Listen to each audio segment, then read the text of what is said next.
Dusk Pages Presents. The Hound of the Baskervilles by Arthur Conan Doyle. Read by Martin Prichard. Bring literature to life and subscribe for your daily classic. Chapter 1. Mr. Sherlock Holmes. Mr. Sherlock Holmes, who was usually very late in the mornings, save upon those not infrequent occasions when he was up all night, was seated at the breakfast table. I stood upon the hearth rug and picked up the stick which our visitor had left behind him the night before. It was a fine, thick piece of wood, bulbous-headed, of the sort which is known as a Penang lawyer. Just under the head was a broad silver band nearly an inch across. To James Mortimer Miss Archer, C.S., from his friends of the C.C. was engraved upon it, with the date 1884. It was just such a stick as the old-fashioned family practitioner used to carry, dignified, solid, and reassuring. Well, Watson, what do you make of it? Holmes was sitting with his back to me, and I had given him no sign of my occupation. How did you know what I was doing? I believe you have eyes in the back of your head. I have, at least, a well-polished, silver-plated coffee pot in front of me, said he. Tell me, Watson, what do you make of our visitor's stick, since we have been so unfortunate as to miss him, and have no notion of his errand? This accidental souvenir becomes of importance. Let me hear you reconstruct the man by an examination of it. I think, said I, following as far as I could the methods of my companion. Dr. Mortimer is a successful, elderly middleman, well esteemed, since those who know him give him this mark of their appreciation. Good, said Holmes. Excellent. I think also that the probability is in favor of his being a country practitioner who does a great deal of his visiting on foot.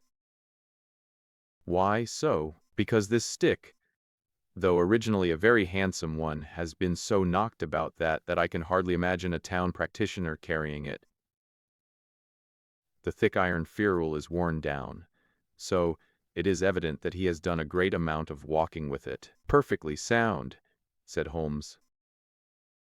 And then again, there is the friends of the CTECI. I should guess did the something hunt, the local hunt to whose members he has possibly given some surgical assistance, and which has made him a small presentation in return. Really, Watson, you excel yourself, said Holmes, pushing back his chair and lighting a cigarette. I am bound to say that in all the accounts which you have been so good as to give of my own small achievements, you have habitually underrated your own abilities.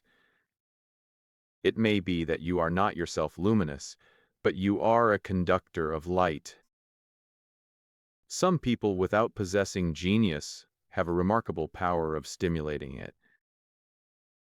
I confess, my dear fellow, that I am very much in your debt. He had never said as much before, and I must admit that his words gave me keen pleasure, for I had often been piqued by his indifference to my admiration and to the attempts which I had made to give publicity to his methods.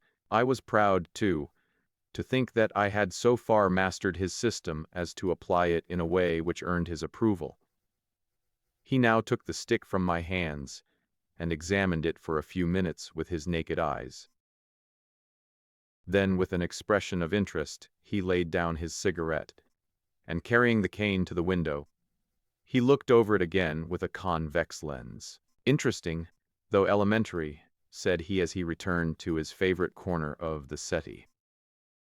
There are certainly one or two indications upon the stick. It gives us the basis for several deductions. Has anything escaped me? I asked with some self-importance. I trust that there is nothing of consequence which I have overlooked. I am afraid, my dear Watson, that most of your conclusions were erroneous.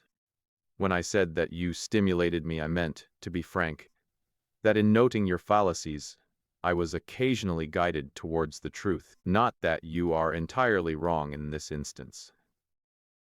The man is certainly a country practitioner, and he walks a good deal. Then I was right. To that extent, but that was all. No, my dear Watson, not all. By no means all. I would suggest, for example, that a presentation to a doctor is more likely to come from a hospital than from a hunt, and that when the initials C are placed before that hospital, the words Charing Cross very naturally suggest themselves. You be right. The probability lies in that direction. And if we take this as a working hypothesis, we have a fresh basis from which to start our construction of this unknown visitor. Well then, supposing that Chitaitihe does stand for Charing Cross Hospital, what further inferences may we draw? Do none suggest themselves? You know my methods. Apply them. I can only think of the obvious conclusion that the man has practiced in town before going to the country. I think that we might venture a little farther than this. Look at it in this light. On what occasion would it be most probable that such a presentation would be made? When would his friends unite to give him a pledge of their goodwill? Obviously at the moment when Dr. Mortimer withdrew from the service of the hospital in order to start a practice for himself. We know there has been a presentation. We believe there has been a change from a town hospital to a country practice. Is it, then, stretching our inference too far to say that the presentation was on the occasion of the change? It certainly seems probable. Now, you will observe that he could not have been on the staff of the hospital, since only a man well established in a London practice could hold such a position, and such a one would not drift into the country.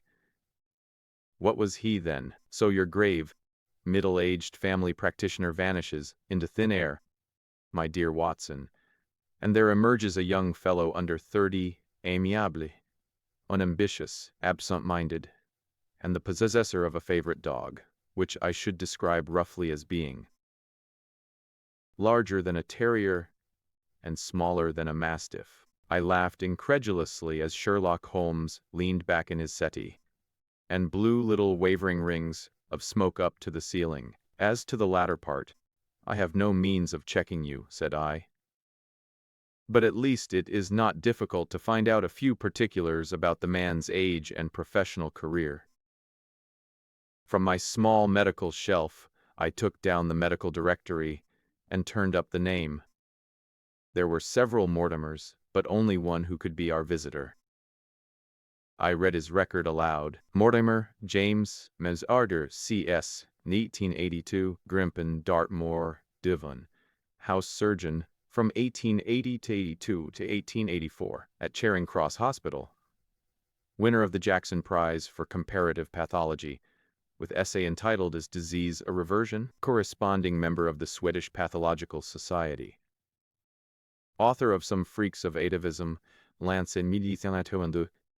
Do We Progress? Journal of Psychology, March, 1883. Medical officer for the parishes of Grimpen, Thorsley and High Barrow. No mention of that local hunt, Watson, said Holmes with a mischievous smile. But a country doctor, as you very astutely observed. I think that I am fairly justified in my inferences. It is my experience that it is only an amiable man in this world who receives testimonials. Only an unambitious one who abandons a London career for the country. And only an absent-minded one who leaves his stick, and not his visiting card after, an hour in your room. And the dog has been in the habit of carrying this stick behind his master. Being a heavy stick, the dog has held it tightly by the middle, and the marks of his teeth are very plainly visible. The dog's jaw, as shown in the space between these marks, is too broad in my opinion for a terrier and not broad enough for a mastiff. It may have been. Yes, by Jove, it is a curly-haired spaniel. He had risen and paced the room as he spoke. Now he halted in the recess of the window.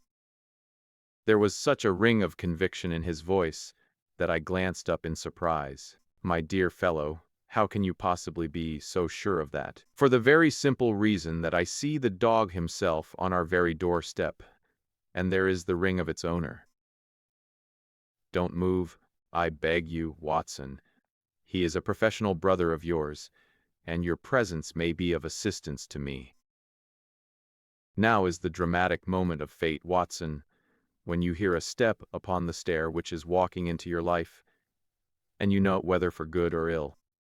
What does Dr. James Mortimer, the man of science, ask of Sherlock Holmes, the specialist in crime? Come in. The appearance of our visitor was a surprise to me, since I had expected a typical country practitioner. He was a very tall, thin man, with a long nose like a beak, which jutted out between two keen, gray eyes, set closely together and sparkling brightly from behind a pair of gold-rimmed glasses. He was clad in a professional but rather slovenly fashion, for his frock coat was dingy and his trousers frayed. Though young, his long back was already bowed, and he walked with a forward thrust of his head and a general air of peering benevolence. As he entered, his eyes fell upon the stick in Holmes's hand, and he ran towards it with an exclamation of joy. "I am so very glad," said he. "I was not sure whether I had left it here or in the shipping office. I would not lose that stick for the world." "A presentation, see," said Holmes. "Yes, sir. From Charing Cross Hospital, from one or two friends there, on the occasion of my marriage." "Dear, that's bad," said Holmes, shaking his head. Dr. Mortimer blinked through his glasses in mild astonishment. "Why was it bad?" "Only that you have disarranged our little deductions. Your marriage, you say?" "Yes, sir. I married, and so left the hospital, and with it all hopes of a consulting practice. It was necessary to make a home of my own." Come, we are not so far wrong after all," said Holmes. "And now, Dr. James Mortimer, Mr., a humble Mercedes, and a man of precise mind, evidently. A dabbler in science, Mr. Holmes, a picker-up of shells on the shores of the great unknown ocean. I presume that it is Mr. Sherlock Holmes whom I am addressing, and not— No, this is my friend Dr. Watson. Glad to meet you, sir. I have heard your name mentioned in connection with that of your friend. You interest me very much, Mr. Holmes. I had hardly expected so dolichocephalic a skull or such well-marked supraorbital development. Would you have any objection to my running my finger along your parietal fissure? A cast of your skull, sir, until the original is available, would be an ornament to any anthropological museum. It is not my intention to be fulsome, but I confess that I covet your skull." Sherlock Holmes waved our strange visitor into a chair. "You are an enthusiast in your line of thought, I perceive, sir, as I am in mine," said he. "I observe from your forefinger that you make your own cigarettes. Have no hesitation in lighting one." The man drew out paper and tobacco and twirled the one up in the other with surprising dexterity. He had long, quivering fingers and restless as the antennae of an insect. Holmes was silent, but his little darting glances showed me the interest which he took in our curious companion.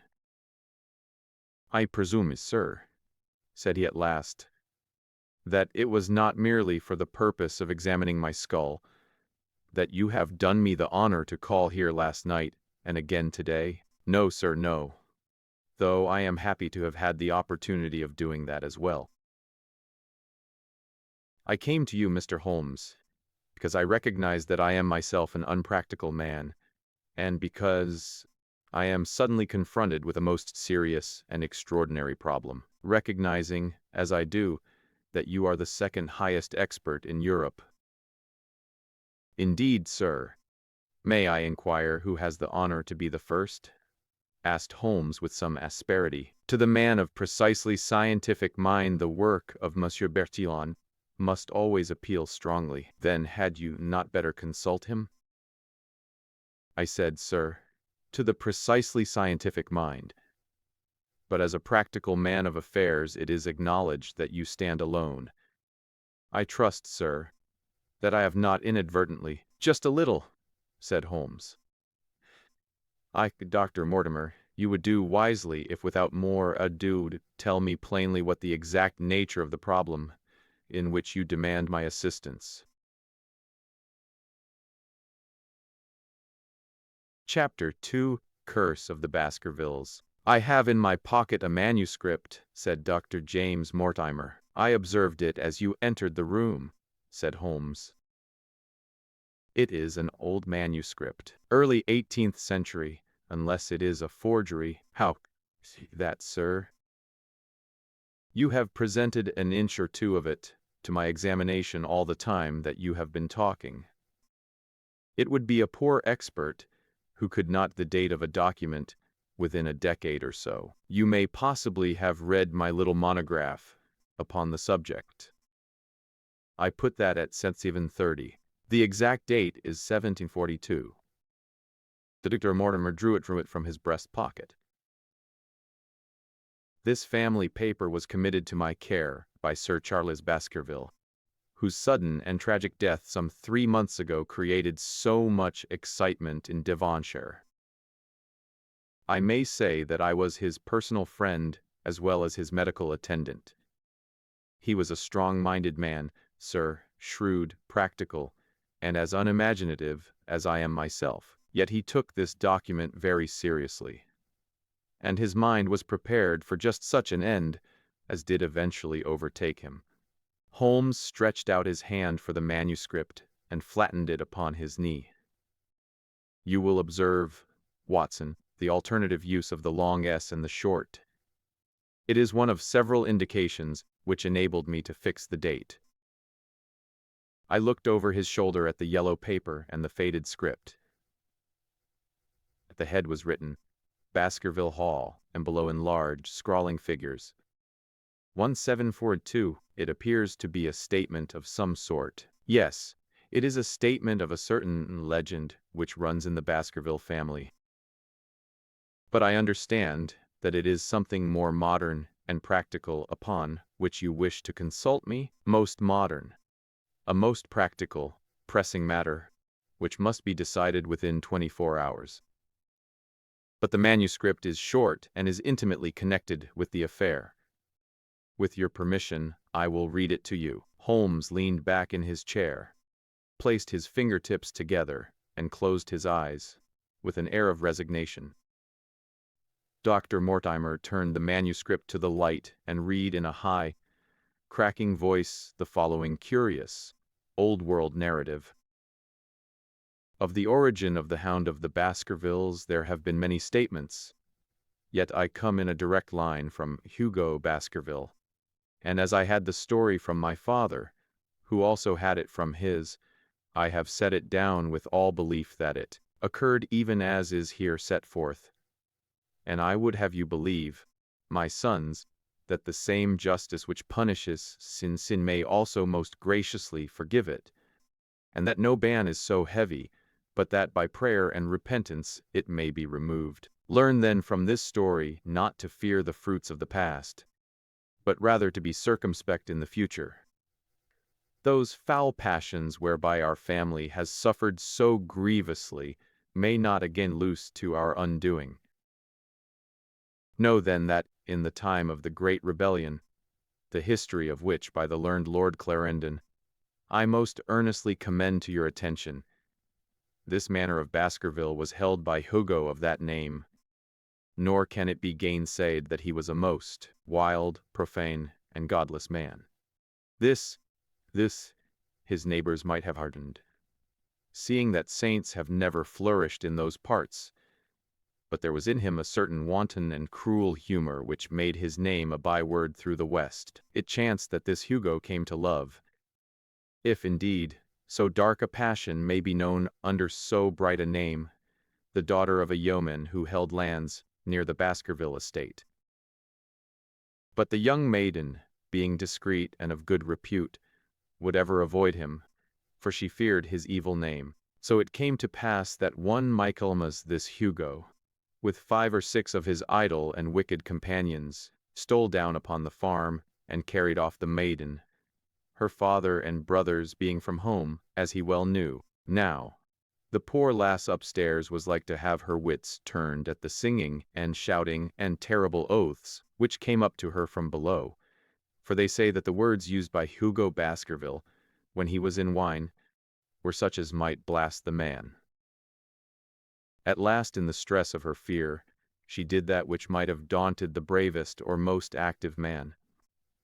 For by the aid of the growth of ivy, which covered, and still covers, the south wall, she came down from under the eaves, and so homeward across the moor, there being 3 leagues betwixt the hall and her father's farm. Then, as it would seem, he became as one that hath a devil, for, rushing down the stairs into the dining hall, he sprang upon the great table, flagons and trenchers flying before him, and he cried aloud before all the company that he would that very night render his body and soul to the powers of evil, if he might but overtake the wench. And while the revellers stood aghast at the fury of the man, one more wicked, or, it may be, more drunken than the rest, cried out that they should put the hounds upon her, whereat Hugo ran from the house, crying to his grooms that they should saddle his mare and unkennel the pack, and giving the hounds a kerchief of the maid's, he swung them to the line, and so off full cry in the moonlight over the moor. Now, for some space the revellers stood agape, unable to understand all that had been done in such haste. But anon their bemused wits awoke to the nature of the deed which was like to be done upon the moorlands. Everything was now in an uproar, some calling for their pistols, some for their horses, and some for another flask of wine. But at length some sense came back to their crazed minds, and the whole of them, 13 in number, took horse and started in pursuit. The moon shone clear above them, and they rode swiftly abreast, taking that course which the maid must needs have taken if she were to reach her own home. They had gone a mile or 2 when they passed one of the night shepherds upon the moorlands, and they cried to him to know if he had seen the hunt. And the man, as the story goes, was so crazed with fear that he could scarce speak. But at last he said that he had indeed seen the unhappy maiden, with the hounds upon her track. "But I have seen more than that," said he, "for Hugo Baskerville passed me upon his black mare, and there ran mute behind him such a hound of hell as God forbid should ever be at my heels." So the drunken squires cursed the shepherd and rode onward, but soon their skins turned cold, for there came a galloping across the moor, and the black mare, dabbled with white froth, went past with trailing bridle and empty saddle. Then the revellers rode close together, for a great fear was on them, but they still followed over the moor, though each, had he been alone, would have been right glad to have turned his horse's head. These, though known for their valor and their breed, were whimpering in a cluster at the head of a deep dip or goyle, as we call it, upon the moor, some slinking away and some, with starting hackles and staring eyes, gazing down the narrow valley before them. The company had come to a halt, more sober men, as you may guess, than when they started.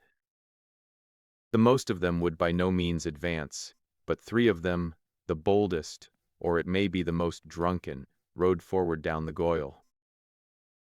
Now, it opened into a broad space in which stood 2 of those great stones, still to be seen there, which were set by certain forgotten peoples in the days of old. But it was not the sight of her body, nor yet was it that of the body of Hugo Baskerville lying near her, which raised the hair upon the heads of these 3 daredevil roisterers, but it was that, standing over Hugo, and plucking at his throat, there stood a foul thing, a great, black beast, shaped like a hound, yet larger than any hound that ever mortal eye has rested upon. And even as they looked, the thing tore the throat out of Hugo Baskerville, on which, as it turned its blazing eyes and dripping jaws upon them, the three shrieked with fear and rode for dear life, still screaming, across the moor. One, it is said, died that very night of what he had seen, and the other twain were but broken men for the rest of their days. Such is the tale, my sons, of the coming of the Hound, which is said to have plagued the family so sorely ever since.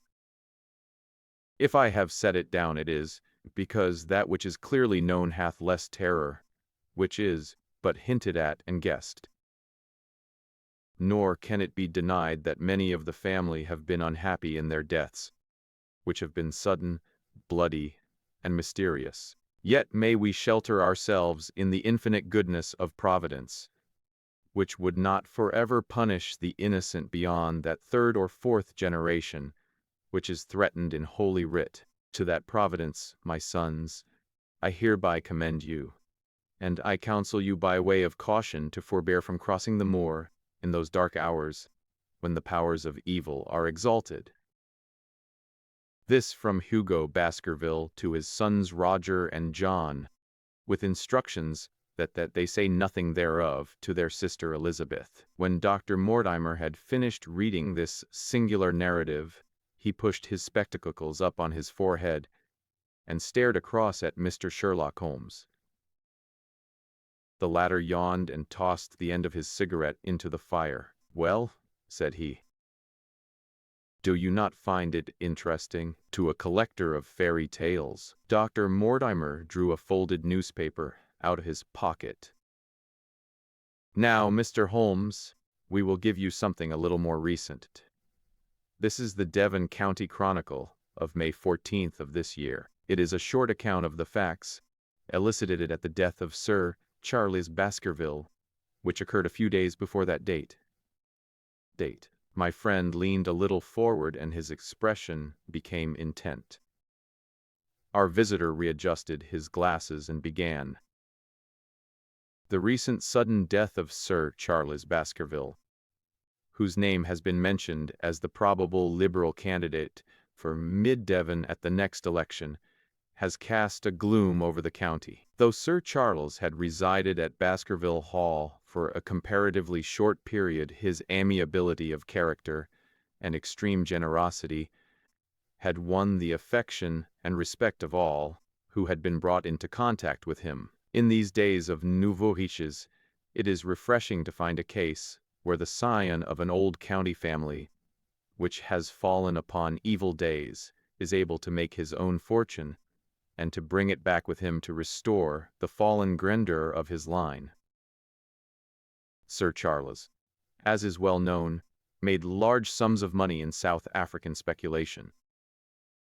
More wise than those who go on until the wheel turns against them, he realized his gains and returned to England with them. It is only 2 years since he took up his residence at Baskerville Hall, and it is common talk how large were those schemes, reconstruction and improvement, which had been interrupted by his death. Being himself childless, it was his openly expressed desire that the whole countryside should, within his own lifetime, profit by his good fortune, and many will have personal reasons for bewailing his untimely end. His generous donations to local and county charities have been frequently chronicled in these columns. The circumstances connected with the death of Sir Charles cannot be said to have been entirely cleared up by the inquest, but at least enough has been done to dispose of those rumors to which local superstition has given rise. There is no reason whatever to suspect foul play, or to imagine that death could be from any but natural causes.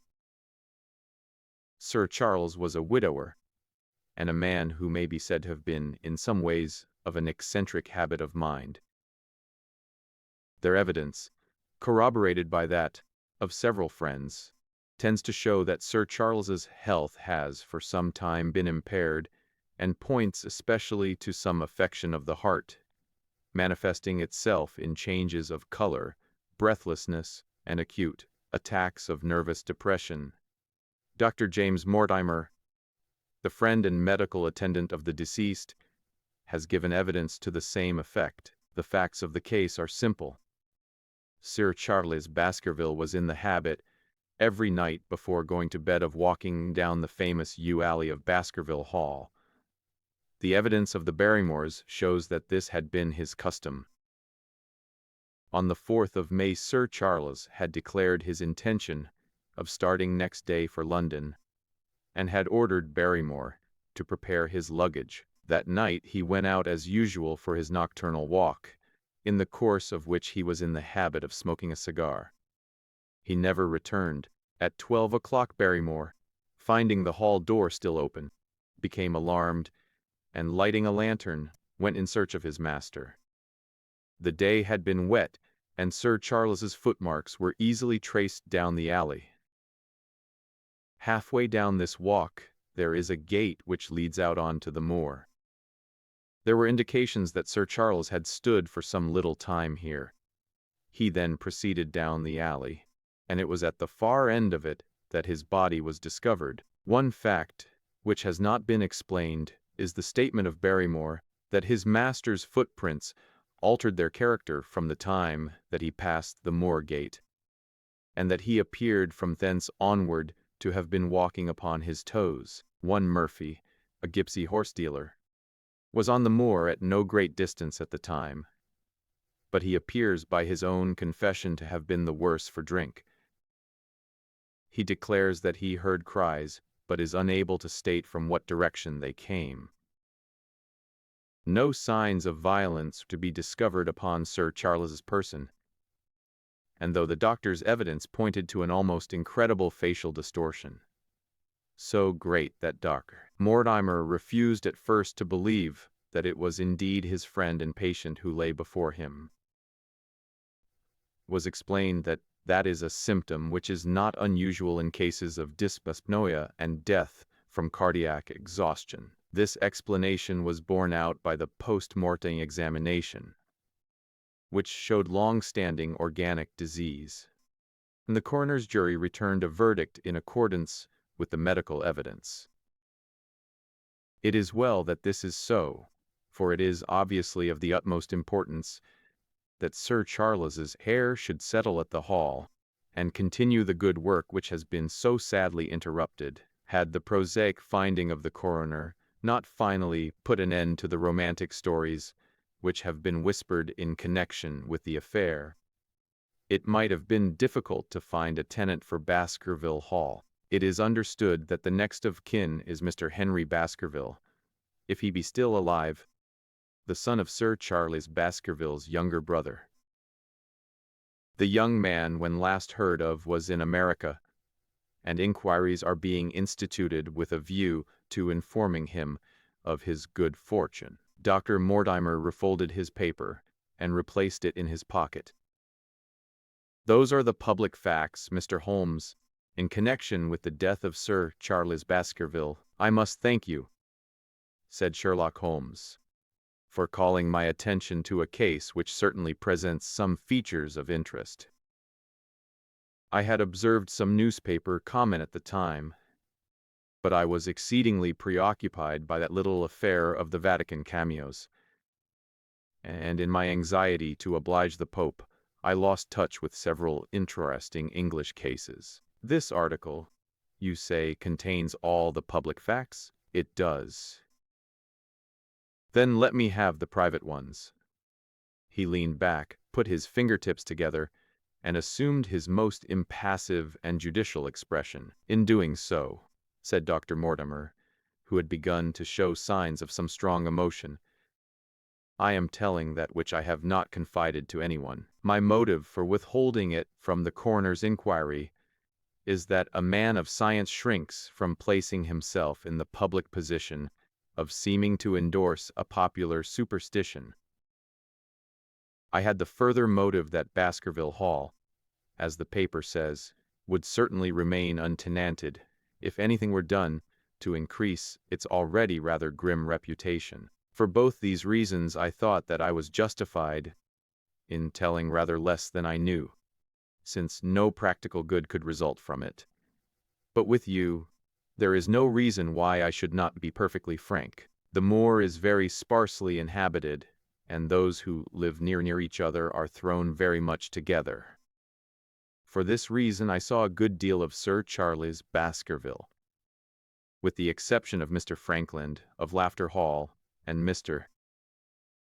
Stapleton, the naturalist. There are no other men of education within many miles. Sir Charles was a retiring man, but the chance of his illness brought us together, and a community of interests in science kept us so. He had brought back much scientific information from South Africa, and many a charming evening we have spent together discussing the comparative anatomy of the Bushman and the Hottentot. Within the last few months became increasingly plain to me that Sir Charles's nervous system was strained to the breaking point. He had taken this legend which I have read you exceedingly to heart, so much so that, although he would walk in his own grounds, nothing would induce him to go out upon the moor at night.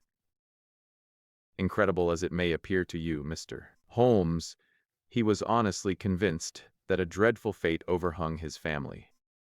And certainly the records which he was able to give of his ancestors were not encouraging. The idea of some ghastly presence constantly haunted him, and on more than one occasion he has asked me if I had on my medical journeys at night ever seen any strange creature or heard the baying of a hound. The latter question he put to me several times, and always with a voice which vibrated with excitement. I can well remember driving up to his house in the evening some 3 weeks before the fatal event.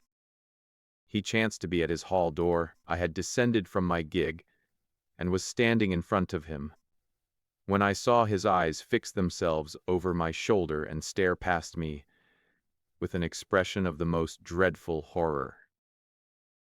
I whisked round, and had just time to catch a glimpse of something, which I took to be a large black calf, passing at the head of the drive. So excited and alarmed was he that I was compelled to go down to the spot where the animal had been and look around for it. It was gone, however, and the incident appeared to make the worst impression upon his mind. I stayed with him all the evening, and it was on that occasion, to explain the emotion which he had shown, that he confided to my keeping that narrative which I read to you when first I came. I mention this small episode because it assumes some importance in view of the tragedy which followed. But I was convinced at the time that the matter was entirely trivial, and that his excitement had no justification. It was at my advice that Sir Charles was about to go to London. His heart was, I knew, affected, and the constant anxiety in which he lived, however chimerical the cause of it might be, was evidently having a serious effect upon his health. I thought that a few months among the distractions of town would send him back a new man. Mr. Stapleton, a mutual friend who was much concerned at his state of health, was of the same opinion. At the last instant came this terrible catastrophe.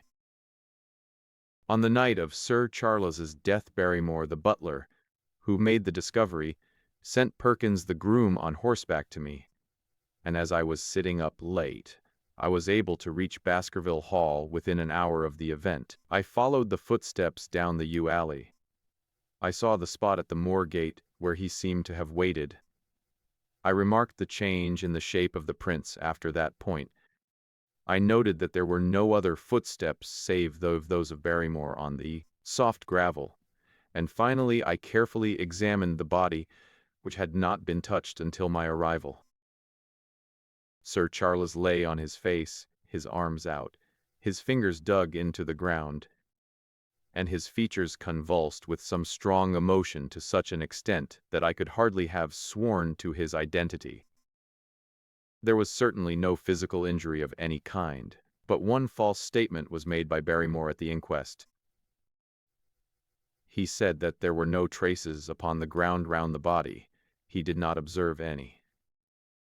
But I did, some little distance off, but fresh and clear. Footprints, A man's or a woman's? Dr. Mortimer looked strangely at us for an instant, and his voice sank, almost to a whisper, as he answered. Mr. Holmes, they were the footprints of a gigantic hound. Chapter 3: The Problem. I confess at these words a shudder passed through me. There was a thrill in the doctor's voice, which showed that he was himself deeply moved by that which he told us. Holmes leaned forward in his excitement, and his eyes had the hard, dry glitter which shot from them when he was keenly interested. You saw this? As clearly as I see you. You said nothing. What was the use? How was it that no one else saw it? The marks were some 20 yards from the body, and no one gave them a thought. I don't suppose I should have done so had I not known this legend. There are many sheepdogs on the moor? No doubt, but this was no sheepdog. You say it was large, enormous. But it had not approached the body. No. What night was it? Damp and raw, but not actually raining? No. What is the alley like? There are 2 lines of old yew hedge, 12 feet high and impenetrable. The walk in the center is about 8 feet across. Is there anything between the hedges and the walk? Yes, there is a strip of grass about 6 feet broad on either side. I understand that the yew hedge is penetrated at one point by a gate. Yes, the wicket gate which leads on to the moor. Is there any other opening? None. So that to reach the yew alley, either has to come down it from the house, or else to enter it by the moor gate? There is an exit through a summer house at the far end. Had Sir Charles reached this? No, he lay about 50 yards from it. Now, tell me, Dr. Mortimer, and this is important, the marks which you saw were on the path and not on the grass. No marks could show on the grass. Were they on the same side of the path as the moor gate? Yes, they were on the edge of the path on the same side as the moor gate. You interest me exceedingly. Another point, was the wicket gate closed? Closed and padlocked. How high was it? About 4 feet high. Then anyone could have got over it. Yes. And what marks did you see by the wicket gate? None in particular. Good heaven! Did no one examine? Yes, I examined myself, and found nothing. It was all very confused. Sir Charles had evidently stood there for 5 or 10 minutes. How did you know that? Because the ash had twice dropped from his cigar. Excellent. This is a colleague, Watson, after our own heart. But the marks? He had left his own marks all over that small patch of gravel. I could discern no others. Sherlock Holmes struck his hand against his knee with an impatient gesture. If I had only been there, he cried. It is evidently a case of extraordinary interest, and one which presented immense opportunities to the scientific expert. That gravel page upon which I might have read so much has been long ere this smudged by the rain and defaced by the clogs of curious peasants. Oh, Dr. Mortimer, to think that you should not have called me in. You have indeed much to answer for. I could not call you in, Mr. Holmes, without disclosing these facts to the world, and I have already given my reasons for not wishing to do so. Besides, why do you hesitate? There is a realm in which the most acute and most experienced of detectives is helpless. You mean that the thing is supernatural? I did not positively say so. No, but you only think it. Since the tragedy, Mr. Holmes, there have come to my ears several incidents which are hard to reconcile with the settled order of nature. For example, I find that before the terrible event occurred several people had seen a creature upon the moor which corresponds with this Baskerville demon, and which could not possibly be any animal known to science. They all agreed that it was a huge creature, luminous, ghastly, and spectral. I have cross-examined these men, one of them a hard-headed countryman, one a farrier, and one a moorland farmer, who all tell the same story of this dreadful apparition, exactly corresponding to the hellhound of the legend. I assure you that there is a reign of terror in the district, and that it is a hardy man who will cross the moor at night. And you, a trained man of science, believe it to be supernatural? I do not know what to believe. Holmes shrugged his shoulders. I have hitherto confined my investigations to this world, said he. In a modest way I have combated evil, but to take on the father of evil himself would, perhaps, be too ambitious a task. Yet you must admit that the footmark is material. The original Hound was material enough to tug a man's throat out, and yet he was diabolical as well. I see that you have quite gone over to the supernaturalists.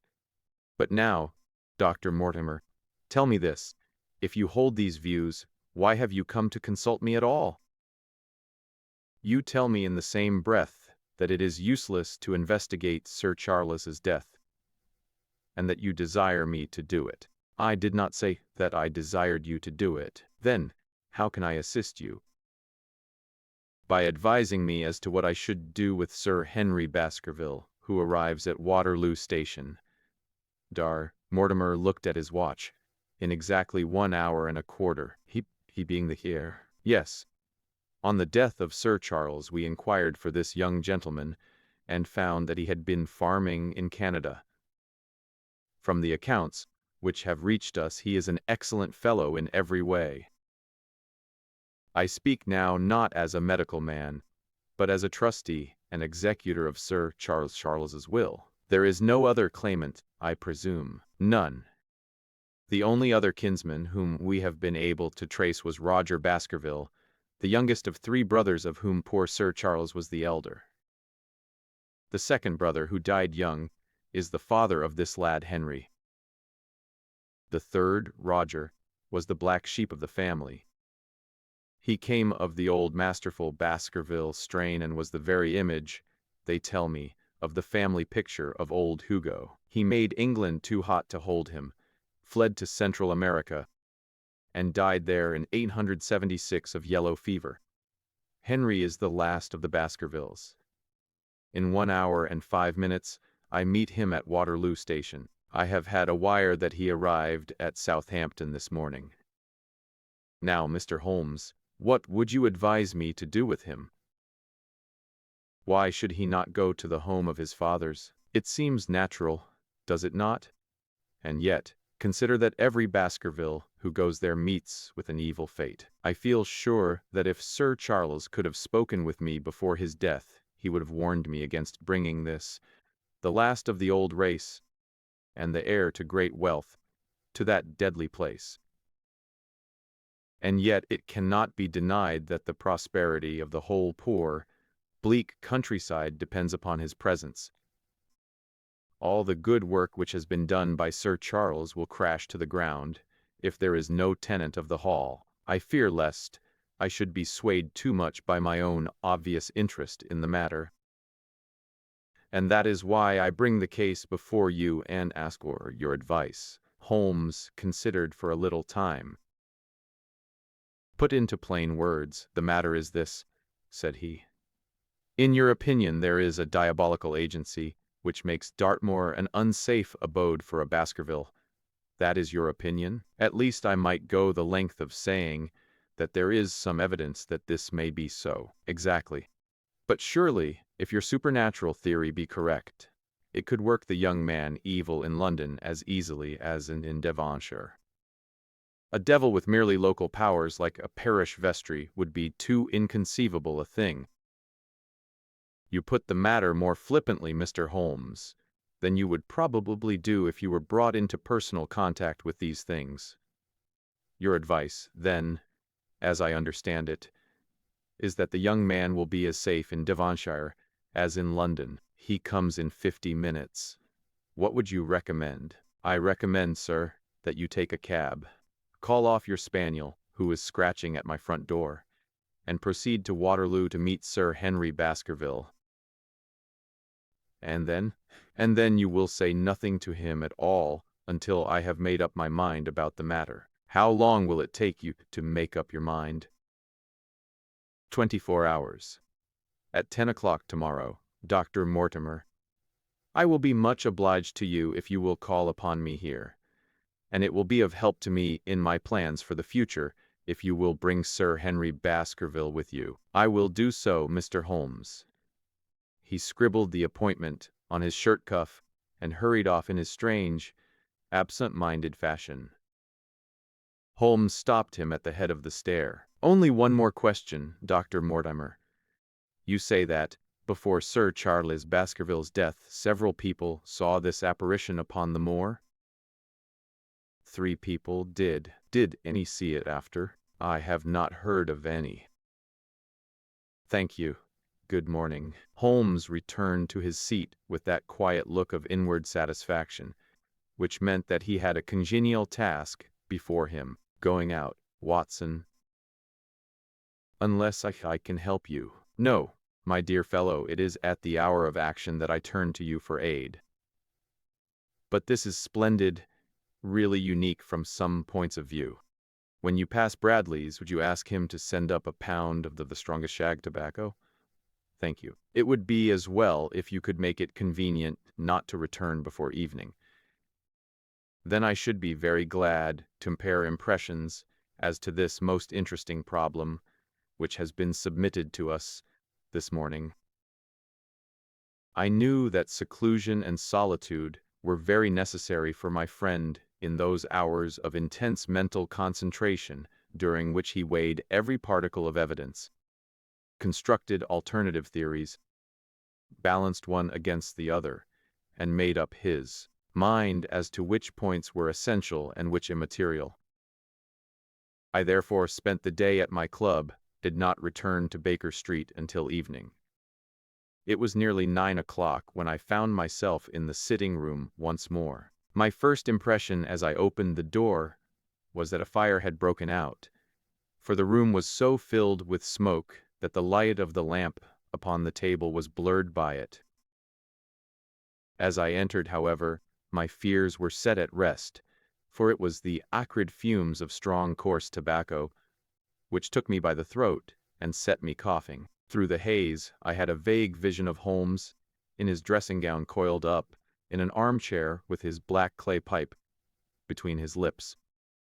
Several rolls of paper lay around him. "Caught cold, what?" said he. "No, it's this poisonous atmosphere. I suppose it is pretty thick, now that you mention it." "Thick! It is intolerable." "Open the window, then. You have been at your club all day, I perceive." "My dear Holmes, am I right?" "Certainly, but how?" He laughed at my bewildered expression. "There is a delightful freshness about you, Watson, which makes it a pleasure to exercise any small powers which I possess at your expense. Gentleman goes forth on a showery and miry day. He returns immaculate in the evening, with the gloss still on his hat and his boots. He has been a fixture, therefore, all day. He is not a man with intimate friends. Where, then, could he have been? Is it not obvious?" "Well, it is rather obvious. The world is full of obvious things which nobody by any chance ever observes. Where do you think that I have been? A fixture also?" "On the contrary, I have been to Devonshire in spirit." "Exactly. My body has remained in this armchair, and has, I regret to observe, consumed in my absence 2 large pots of coffee and an incredible amount of tobacco. After you left, I sent down to Stamford's for the ordnance map of this portion of the moor, and my spirit has hovered over it all day. I flatter myself that I could find my way about. A large-scale map, I presume, very large." He unrolled one section and held it over his knee. "Here you have the particular district which concerns us. That is Baskerville Hall in the middle. with a wood round it. Exactly. I fancy the yew alley, though not marked under that name, must stretch along this line, with the moor, as you perceive, upon the right of it. This small clump of buildings here is the hamlet of Grimpen, where our friend Dr. Mortimer has his headquarters. Within a radius of 5 miles there are, as you see, only a very few scattered dwellings. Here is Laughter Hall, which was mentioned in the narrative. There is a house indicated here, which may be the residence of the naturalist. Stapleton, if I remember right, was his name. Here are 2 moorland farmhouses, High Tor and Fulmere. Then 14 miles away, the great convict prison of Princetown. Between and around these scattered points extends the desolate, lifeless moor. This, then, is the stage upon which tragedy has been played, and upon which we may help to play it again. It must be a wild place. Yes, the setting is a worthy one. If the devil did desire to have a hand in the affairs of men, then you are yourself inclining to the supernatural explanation. The devil's agents may be of flesh and blood, may they not? There are 2 questions waiting for us at the outset. The one is whether any crime has been committed at all. The second is, what is the crime and how was it committed? Of course, if Dr. Mortimer's surmise should be correct, and we are dealing with forces outside the ordinary laws of nature, there is an end of our investigation. But we are bound to exhaust all other hypotheses before falling back upon this one. I think we'll shut that window again, if you don't mind. It is a singular thing, but I find that a concentrated atmosphere helps a concentration of thought. I have not pushed it to the length of getting into a box to think, but that is the logical outcome of my convictions. Have you turned the case over in your mind? Yes. I have thought a good deal of it in the course of the day. What do you make of it? It is very bewildering. It has certainly a character of its own. There are points of distinction about it. That change in the footprints, for example. What do you make of that? Mortimer said that the man had walked on tiptoe down that portion of the alley. He only repeated what some fool had said at the inquest. Why should a man walk on tiptoe down the alley? What then? He was running, Watson, running desperately, running for his life, running until he burst his heart, and fell dead upon his face. Running from what? There lies our problem. There are indications that the man was crazed with fear before ever he began to run. How can you say that? I am presuming that the cause of his fears came to him across the moor. If that were so, and it seems most probable, only a man who had lost his wits would have run from the house instead of towards it. If the gypsy's evidence may be taken as true, he ran with cries for help in the direction where help was least likely to be. Then, again, whom was he waiting for that night? And why was he waiting for him in the yew alley rather than in his own house? You think that he was waiting for someone? The man was elderly and infirm. We can understand his taking an evening stroll, but the ground was damp and the night inclement. Is it natural that he should stand for 5 or 10 minutes, as Dr. Mortimer, with more practical sense than I should have given him credit for, deduced from the cigar ash? But he went out every evening. I think it unlikely that he waited at the moor gate every evening. On the contrary, the evidence is that he avoided the moor. That night he waited there. It was the night before he made his departure for London. The thing takes shape, Watson. It becomes coherent. Might I ask you to hand me my violin, and we will postpone all further thought upon this business until we have had the advantage of meeting Dr. Mortimer and Sir Henry Baskerville in the morning. Chapter 4. Sir Henry Baskerville. Our breakfast table was cleared early, and Holmes waited in his dressing gown for the promised interview. Our clients were punctual to their appointment. for the clock had just struck 10 when Dr. Mortimer was shown up, followed by the young baronet. The latter was a small, alert, dark-eyed man about 30 years of age, very sturdily built, with thick black eyebrows and a strong, pugnacious face. He wore a ruddy-tinted tweed suit, and had the weather-beaten appearance of one who has spent most of his time in the open air. And yet there was something in his steady eye and the quiet assurance of his bearing which indicated the gentleman. "This is Sir Henry Baskerville," said Dr. Mortimer. "Why, yes," said he. "And the strange thing is, Mr. Sherlock Holmes, that if my friend here had not proposed coming round to you this morning, I should have come on my own account. I understand that you think out little puzzles, and I've had one this morning which wants more thinking out than I am able to give it. Pray take a seat, Sir Henry. Do I understand you to say that you have yourself had some remarkable experience since you arrived in London?" "Nothing of much importance, Mr. Holmes. Only a joke, as like as not. It was this letter, if you can call it a letter, which reached me this morning." He laid an envelope upon the table, and we all bent over it. It was of common quality, grayish in color. The address, Sir Henry Baskerville, Northumberland Hotel, was printed in rough characters, the postmark Charing Cross, and the date of posting the preceding evening.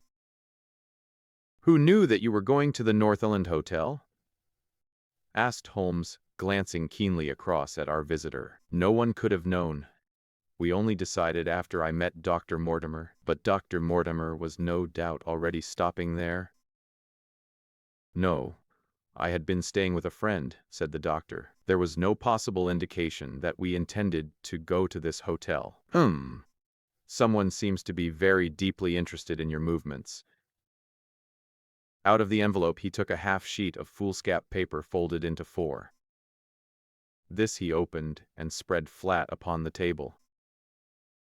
Across the middle of it, a single sentence had been formed by the expedient of pasting printed words upon it. It ran, "As you value your life or your reason, keep away from the moor." The word moor only was printed in ink. "Now," said Sir Henry Baskerville, "perhaps you will tell me, Mr. Holmes, what in thunder is the meaning of that, and who it is that takes so much interest in my affairs? What do you make of it, Dr. Mortimer? You must allow that there is nothing supernatural about this, at any rate." "No, sir, but it might very well come from someone who was convinced that the business is supernatural." "What business?"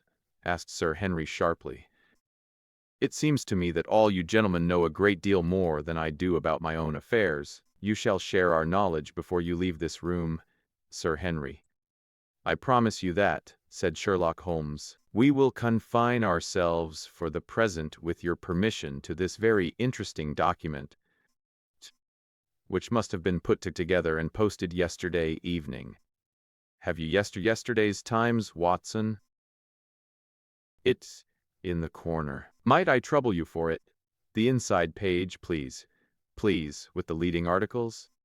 He glanced swiftly over it, running his eyes up and down the columns. "Capital article this on free trade. Permit me to give you an extract from it. You may be cajoled into imagining that your own special trade or your own industry will be encouraged by a protective tariff. But it stands to reason that such legislation must in the long run keep away wealth from the country, diminish the value of our imports, and lower the general conditions of life in this island. What do you think of that, Watson?" cried Holmes in high glee, rubbing his hands together with satisfaction. "Don't you think that is an admirable sentiment?" Dr. Mortimer looked at Holmes with an air of professional interest, and Sir Henry Baskerville turned a pair of puzzled dark eyes upon me. "I don't know much about the tariff and things of that kind," said he, "but it seems to me we've got a bit off the trail so far as that note is concerned. On the contrary, I think we are particularly hot upon the trail, Sir Henry. Watson here knows more about my methods than you do." but I fear that even he has not quite grasped the significance of this sentence. No, I confess that I see no connection. And yet, my dear Watson, there is so very close a connection that the one is extracted out of the other. Your life, reason, value, keep away. Don't you see now whence these words have been taken? By thunder, you're right. Well, if that isn't smart, cried Sir Henry. If any possible doubt remained, it is settled by the fact that keep away and from the are cut out in one piece. Well, so it is. Really, Mr. Holmes, this exceeds anything which I could have imagined, said Dr. Mortimer, gazing at my friend in amazement. I could understand anyone saying that the words were from a newspaper. That you should name which, and add that it came from the leading article, is really one of the most remarkable things which I have ever known. How did you do it? I presume, doctor, that you could tell the skull of a Negro from that of an Eskimo. Most certainly. But how? Because that is my special hobby. The differences are obvious. The supraorbital crest, the facial angle, the maxillary curve, but this is my special hobby, and the differences are equally obvious. There is as much difference to my eyes between the leaded bourgeois type of a Times article and the slovenly print of an evening halfpenny paper as there could be between your Negro and your Eskimo. The detection of types is one of the most elementary branches of knowledge to the special expert in crime. Though I confess that once when I was very young I confused the Leeds Mercury with the Western Morning News. But a Times leader is entirely distinctive, and these words could have been taken from nothing else. As it was done yesterday, the strong probability was that we should find the words in yesterday's issue. So far as I can follow you, then, Mr. Holmes, said Sir Henry Baskerville, someone cut out this message with a scissors. Nail scissors, said Holmes. You can see that it was a very short-bladed scissors, since the cutter had to take 2 snips over keep away. That is so. Someone, then, cut out the message with a pair of short-bladed scissors, pasted it with paste. Gum, said Holmes. With gum onto the paper. But I want to know why the word more should have been written, because he could not find it in print. The other words were all simple and might be found in any issue, but more would be less common. Why, of course, that would explain it. Have you read anything else in this message, Mr. Holmes? There are 1 or 2 indications, and yet the utmost pains have been taken to remove all clues. The address. The address, you observe, is printed in rough characters. But the Times is a paper which is seldom found in any hands, but those of the highly educated. We may take it, therefore, that the letter was composed by an educated man who wished to pose as an uneducated one, and his effort to conceal his own writing suggests that that writing might be known, or come to be known, by you. Again, you will observe that the words are not gummed on in an accurate line, but that some are much hires. Life, for example, is quite out of its proper place. That may point to carelessness, or it may point to agitation and a hurry upon the part of the cutter. On the whole, I incline to the latter view, since the matter was evidently important, and it is unlikely that the composer of such a letter would be careless. If he were in a hurry, it opens up the interesting question why he should be in a hurry, since any letter posted up to early morning would reach Sir Henry before he would leave his hotel. Did the composer fear an interruption? And from whom? We are coming now rather into the region of guesswork, said Dr. Mortimer. Say, rather, into the region where we balance probabilities and choose the most likely. It is the scientific use of the imagination, but we have always some material basis on which to start our speculation. Now, you would call it a guess, no doubt. But I am almost certain that this address has been written in a hotel. How in the world can you say that? If you examine it carefully, you will see that both the pen and the ink have given the writer trouble. The pen has spluttered twice in a single word and has run dry 3 times in a short address, showing that there was very little ink in the bottle. Yes, I have very little hesitation in saying that could we examine the waste paper baskets of the hotels around Charing Cross until we found the remains of the mutilated Times leader, we could lay our hands straight upon the person who sent this singular message. Halloa, halloa, what's this? He was carefully examining the foolscap, upon which the words were pasted, holding it only an inch or two from his eyes. Well? Nothing, said he, throwing it down. It is a blank half-sheet of paper, without even a watermark upon it. I think we have drawn as much as we can from this curious letter. And now, Sir Henry, has anything else of interest happened to you since you have been in London? Why, no, Mr. Holmes, I think not. You have not observed anyone follow or watch you? I seem to have walked right into the thick of a dime novel, said our visitor. Why in thunder should anyone follow or watch me? We are coming to that. You have nothing else to report to us before we go into this matter? Well, it depends upon what you think worth reporting. I think anything out of the ordinary routine of life well worth reporting. Sir Henry smiled. I don't know much of British life yet, for I have spent nearly all my time in the States and in Canada. But I hope that to lose one of your boots is not part of the ordinary routine of life over here. You have lost one of your boots, my dear sir, cried Dr. Mortimer. It is only mislaid. You will find it when you return to the hotel. What is the use of troubling Mr. Holmes with trifles of this kind? Well, he asked me anything outside the ordinary routine. Exactly, said Holmes.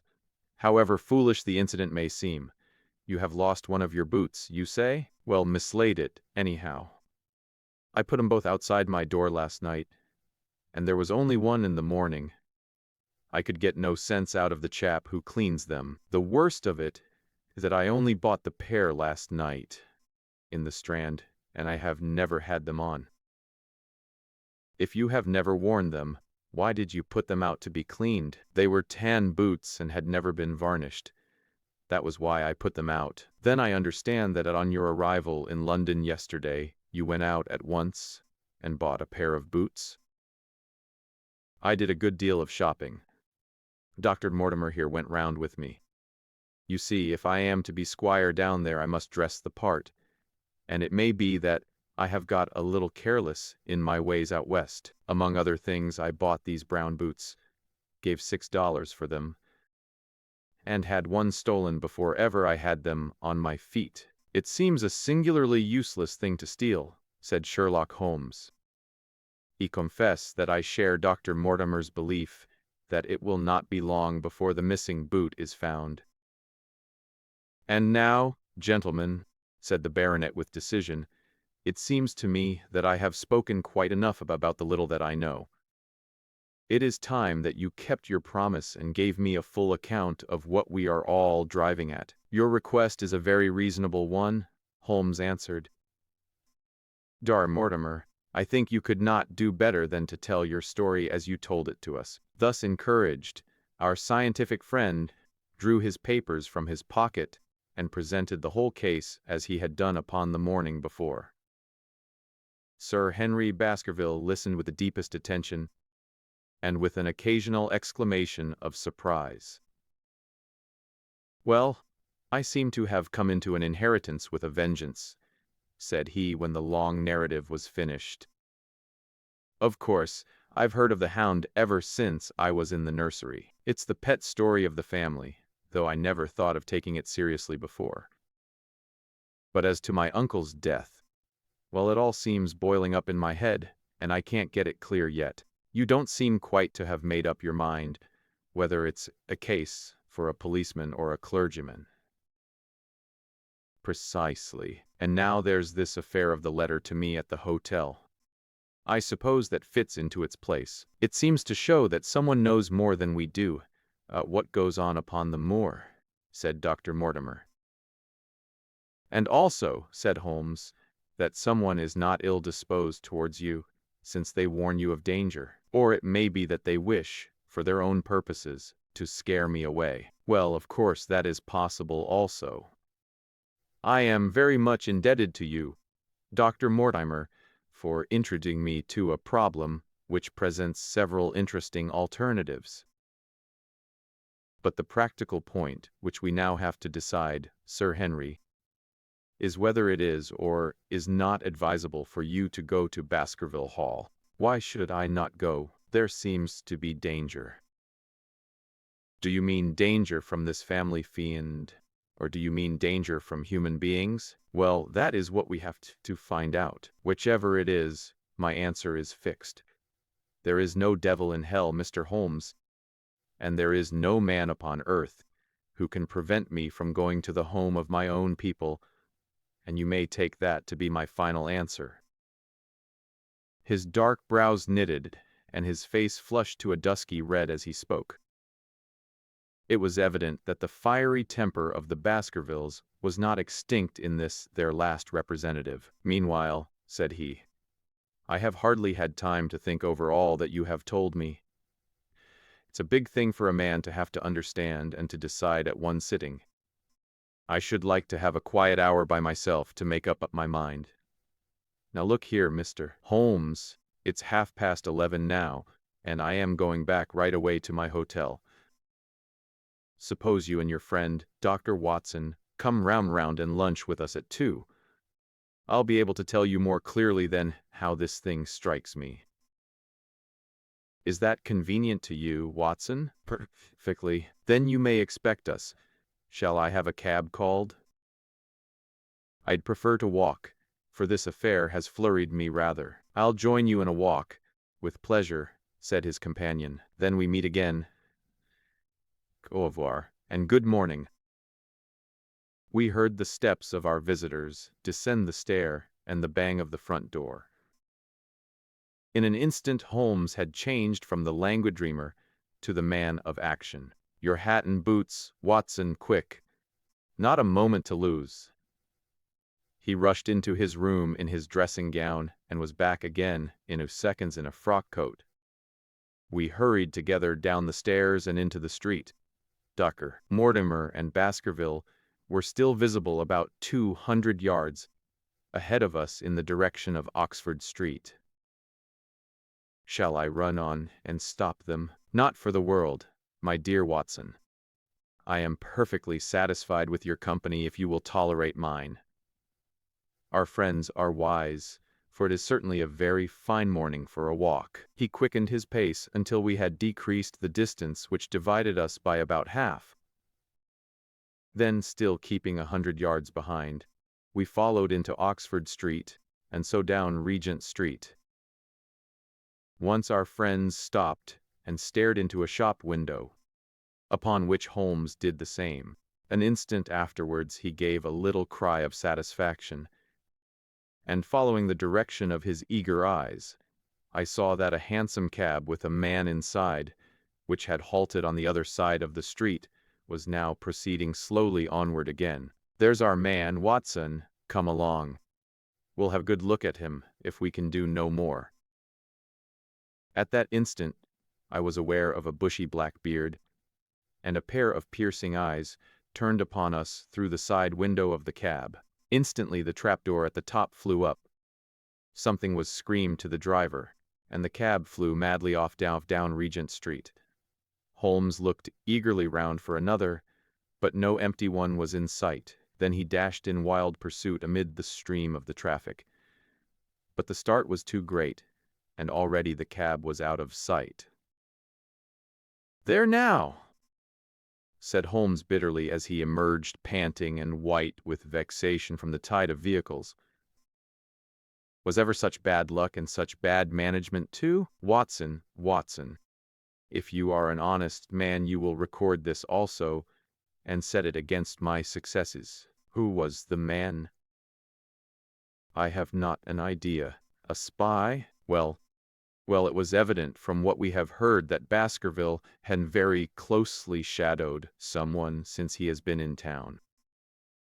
How else could it be known so quickly that it was the Northumberland Hotel which he had chosen? If they had followed him the first day, I argued that they would follow him also the second. You may have observed that I twice strolled over to the window while Dr. Mortimer was reading his legend. Yes, I remember. I was looking out for loiterers in the street, but I saw none. We are dealing with a clever man, Watson. This matter cuts very deep, and though I have not finally made up my mind whether it is a benevolent or a malevolent agency which is in touch with us, I am conscious always of power and design. When our friends left, I at once followed them, in the hopes of marking down their invisible attendant. So wily was he that he had not trusted himself upon foot, but he had availed himself of a cab, so that he could loiter behind or dash past them, and so escape their notice. His method had the additional advantage that if they were to take a cab, he was all ready to follow them. It has, however, one obvious disadvantage. It puts him in the power of the cabman. Exactly. What a pity we did not get the number. My dear Watson, clumsy as I have been, you surely do not seriously imagine that I neglected to get the number. No, 2704 is our man. But that is no use to us for the moment. I fail to see how you could have done more. On observing the cab, I should have instantly turned and walked in the other direction. I should then at my leisure have hired a second cab and followed the first at a respectful distance, or, better still, have driven to the Northumberland Hotel and waited there. When our unknown had followed Baskerville home, we should have had the opportunity of playing his own game upon himself and seeing where he made for. As it is, by an indiscreet eagerness, which was taken advantage of with extraordinary and energy by our opponent, we have betrayed ourselves and lost our man. We had been sauntering slowly down Regent Street during this conversation, and Dr. Mortimer, with his companion, had long vanished in front of us. "There is no object in our following them," said Holmes. "The shadow has departed and will not return. We must see what further cards we have in our hands and play them with decision. Could you swear to that man's face within the cab?" I could swear only to the beard, and so could I, from which I gather that in all probability it was a false one. A clever man upon so delicate an errand has no use for a beard save to conceal his features. "Come in here, Watson." He turned into one of the district messenger offices, where he was warmly greeted by the manager. "Ah, Wilson, I see you have not forgotten the little case in which I had the good fortune to help you." "No, sir, indeed I have not. You saved my good name, and perhaps my life." "My dear fellow, you exaggerate. I have some recollection that you had among your boys a lad named Cartwright, who showed some ability during the investigation." "Yes, he is still with us." "Could you ring him up?" "Thank you. And I should be glad to have change of this £5 note." A lad of 14, with a bright, keen face, had obeyed the summons of the manager. He stood now gazing with great reverence at the famous detective. "Let me have the hotel directory," said Holmes. "Thank you. There are the names of 23 hotels here, all in the immediate neighborhood of Charing Cross. Do you see?" "Yes, sir." "You will visit each of these in turn." "Yes, sir." "You will begin in each case by giving the outside porter 1 shilling. Here are 23 shillings. "Yes, sir." "You will tell him that you want to see the waste paper of yesterday. You will say that an important telegram has miscarried, and that you are looking for it. You understand?" "Yes, sir." "But what you are really looking for is the central page of the Times with some holes cut in it with scissors. Here is a copy of the Times. It is this page. You could easily recognize it, could you not? Yes, sir. In each case, the outside porter will send for the hall porter, to whom also you will give a shilling. Here are 23 shillings. You will then learn in possibly 20 cases out of the 23 that the waste of the day before has been burned or removed. In the 3 other cases you will be shown a heap of paper, and you will look for this page of the Times among it. The odds are enormously against your finding it. There are 10 shillings over in case of emergencies. Let me have a report by wire at Baker Street before evening, and now, Watson, it only remains for us to find out by wire the identity of the cabman. No. And then we will drop into one of the Bond Street picture galleries and fill in the time until we are due at the hotel. Chapter 5. 3 Broken Threads. Sherlock Holmes had, in a very remarkable degree, the power of detaching his mind at will. For 2 hours the strange business in which we had been involved appeared to be forgotten, and he was entirely absorbed in the pictures of the modern Belgian masters. He would talk of nothing but art, of which he had the crudest ideas, from our leaving the gallery until we found ourselves at the Northumberland Hotel. "Sir Henry Baskerville is upstairs expecting you," said the clerk. "He asked me to show you up at once when you came." "Have you any objection to my looking at your register?" said Holmes. "Not in the least." The book showed that 2 names had been added after that of Baskerville. One was Theolis Johnson and family of Newcastle. The other Mrs. Oldmore and maid of High Lodge, Alton. "Surely that must be the same Johnson whom I used to know," said Holmes to the porter. "A lawyer, is he not, gray-headed, and walks with a limp?"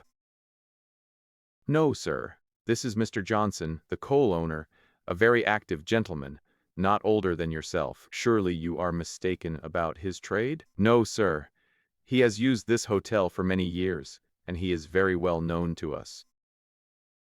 "Ah, that settles it. Mrs. Oldmore, too. I seem to remember the name. Excuse my curiosity, but often in calling upon one friend one finds another." "She is an invalid lady, sir. Her husband was once mayor of Gloucester. She always comes to us when she is in town." "Thank you. I am afraid I cannot claim her acquaintance. We have established a most important fact by these questions, Watson," he continued in a low voice as we went upstairs together. "We know now that the people who are so interested in our friend have not settled down in his own hotel. That means that while they are, as we have seen, very anxious to watch him, they are equally anxious that he should not see them. Now, this is a most suggestive fact. What does it suggest? It suggests, "Hallo, my dear fellow, what on earth is the matter?" As we came round the top of the stairs, we had run up against Sir Henry Baskerville himself. His face was flushed with anger, and he held an old and dusty boot in one of his hands. So furious was he that he was hardly articulate, and when he did speak it was in a much broader and more western dialect than any which we had heard from him in the morning. "Seems to me they are playing me for a sucker in this hotel," he cried. "They'll find they've started in to monkey with the wrong man unless they are careful. By thunder, if that find my missing boot there will be trouble. I can take a joke with the best, Mr. Holmes. They've got a bit over the mark this time. Still looking for your boot?" "Yes, sir, and mean to find it. But surely you said that it was a new brown boot?" "So it was, sir. And now it's an old black one." "What? You don't mean to say—" "That's just what I do mean to say. I only had 3 pairs in the world. The new brown, the old black, and the patent leathers, which I am wearing. Last night they took one of my brown ones, and today they have sneaked one of the black." "Well, have you got it? Speak out, man, and don't stand staring." An agitated German waiter had appeared upon the scene. "No, sir. I have made inquiry all over the hotel, but I can hear no word of it." "Well, either that boot comes back before sundown, or I'll see the manager and tell him that I go right straight out of this hotel." "It shall be found, sir. I promise you that if you will have a little patience it will be found. Mind it is, for it's the last thing of mine that I'll lose in this den of thieves." "Well, Mr. Holmes, you'll excuse my troubling you about such a trifle. I think it's well worth troubling about." "Why, you look very serious over it. How do you explain it?" "I just don't attempt to explain it. It seems the very maddest, queerest thing that ever happened to me." "The queerest, perhaps," said Holmes thoughtfully. "What do you make of it yourself?" "Well, I don't profess to understand it yet. This case of yours is very complex, Sir Henry. When taken in conjunction with your uncle's death, I am not sure that, of all the 500 cases of capital importance I handled, there is one which cuts so deep. But we hold several threads in our hands, and the odds are that one or other of them guides us to the truth. We may waste time in following the wrong one, but sooner or later we must come upon the right." We had a pleasant luncheon, in which little was said of the business which had brought us together. It was in the private sitting room to which we afterwards repaired that Holmes asked Baskerville what were his intentions. To go to Baskerville Hall, and when, at the end of the week. "On the whole," said Holmes, "I think that your decision is a wise one. I have ample evidence that you are being dogged in London, and amid the millions of this great city, it is difficult to discover who these people are, or what their object can be. If their intentions are evil, they might do you mischief, and we should be powerless to prevent it. You did not know, Dr. Mortimer, that you were followed this morning from my house?" Dr. Mortimer started violently. "Followed? By whom?" "That, unfortunately, is what I cannot tell you. Have you among your neighbors or acquaintances on Dartmoor any man with a black, full beard?" "No, or, let me see. Why, yes, Barrymore, Sir Charles's butler, is a man with a full black beard." "Ha! Where is Barrymore?" "He is in charge of the hall. We had best ascertain if he is really there, or if by any possibility he might be in London." "How can you do that?" "Give me a telegraph form. Is all ready for Sir Henry?" "That will do. Address to Mr. Barrymore, Baskerville Hall. What is the nearest telegraph office?" "Grimpen." "Very good. We will send a second wire to the postmaster, Grimpen. Telegram to Mr. Barrymore to be delivered into his own hand. If absent, please return wire to Sir Henry Baskerville, Northumberland Hotel. That should let us know before evening whether Barrymore is at his post in Devonshire or not." "That's so," said Baskerville. "By the way, Dr. Mortimer, who is this Barrymore anyhow?" "He is the son of the old caretaker, who is dead. They have looked after the hall for 4 generations now. So far as I know, he and his wife are as respectable a couple as any in the county." "At the same time," said Baskerville, "it's clear enough that so long as there are none of the family at the hall these people have a mighty fine home and nothing to do." "That is true." "Did Barrymore profit at all by Sir Charles's will?" asked Holmes. "He and his wife had £500 each." "Ha! Did they know that they would receive this?" "Yes, Sir Charles was very fond of talking about the provisions of his will." "That is very interesting." "I hope," said Dr. Mortimer, "that you do not look with suspicious eyes upon everyone who received a legacy from Sir Charles, for I also had £1,000 left to me." "Indeed, and anyone else?" "There were many insignificant sums to individuals, and a large number of public charities. The residue all went to Sir Henry." "And how much was the residue?" £740,000. Holmes raised his eyebrows in surprise. I had no idea that so gigantic a sum was involved, said he. Sir Charles had the reputation of being rich, but we did not know how very rich he was until we came to examine his securities. The total value of the estate was close on to £1 million.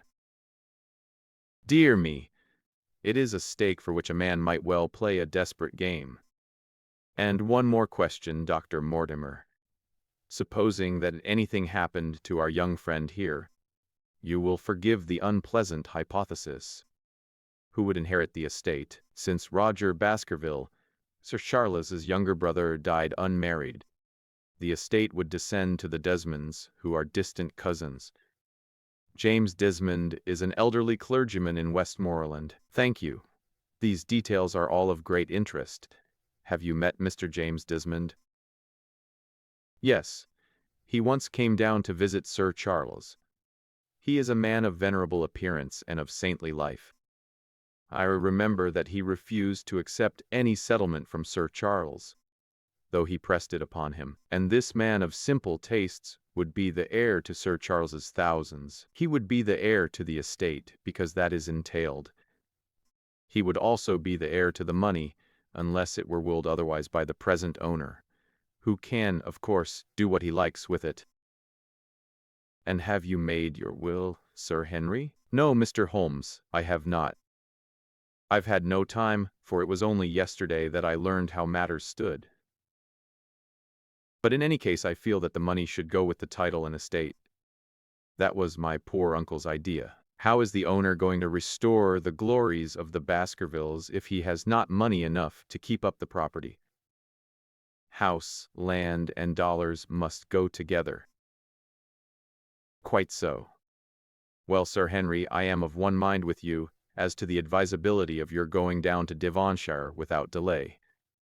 There is only one provision which I must make. You certainly must not go alone. Dr. Mortimer is with me, but Dr. Mortimer has his practice to attend to, and his house is miles away from yours. With all the goodwill in the world, he may be unable to help you. No, Sir Henry, you must take with you someone, a trusty man, who will be always by your side. Is it possible that you could come yourself, Mr. Holmes? If matters came to a crisis, I should endeavor to be present in person. But you can understand that, with my extensive consulting practice, and with the constant which reach me from many quarters, it is impossible for me to be absent from London for an indefinite time. At the present instant, one of the most revered names in England is being besmirched by a blackmailer, and only I can stop a disastrous scandal. You will see how impossible it is for me to go to Dartmoor. Whom would you recommend, then? Holmes laid his hand upon my arm. If my friend would undertake it, there is no man who is better worth having at your side when you are in a tight place. No one can say so more confidently than I. The proposition took me completely by surprise. But before I had time to answer, Baskerville seized me by the hand and wrung it heartily. Well, now that is real kind of you, Dr. Watson. You see how it is with me, and you know just as much about the matter as I do. If you will come down to Baskerville Hall and see me through, I'll never forget it. The promise of adventure had always a fascination for me, and I was complimented by the words of Holmes, and by the eagerness with which the baronet hailed me as a companion. I will come, with pleasure, said I. You do not know how I could employ my time better. And you will report very carefully to me, said Holmes. When a crisis comes, as it will do, I will direct how you shall act. I suppose that by Saturday all might be ready? Would that suit Dr. Watson? Perfectly. Then on Saturday, unless you hear to the contrary, we shall meet at the 10:30 train from Paddington. We had risen to depart when Baskerville gave a cry of triumph, and diving into one of the corners of the room, he drew a brown boot from under a cabinet. My missing boot, he cried. May all our difficulties vanish as easily, said Sherlock Holmes, but it is a very singular thing. Dr. Mortimer remarked. I searched this room carefully before lunch. And so did I, said Baskerville. Every inch of it. There was certainly no boot in it then. In that case, the waiter must have placed it there while we were lunching. Setting aside the whole grim story of Sir Charles's death, we had a line of inexplicable incidents all within the limits of 2 days, which included the receipt of the printed letter, the black-bearded spy in the hansom, the loss of the new Brown. Holmes sat in silence in the cab as we drove back to Baker Street, and I knew from his drawn brows and keen face that his mind, like my own, was busy in endeavoring to frame some scheme into which all these strange and apparently disconnected episodes could be fitted. All afternoon and late into the evening he sat lost in tobacco and thought. Just before dinner, 2 telegrams were handed in. The first ran, "Have just heard that Barrymore is at the Hall, Baskerville." The second, "Visited 23 hotels as directed, but sorry to report unable to trace cut sheet of times. Cartwright." There go 2 of my threads, Watson. There is nothing more stimulating than a case where everything goes against you. We must cast round for another scent. We have still the cabman who drove the spy. Exactly. I have wired to get his name and address from the official registry. I should not be surprised if this were an answer to my question. The ring at the bell proved to be something even more satisfactory than an answer, however, for the door opened and a rough-looking fellow entered, who was evidently the man himself. "I got a message from the head office that a gent at this address had been inquiring for No. 2704, said he. "I've driven my cab this 7 years, and never a word of complaint. I came here straight from the yard to ask you to your face what you had against me." "I have nothing in the world against you, my good man. On the contrary, I have half a sovereign for you, if you will give me a clear answer to my questions." "Well, I've had a good day and no mistake," said the cabman with a grin. "What was it you wanted to ask, sir?" "First of all, your name and address, in case I want you again." "John Clayton, 3 Street, the Borough. My cab is out of Shipley's Yard, near Waterloo Station." Sherlock Holmes made a note of it. "Now, Clayton, tell me all about the fare who came and watched this house at 10 o'clock this morning, and afterwards followed the 2 gentlemen down Regent Street." The man looked surprised and a little embarrassed. "Why, there's no good my telling you things, for you seem to know as much as I do already," said he. "The truth is that the gentleman told me that he was a detective, and that I was to say nothing about him to anyone. My good fellow, this is a very serious business, and you may find yourself in a pretty bad position if you try to hide anything from me. You say that your fare told you that he was a detective?" "Yes, he did." "When did he say this?" "When he left me." "Did anything more?" "He mentioned his name." Holmes cast a swift glance of triumph at me. "Oh, he mentioned his name, did he? That was imprudent. What was the name that he mentioned?" "His name," said the cabman, "was Mr. Sherlock Holmes." Never have I seen my friend more completely taken aback than by the cabman's reply. For an instant he sat in silent amazement. Then he burst into a hearty laugh. A touch, Watson, an undeniable touch. I feel a foil as quick and supple as my own. He got home upon me very prettily that time. So his name was Sherlock Holmes, was it? Yes, sir. That was the gentleman's name. Excellent. Tell me where you picked him up and all that occurred. He hailed me 9:30 in Trafalgar Square.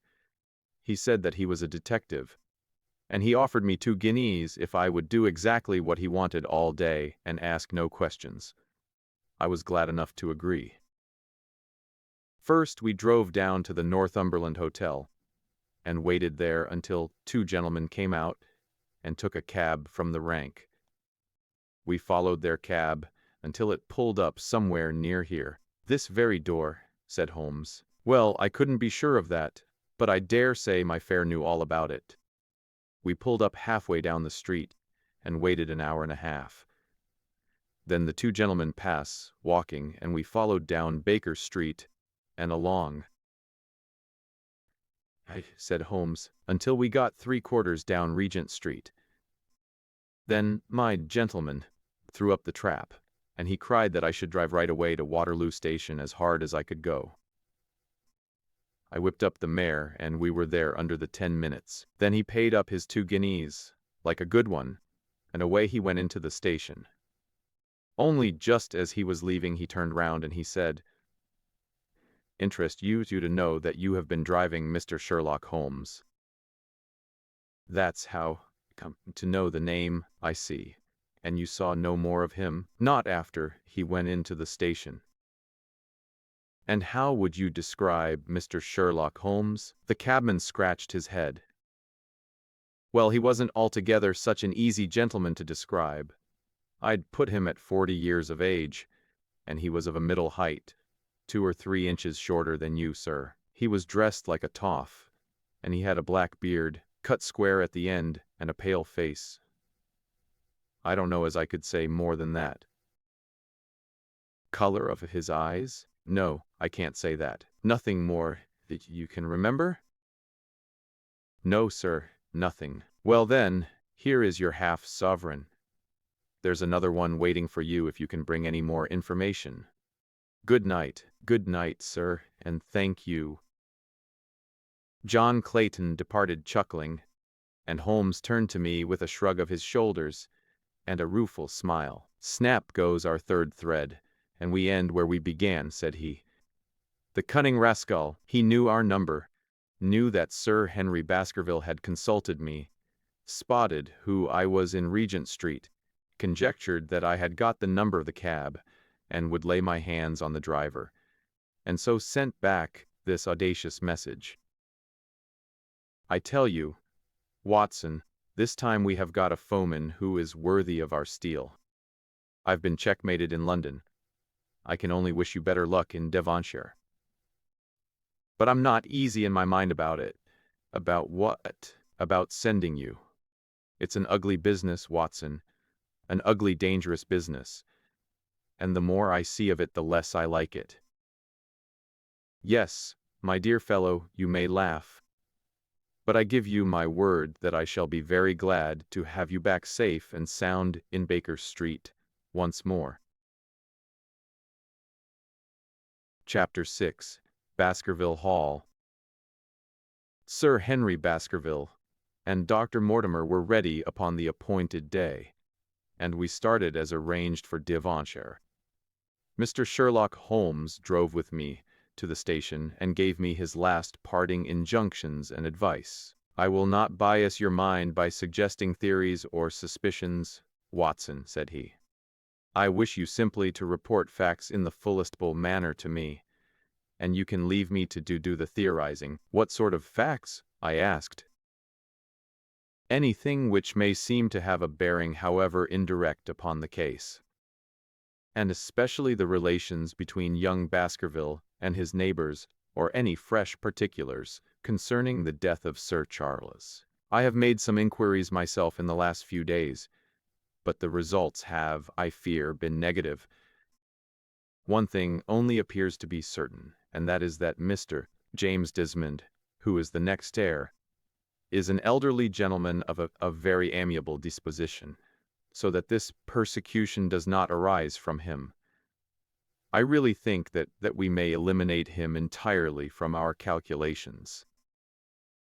There remain the people who will actually surround Sir Henry Baskerville upon the moor. Would it not be well, in the first place, to get rid of this Barrymore couple? By no means. You could not make a greater mistake. If they are innocent, it would be a cruel injustice. And if they are guilty, we should be giving up all chance of bringing it home to them. No, we will preserve them upon our list of suspects. Then there is a groom at the hall, if I remember right. There are 2 moorland farmers. There is our friend Dr. Mortimer, whom I believe to be entirely honest. And there is his wife, of whom we know nothing. There is this naturalist, Stapleton. And there is his sister, who is said to be a young lady of attractions. There is Mr. Frankland, of Laughter Hall, who is also an unknown factor, and there are one or two other neighbors. These are the folk who must be your very special study. I will do my best. You have arms, I suppose? Yes, I thought it as well to take them. Most certainly. Keep your revolver near you night and day, and never relax your precautions. Our friends had already secured a first-class carriage, and were waiting for us upon the platform. No, we have no news of any kind, said Dr. Mortimer in answer to my friend's questions. I can swear to one thing, and that is that we have not been shadowed during the last 2 days. We have never gone out without keeping a sharp watch, and no one could have escaped our notice. You have always kept together, I presume, except yesterday afternoon. I usually give up one day to pure amusement when I come to town, so I spent it at the Museum of the College of Surgeons. And I went to look at the folk in the park, said Baskerville, but we had no trouble of any kind. It was imprudent all the same, said Holmes, shaking his head and looking very grave. Sir Henry, you will not go about alone. Some great misfortune will befall you if you do. Did you get your other boot? No, sir, it is gone forever. Indeed, that is very interesting. Well, goodbye, he added as the train began to glide down the platform. Bear in mind, Sir Henry, one of the phrases in that queer old legend which Dr. Mortimer has read to us, and avoid the moor in those hours of darkness when the powers of evil are exalted. I looked back at the platform when we had left it far behind and saw the tall, austere figure of Holmes standing motionless and gazing after us. The journey was a swift and pleasant one, and I spent it in making the more intimate acquaintance of my 2 companions, and in playing with Dr. Mortimer's spaniel. In a very few hours the brown earth had become ruddy. The brick changed to granite, and red cows grazed in well-hedged fields where the lush grasses and more luxuriant vegetation spoke of a richer, if a damper, climate. Young Baskerville stared eagerly out of the window and cried aloud with delight as he recognized the familiar features of the Devon scenery. I've been over a good part of the world since I left it, Dr. Watson, said he. But I have never seen a place to compare with it. He never saw a Devonshire man who did not swear by his county, I remarked. It depends upon the breed of men quite as much as on the county, said Dr. Mortimer. A glance at our friend here reveals the rounded head of the Celt, which carries inside it the Celtic enthusiasm and power of attachment. Poor Sir Charles's head was of a very rare type, half Gaelic, half Ivernian in its characteristics. But you were very young when you last saw Baskerville Hall, were you not? I was a boy in my teens at the time of my father's death and had never seen the hall, for he lived in a little cottage on the south coast. Thence I went straight to a friend in America. I tell you, it is all as new to me as it is to Dr. Watson, and I'm as keen as possible to see the moor. Are you? Then your wish is easily granted, for there is your first sight of the moor, said Dr. Mortimer, pointing out of the carriage window. Over the green squares of the fields and the low curve of a wood, there rose in the distance a gray, melancholy hill, with a strange jagged summit, dim and vague in the distance, like some fantastic landscape in a dream. There he sat, with his tweed suit and his American accent, in the corner of a prosaic railway carriage, and yet, as I looked at his dark and expressive face, I felt more than ever how a descendant he was of that long line of high-blooded, fiery, and masterful men. There were pride, valor, and strength in his thick brow, his sensitive nostrils, and his large hazel eyes. If on that forbidding moor a difficult and dangerous quest should lie before us, This was at least a comrade for whom one might venture to take a risk with the certainty that he would bravely share it. The train pulled up at a small wayside station, and we all descended. Outside, beyond the low, white fence, a wagonette with a pair of cobs was waiting. Our coming was evidently a great event, for station master and porters clustered round us to carry out our luggage. It was a sweet, simple country spot. But I was surprised to observe that by the gate there stood two soldierly men in dark uniforms who leaned upon their short rifles and glanced keenly at us as we passed. Rolling pasture lands curved upward on either side of us, and old gabled houses peeped out from amid the thick green foliage. But behind the peaceful and sunlit countryside rose ever, dark against the evening sky, the long, gloomy curve of the moor, broken by the jagged and sinister hills. The wagonette swung round into a side road, and we curved upward through deep lanes worn by centuries of wheels, high banks on either side, heavy with dripping moss and fleshy hart's-tongue ferns. Bronzing bracken and mottled bramble gleamed in the light of the sinking sun. Still steadily rising, we passed over a narrow granite bridge and skirted a noisy stream which gushed swiftly down, foaming and roaring amid the gray boulders. Both road and stream wound up through a valley dense with scrub oak and fir. At every turn Baskerville gave an exclamation of delight, looking eagerly about him and asking countless questions. To his eyes all seemed beautiful, but to me a tinge of melancholy lay upon the countryside, which bore so clearly the mark of the waning year. Yellow leaves carpeted the lanes and fluttered down upon us as we passed. The rattle of our wheels died away as we drove through drifts of rotting vegetation. Sad gifts, as it seemed to me, for nature to throw before the carriage of the returning heir of the Baskervilles. "Halloa!" cried Dr. Mortimer. "What is this?" A steep curve of heath-clad land, an outlying spur of the moor, lay in front of us. On the summit, hard and clear like an equestrian statue upon its pedestal, was a mounted soldier, dark and stern, his rifle poised ready over his forearm. He was watching the road along which we traveled. "What is this, Perkins?" asked Dr. Mortimer. Our driver half turned in his seat. "There's a convict escaped from Princetown, sir. He's been out 3 days now, and the warders watch every road and every station, but they've had no sight of him yet. The farmers about here don't like it, sir, and that's a fact. Well, I understand that they get £5 if they can give information." "Yes, sir, but the chance of £5 is but a poor thing compared to the chance of having your throat cut. You see, it isn't like any ordinary convict. This is a man that would stick at nothing."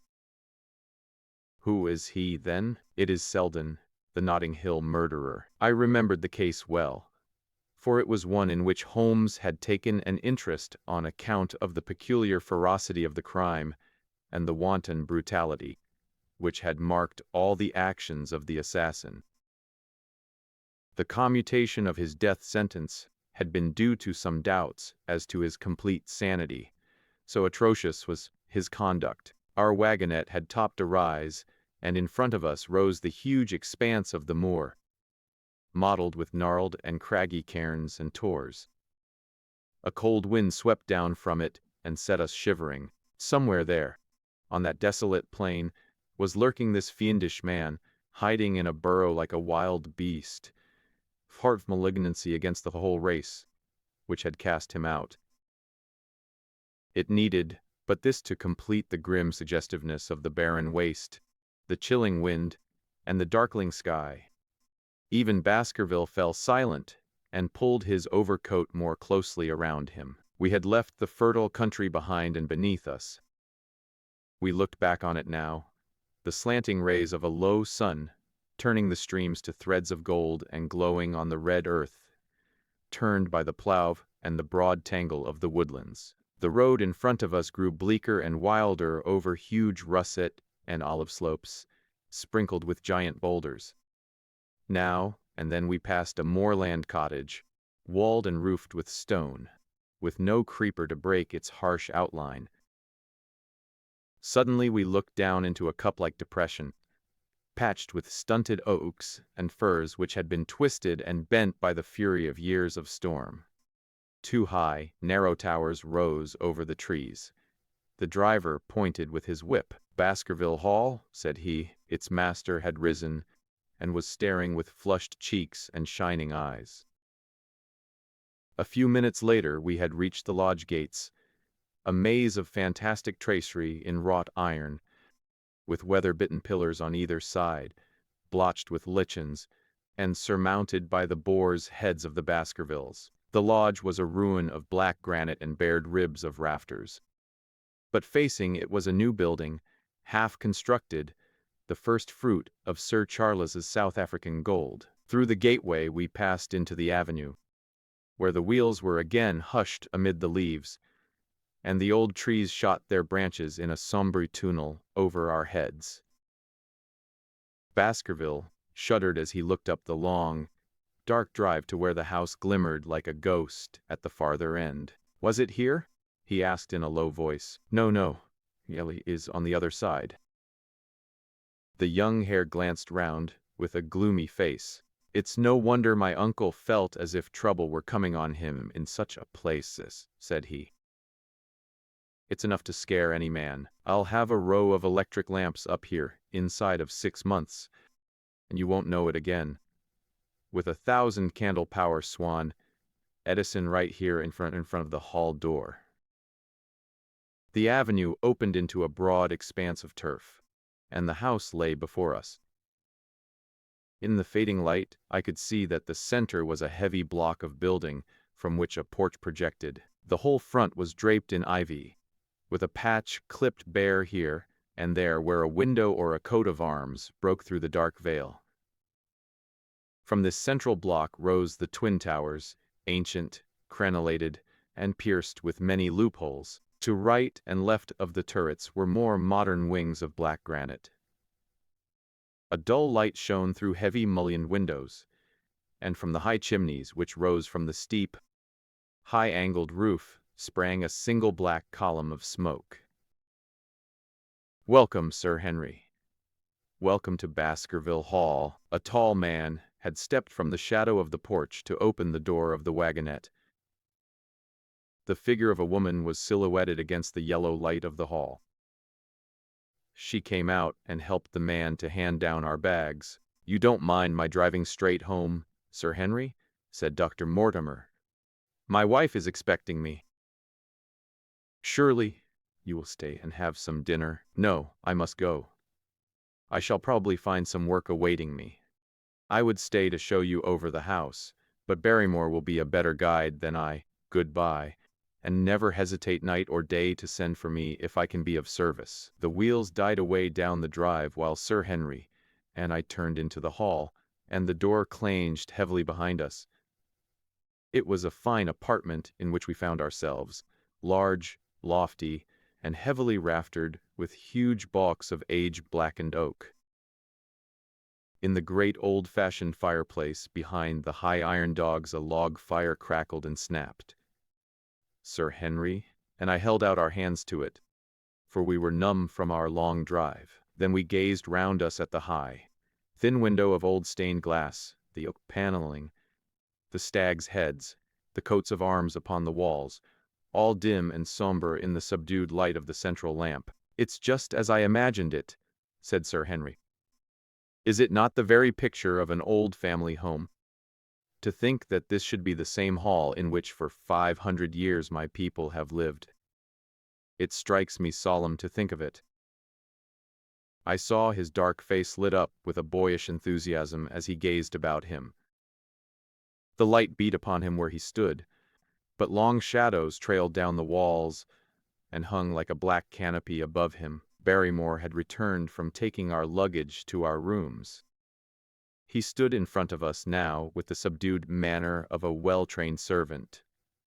He was a remarkable-looking man, tall, handsome, with a square black beard and pale, distinguished features. "Would you wish dinner?" To be served at once, sir? Is it ready? In a very few minutes, sir. You will find hot water in your rooms. My wife and I will be happy, Sir Henry, to stay with you until you have made your fresh arrangements. But you will understand that under the new conditions this house will require a considerable staff. What new conditions? I only meant, sir, that Sir Charles led a very retired life, and we were able to look after his wants.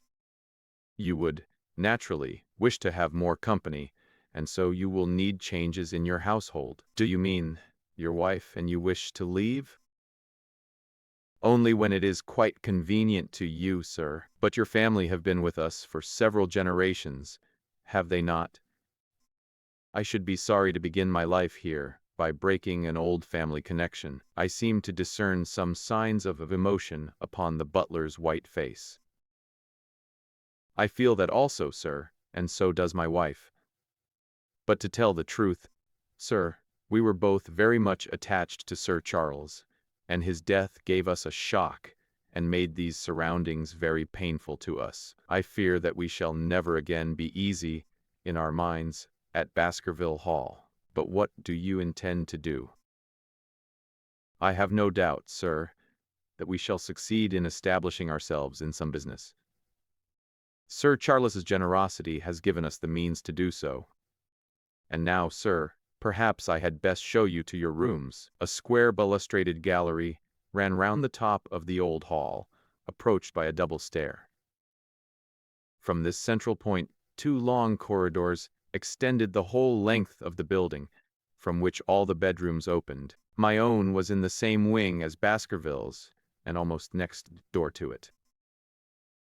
These rooms appeared to be much more modern than the central part of the house, and the bright paper and numerous candles did something to remove the somber impression which our arrival had left upon my mind. But the dining room which opened out of the hall was a place of shadow and gloom. It was a long chamber with a step separating the days, where the family sat from the lower portion reserved for their dependents, with rows of flaring torches to light it up, and the color and rude hilarity of an old-time banquet it might have softened. But now, when 2 black-clothed gentlemen sat in the little circle of light thrown by a shaded lamp, one's voice became hushed and one's spirit subdued. A dim line of ancestors, in every variety of dress, from the Elizabethan knight to the buck of the Regency, stared down upon us and daunted us by their silent company. We talked little, and I for one was glad when the meal was over, and we were able to retire into the modern billiard room and smoke a cigarette. My word, it isn't a very cheerful place, said Sir Henry. I suppose one can tone down to it, but I feel a bit out of the picture at present. I don't wonder that my uncle got a little jumpy if he lived all alone in such a house as this. However, if it suits you, we will retire early tonight, and perhaps things may seem more cheerful in the morning. I drew aside my curtains before I went to bed, and looked out from my window. It opened upon the grassy space which lay in front of the hall door. Beyond, 2 copses of trees moaned and swung in a rising wind. A half-moon broke through the rifts of racing clouds. In its cold light, I saw beyond the trees a broken fringe of rocks, and the long, low curve of the melancholy moor. I closed the curtain, feeling that my last impression was in keeping with the rest, and yet it was not quite the last. I found myself weary and yet wakeful, tossing restlessly from side to side, seeking for the sleep which would not come. Far away a chiming clock struck out the quarters of the hours, but otherwise a deathly silence lay on the old house. And then, suddenly, in the varied of the night, there came a sound to my ears, clear, resonant, and unmistakable. It was the sob of a woman, the muffled, strangling gasp of one who is torn by an uncontrollable sorrow. I sat up in bed and listened intently. The noise could not have been far away, and was certainly in the house, For half an hour I waited with every nerve on the alert, but there came no other sound save the chiming clock and the rustle of the ivy on the wall. Chapters: The Stapletons of Merripit House. The fresh beauty of the following morning did something to efface from our minds the grim and gray impression which had been left upon both of us by our first experience of Baskerville Hall. As Sir Henry and I sat at breakfast, the sunlight flooded in through the high mullioned windows, throwing watery patches from the coats of arms which covered them. The dark paneling glowed like bronze in the golden rays, and it was hard to realize that this was indeed the chamber which had struck such a gloom into our souls upon the evening before. "I guess it is ourselves and not the house that we have to blame," said the baronet. We were tired with our journey and chilled by our drive, so we took a grey view of the place. Now we are fresh and well, so it is all cheerful once more. And yet it was not entirely a question of imagination, I answered. Did you, for example, happen to hear someone, a woman I think, sobbing in the night? That is curious, for I did when I was half asleep fancy that I heard something of the sort. I waited quite a time, but there was no more of it, so I concluded that it was all a dream. I heard it distinctly, and I am sure that it was really the sob of a woman. We must ask about this right away. He rang the bell and asked Barrymore whether he could account for our experience. It seemed to me that the pallid features of the butler turned a shade paler still as he listened to his master's question. "There are only 2 women in the house, Sir Henry," he answered. "One is the scullery maid, who sleeps in the other wing. The other is my wife, and I can answer for it that the sound could not have come from her." And yet he lied as he said it, for it chanced that after breakfast I met Mrs. Barrymore in the long corridor with the sun full upon her face. She was a large, impassive, heavy-featured woman with a stern-set expression of mouth, but her telltale eyes were red and glanced at me from between swollen lids. It was she, then, who wept in the night, and if she did so her husband must know it. Yet he had taken the obvious risk of discovery in declaring that it was not so. Why had he done this? And why did she weep so bitterly? Already round this pale-faced, handsome, black-bearded man there was gathering an atmosphere of mystery and of gloom. It was he who had been the first to discover the body of Sir Charles, and we had only his word for all the circumstances which led up to the old man's death. Was it possible that it was Barrymore, after all, whom we had seen in the cab in Regent Street? The beard might well have been the same.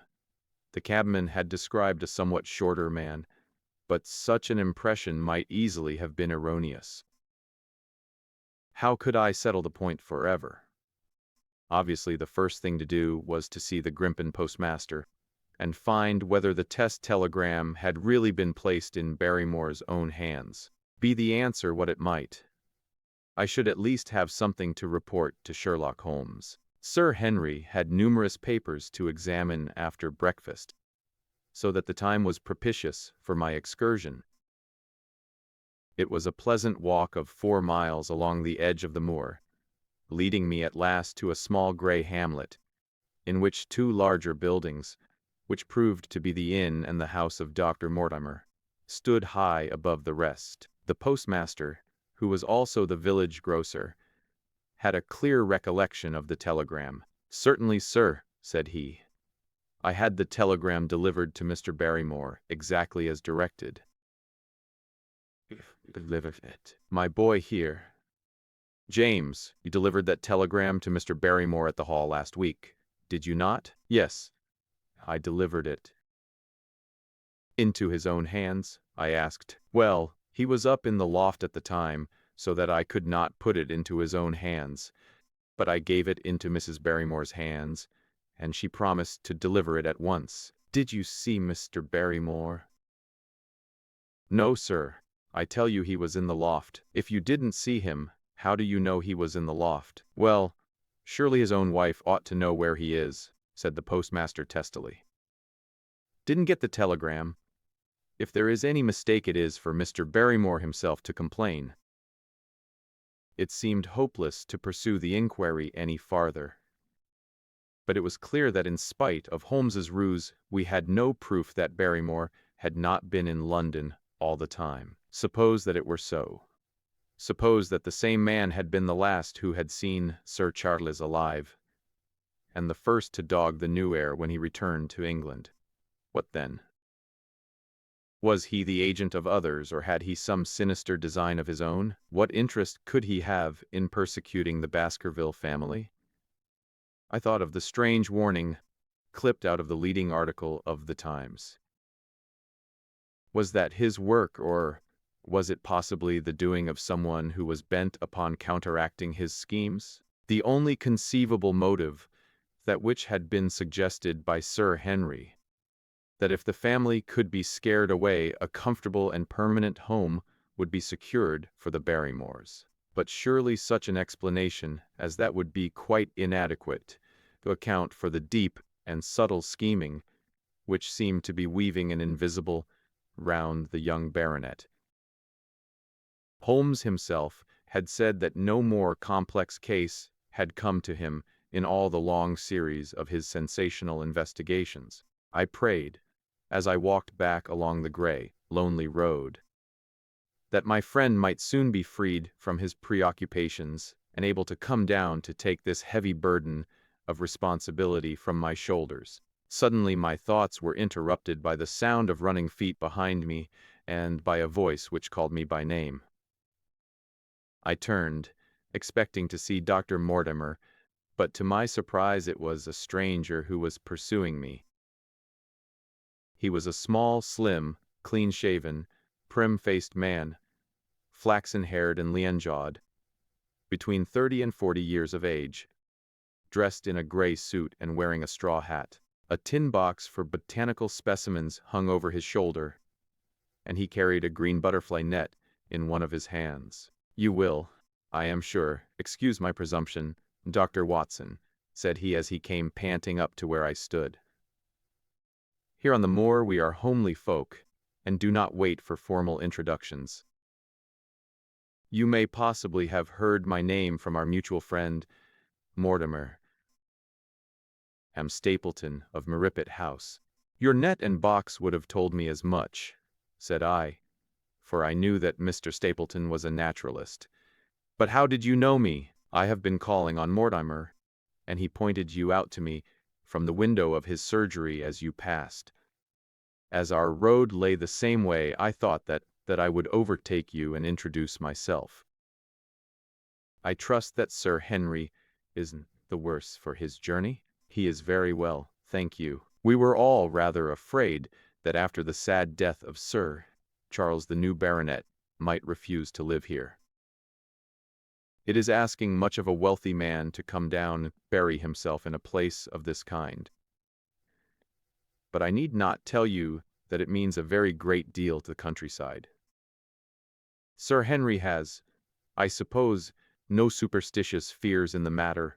I do not think that it is likely. Of course you know the legend of the fiend dog which haunts the family?" "I have heard it. It is extraordinary how credulous the peasants are about here, and of them are ready to swear that they have seen such a creature upon the moor." He spoke with a smile, but I seemed to read in his eyes that he took the matter more seriously. The story took a great hold upon the imagination of Sir Charles, and I have no doubt that it led to his tragic end. But how? His nerves were so worked up that the appearance of any dog might have had a fatal effect upon his diseased heart. I fancy they really did see something of the kind upon that last night in the yew alley. I feared that some disaster might occur, for I was very fond of the old man, and I knew that his heart was weak. "How did you—" "That, my friend Mortimer told me." "You think, then, that some dog pursued Sir Charles, and that he died of fright in consequence?" Have you any better explanation? I have not come to any conclusion. Has Mr. Sherlock Holmes? The words took away my breath for an instant, but a glance at the placid face and steadfast eyes of my companion that no surprise was intended. It is useless for us to pretend that we do not know you, Dr. Watson, said he. The records your detective have reached us here, and you could not celebrate him without being known yourself. When Mortimer told me your name, he could not deny your identity. If you are here, then it follows that Mr. Sherlock Holmes is interesting himself in the matter, and I am naturally curious to know what view he may take. I am afraid that I cannot answer that question. May I ask if he is going to honor us with a visit himself? He cannot leave town at present. He has other cases which engage his attention. What a pity! He might throw some light on that, which is so dark to us. But as to your own researches, if there is any possible way in which I can be of service to you, I trust that you will command me. If I had any indication of the nature of your suspicions, or how you propose to investigate the case, I might perhaps even now give you some aid or advice. I assure you that I am simply here upon a visit to my friend, Sir Henry, and that I need no help of any kind. Excellent, said Stapleton. You are perfectly right to be wary and discreet.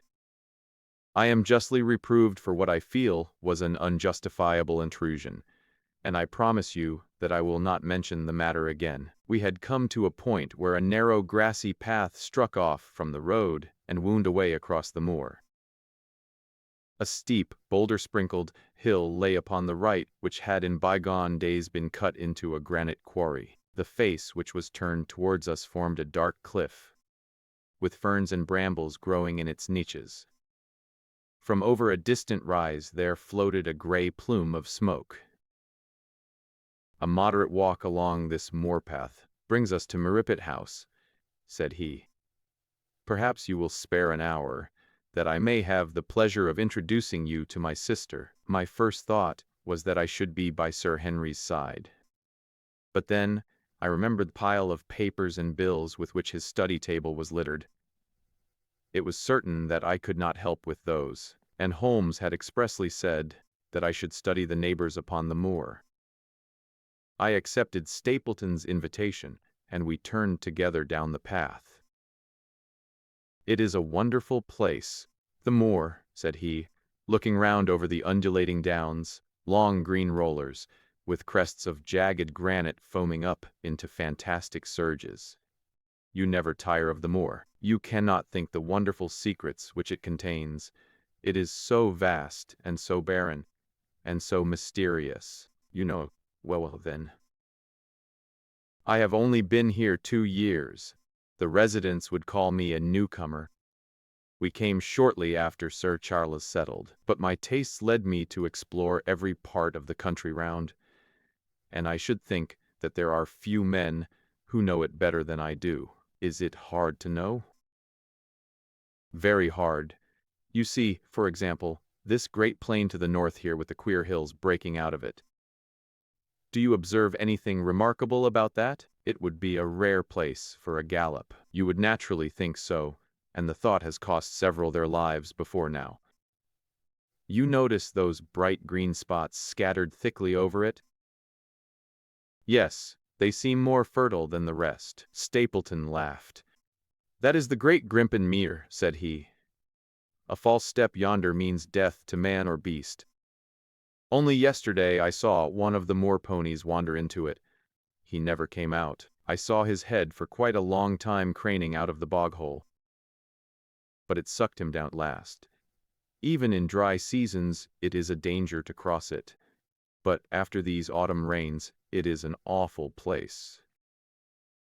And yet I can find my way to the very heart of it and return alive. By George, there is another of those miserable ponies. Something brown was rolling and tossing among the green sedges. Then a long, agonized, writhing neck shot upward and a dreadful cry echoed over the moor. It turned me cold with horror, but my companion's nerves seemed to be stronger than mine. "It's gone," said he. "The mire has him. 2 in 2 days, and many more, perhaps, for they get in the way of going there in the dry weather, and never know the difference until the mire has them in its clutches. It's a bad place, the Great Grimpen Meter. And you say you can penetrate it?" "Yes, there are 1 or 2 paths which a very active man can take. I have found them out." "But why should you wish to go into so horrible a place?" "Well, you see the hills beyond. They are really islands cut off on all sides by the impassable mere, which has crawled round them in the course of years. That is where the rare plants and the butterflies are, if you have the wit to reach them. I shall try my luck some day." He looked at me with a surprised face. "For God's sake, put such an idea out of your mind. Your blood would be upon my head. I assure you that there would not be the least chance of your coming back alive. It is only by remembering certain complex landmarks that I am able to do it." "Hello!" I cried. "What is that?" A long, low moan, indescribably sad, swept over the moor. It filled the whole air, and yet it was impossible to say whence it came. From a dull murmur it swelled into a deep roar, and then sank back into a melancholy, throbbing murmur once again. Stapleton looked at me with a curious expression in his face. "Queer place, the moor," said he. "But what is it?" "The peasants say it is the hound of the Baskervilles calling for its prey. I've heard it once or twice before, but never quite so loud." I looked round, with a chill of fear in my heart, at the huge swelling plain, mottled with the green patches of rushes. Nothing stirred over the vast expanse save a pair of ravens, which croaked loudly from a tor behind us. "You are an educated man. You don't believe such nonsense as that," said I.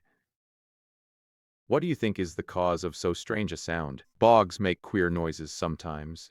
It's the mud settling, or the water rising, or something." "No, that was a living voice." "Well, perhaps it was. Did you ever hear a bittern booming?" "No, I never did. It's a very rare bird, practically extinct in England now, but all things are possible upon the moor. Yes, I should not be surprised to learn that what we have heard is the cry of the last of the bitterns. It's the weirdest, strangest thing that ever I heard in my life. Yes, it's rather an uncanny place altogether. Look a hillside yonder. What do you make of those?" The whole steep slope was covered with gray circular rings of stone. A score of them at least. "What are they? Sheep pens?" "No, they are the homes of our worthy ancestors. Prehistoric man lived thickly on the moor, and as no one in particular has lived there, we find all his little arrangements exactly as he left them. These are his wigwams with the roofs off. You can even see his hearth and his couch if you have the curiosity to go inside. But it is quite a town. When was it inhabited? Neolithic man, no date. What did he do? He grazed his cattle on these slopes, and he learned to dig for tin when the bronze sword began to supersede the stone axe. Look at the great trench in the opposite hill. That is his mark. Yes, you will find some very singular points about the moor, Dr. Watson. Oh, excuse me an instant. It is surely cyclopides. A small fly or moth had fluttered across our path, and in an instant Stapleton was rushing with extraordinary energy and speed in pursuit of it.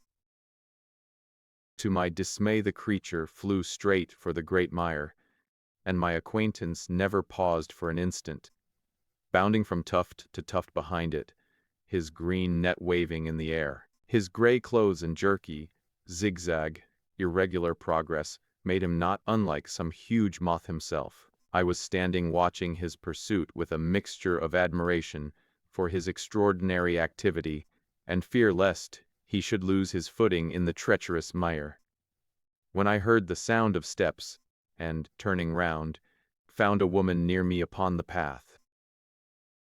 She had come from the direction in which the plume of smoke indicated the position of Merripit House, but the dip of the moor hid her until she was quite close. I could not doubt that this was the Miss Stapleton of whom I had been told, since ladies of any sort must be few upon the moor, and I remembered that I had heard someone describe her as being a beauty. The woman who approached me was certainly that, and of a most uncommon type.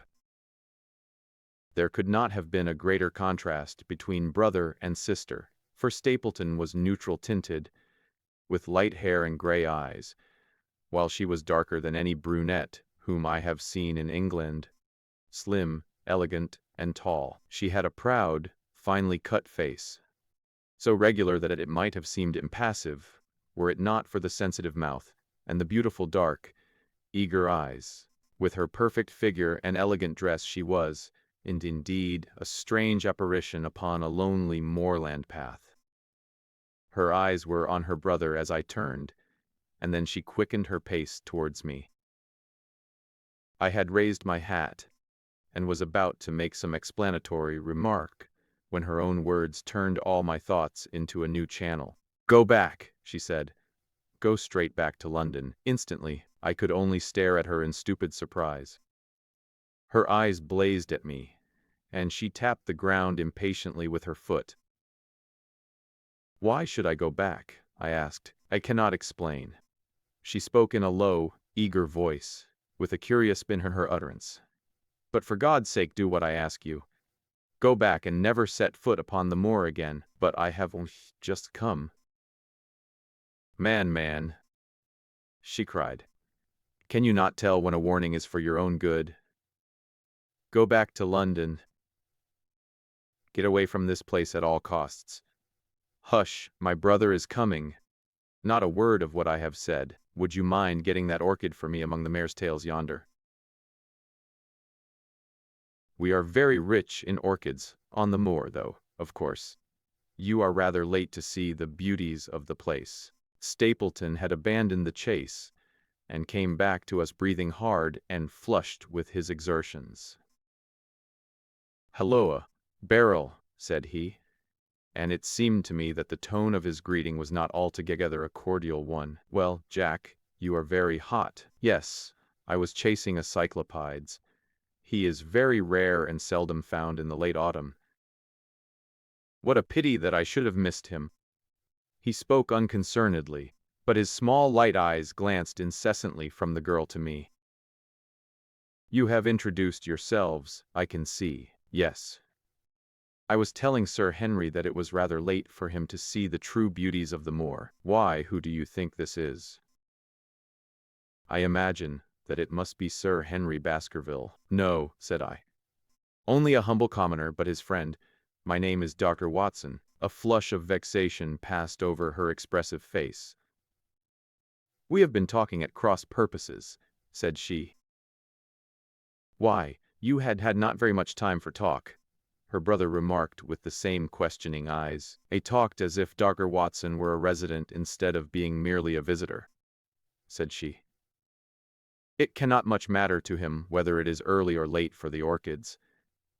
But you will come on, will you not, and see Merripit House?" A short walk brought us to it, a bleak moorland house, once the farm of some grazier in the old prosperous days, but now put into repair and turned into a modern dwelling. An orchard surrounded it, but the trees, as is usual upon the moor, were stunted and nipped, and the effect of the whole place was mean and melancholy. We were admitted by a strange, wizened, rusty-coated old manservant, who seemed in keeping with the house. Inside, however, there were large rooms furnished with an elegance in which I seemed to recognize the taste of the lady. As I looked from their windows at the interminable granite-flecked moor rolling, unbroken, to the farthest horizon, I could not but marvel at what could have brought this highly educated man and this beautiful woman to live in such a place. "Queer spot to choose, is it not?" said he as if in answer to my thought. "And yet we manage to make ourselves fairly happy, do we not, Beryl?" "Quite happy," said she. but there was no ring of conviction in her words. "I had a school," said Stapleton. "It was in the North Country. The work to a man of my temperament was mechanical and uninteresting. But the privilege of living with youth, of helping to mold those young minds, and of impressing them with one's own character and ideals was very dear to me. And yet, if it were not for the loss of the charming companionship of the boys, I could rejoice over my own misfortune. With my strong tastes for botany and zoology, I find an unlimited field of work here, and my sister is as devoted to nature as I am. All this, Dr. Watson, has been brought upon your head by your expression as you surveyed the moor out of our window. It certainly did cross my mind that it might be a little dull, less for you, perhaps, than for your sister. No, I am never dull," said she quickly. "We have books, we have our studies, and we have interesting neighbors. Dr. Mortimer is a most learned man in his own line. Poor Sir Charles was also an admirable companion. We knew him well and miss him more than I can tell. Do you think that I should intrude if I were to call this afternoon and make the acquaintance of Sir Henry? I am sure he would be delighted. Then perhaps you would mention that I propose to do so. We may in our humble way do something to make things more easy for him until he becomes accustomed to his new surroundings. Will you come upstairs, Dr. Watson, and inspect my collection of Lepidoptera? I think it is the most complete one in the southwest of England. By the time that you have looked through them, lunch will be almost ready. But I was eager to get back to my charge. The melancholy of the moor, the death of the unfortunate pony, the weird sound which had been associated with the grim legend of the Baskervilles, all these things tinged my thoughts with sadness. Then, on the top of these more or less vague impressions, there had come the definite and distinct warning of Miss Stapleton, delivered with such intense earnestness that I could not doubt that some grave and deep reason lay behind it. I resisted all pressure to stay for lunch, and I set off at once upon my return journey, taking the grass-grown path by which we had come. It seems, however, that there must have been some short-cut for those who knew it, for before I had reached the road, I was astounded to see Miss Stapleton sitting upon a rock by the side of the track. Her face was beautifully flushed with her exertions, and she held her hand to her side. "I have run all the way in order to cut you off, Dr. Watson. I had not even time to put on my hat. I must not stop, or my brother may miss me. I wanted to say to you how sorry I am about the stupid mistake I made in thinking that you were Sir Henry. Please forget the words I said, which have no application whatever to you." "But I can't forget them, Miss Stapleton," said I. "I am Sir Henry's friend, and his welfare is a very close concern of mine. Tell me why it was that you were so eager that Sir Henry should return to London." "A woman's whim, Dr. Watson. When you know me better, you will understand that I cannot always give reasons for what I say or do. No. I remember the thrill in your voice. I remember the look in your eyes. Please, with me, Miss Stapleton, for ever since I have been here, I have been conscious of shadows all round me. Life has become like that great Grimpen mere, with little green patches everywhere into which one may sink, and with no guide to point the track. Tell me, then, what it was that you meant, and I will promise to convey your warning to Sir Henry." An expression of irresolution passed for an instant over her face, but her eyes had hardened again when she answered me. "You make too much of it, Dr. Watson. My brother and I were very much shocked by the death of Sir Charles. We knew him very intimately, for his favorite walk was over the moor to our house. He was deeply impressed with the curse which hung over the family, and when this tragedy came, I naturally felt that there must be some grounds for the fears which he had expressed. I was distressed, therefore, when another member of the family came down to live here, and I felt that he should be warned of the danger which he will run. That was all which I intended to convey. But what is the danger? You know the story of the Hound. I do not believe in such nonsense, but I do. If you have any influence with Sir Henry, take him away from a place which has always been fatal to his family. The world is wide. Why should he wish to live at the place of danger? Because it is the place of danger. That is Sir Henry's nature. I fear that, unless you can give me some more definite information than this, it would be impossible to get him to move. I cannot say anything definite. I do not know anything definite. I would ask you one more question, Miss Stapleton.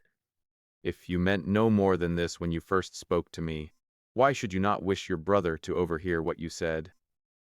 There is nothing to which he, or anyone else, could object. My brother is very anxious to have the hall inhabited, for he thinks it is for the good of the poor folk upon the moor. He would be very angry if he knew that I have said anything which might induce Sir Henry to go away. But I have done my duty now, and I will say no more. I must go back, or he will miss me and suspect that I have seen you. Goodbye. She turned and had disappeared in a few minutes among the scattered boulders, while I, with my soul full of vague fears, pursued my way to Baskerville Hall.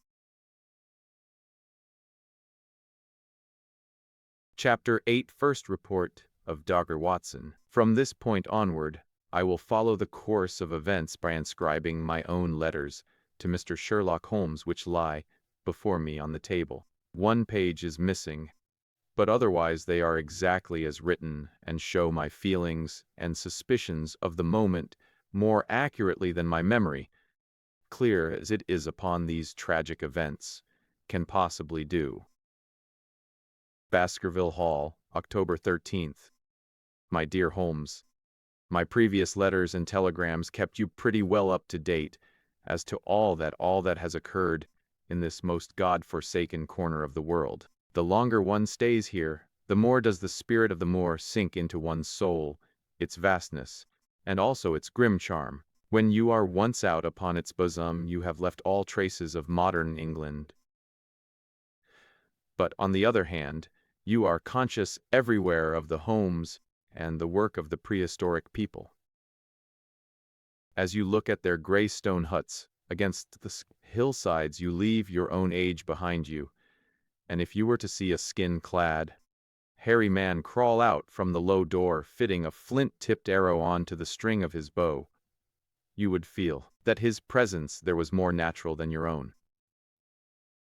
The strange thing is that they should have lived so thickly on what must always have been most unfruitful soil.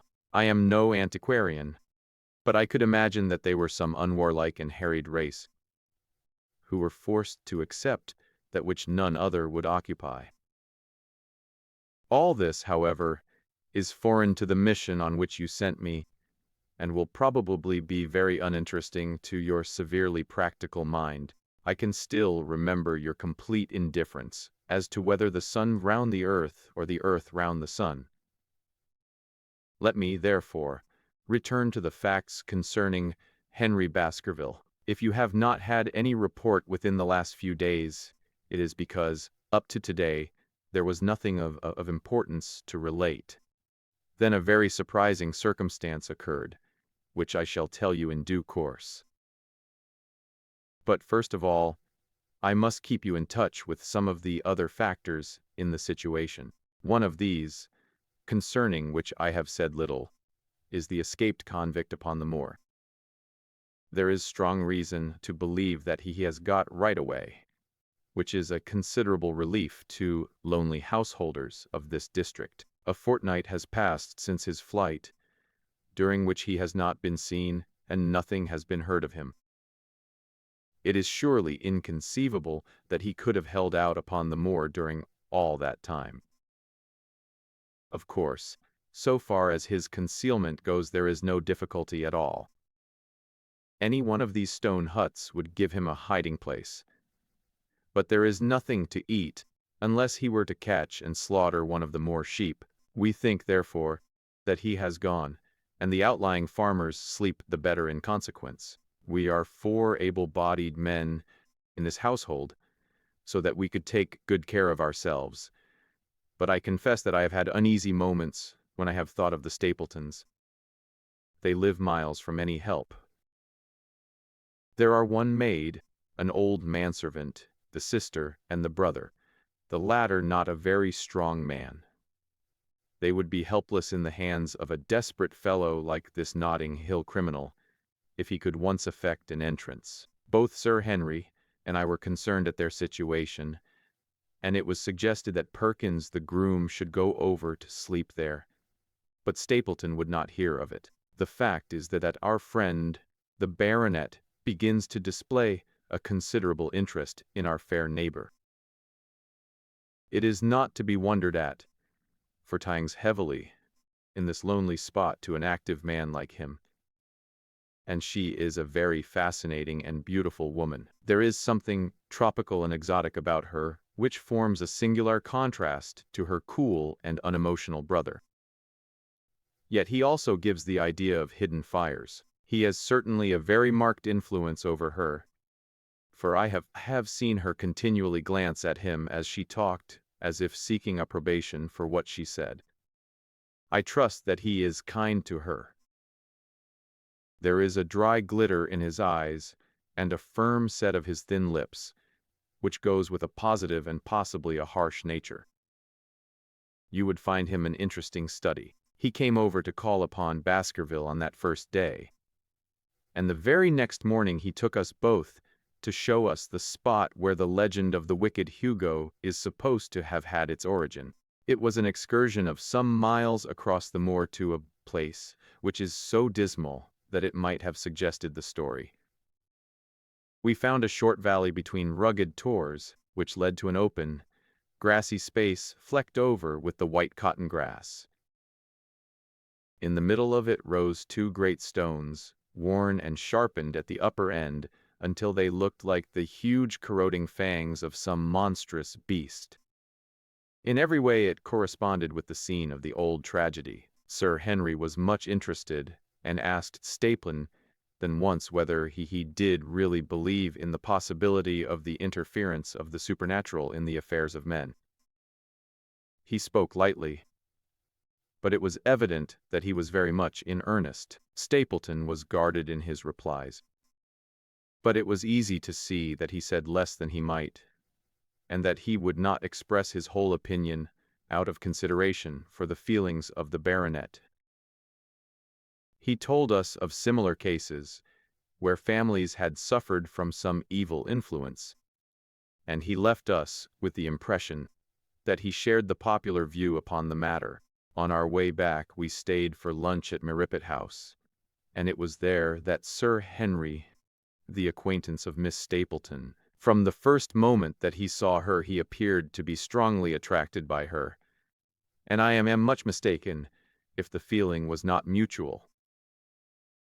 He referred to her again and again on our walk home, and since then hardly a day has passed that we have not seen something of the brother and sister. They dine here tonight, and there is some talk of our going to them next week. One would imagine that such a match would be very welcome to Stapleton, and yet I have more than once caught a look of the strongest disapprobation in his face when Sir Henry has been paying some attention to his sister. He is much attached to her, no doubt, and would lead a lonely life without her, but it would seem the height of selfishness if he were to stand in the way of her making so brilliant a marriage. Yet I am certain that he does not wish their intimacy to ripen into love, and I have several times observed that he has taken pains to prevent them from being tete-a-tete. By the way, your instructions to me never to allow Sir Henry to go out alone will become very much more onerous if a love affair were to be added to our other difficulties. My popularity would soon suffer if I were to carry out your orders to the letter.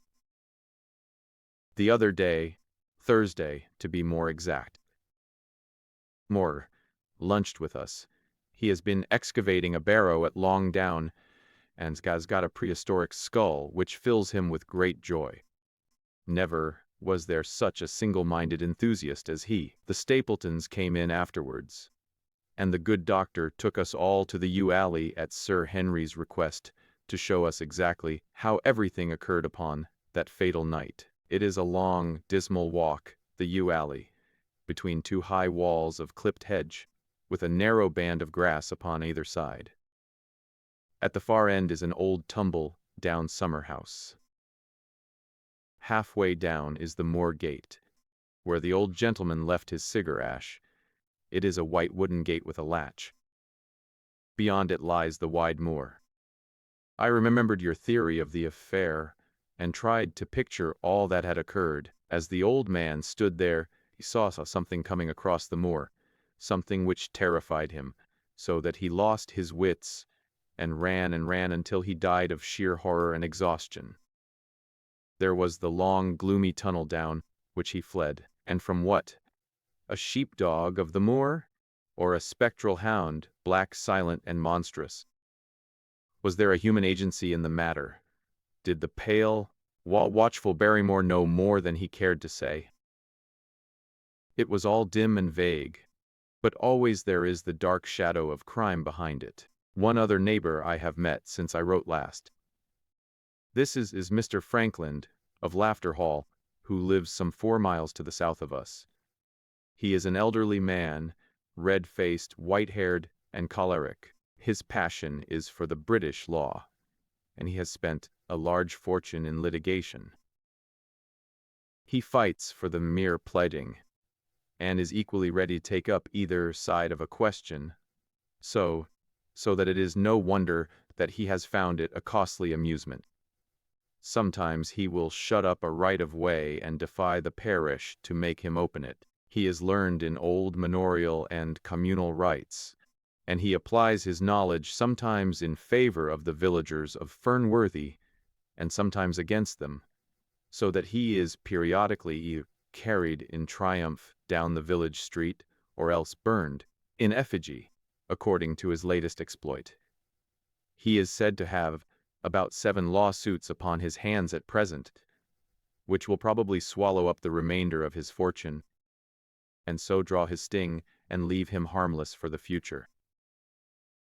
Apart from the law, he seems a kindly, good-natured person, and I only mention him because you were particular that I should send some description of the people who surround us. He is curiously employed at present, for, being an amateur astronomer, he has an excellent telescope, with which he lies upon the roof of his own house and sweeps the moor all day in the hope of catching a glimpse of the escaped convict.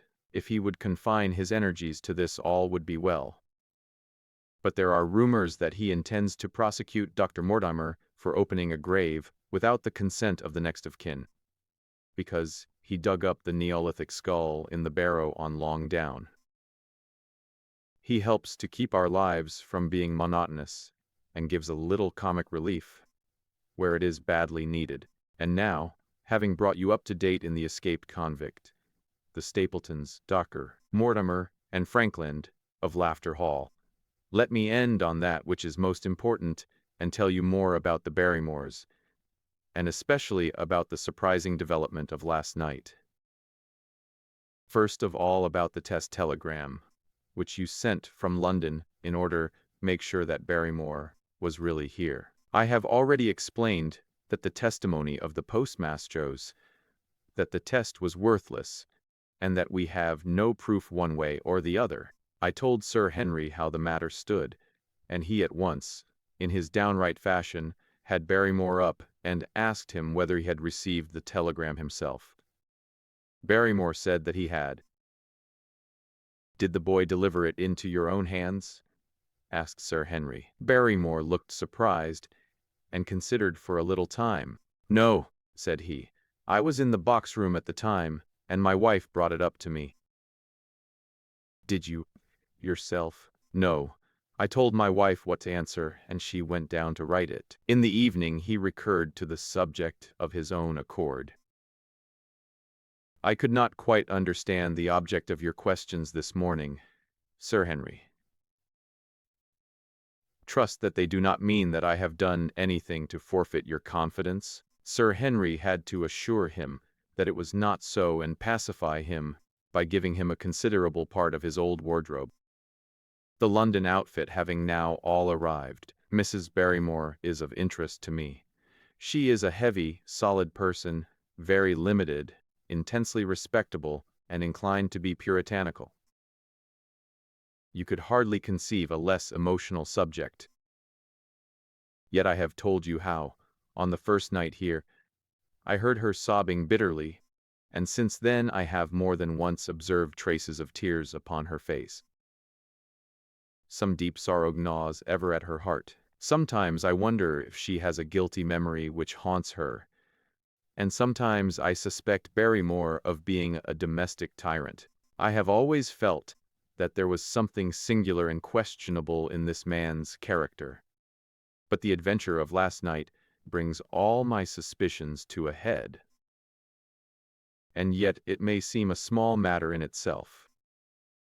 You are aware that I am not a very sound sleeper, and since I have been on guard in this house my slumbers have been lighter than ever. Last night, about 2 in the morning, I was aroused by a stealthy step passing my room. I rose, opened my door, and peeped out. Long black shadow was trailing down the corridor. It was thrown by a man who walked softly down the passage with a candle held in his hand. He was in shirt and trousers, with no covering to his feet. I could merely see the outline, but his height told me that it was Barrymore.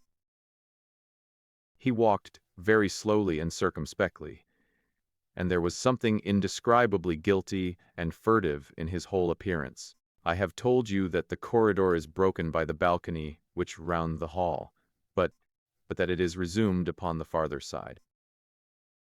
I waited until he had passed out of sight, and then I followed him. When I came round the balcony, he had reached the end of the farther corridor, and I could see from the glimmer of light through an open door that he had entered one of the rooms.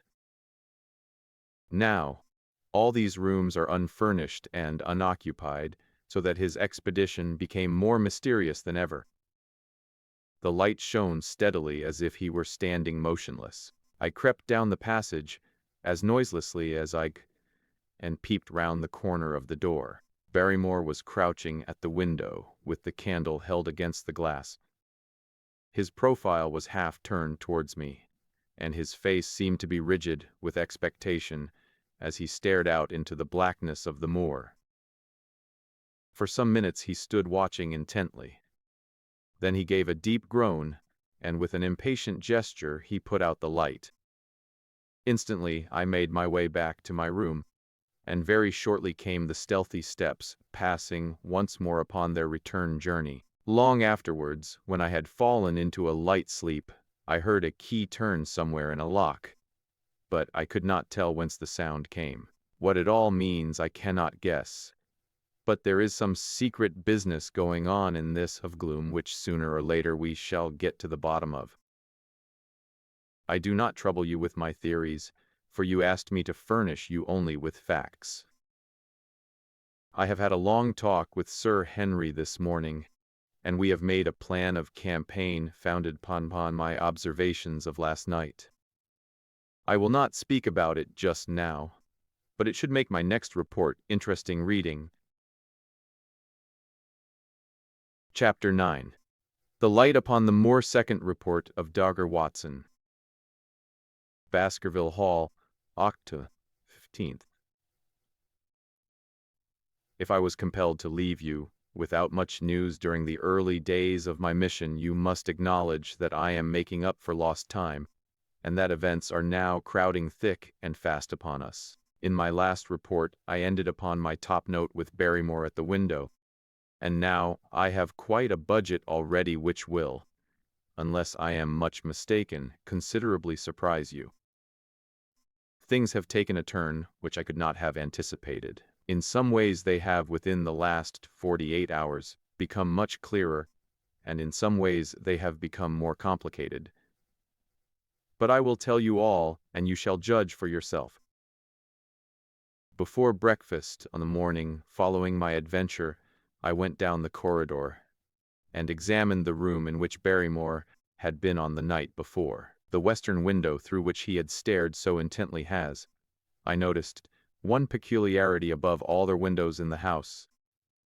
It commands the nearest outlook on to the moor. There is an opening between two trees which enables one from this point of view to look right down upon it, while from all the other windows it is only a distant glimpse which can be obtained.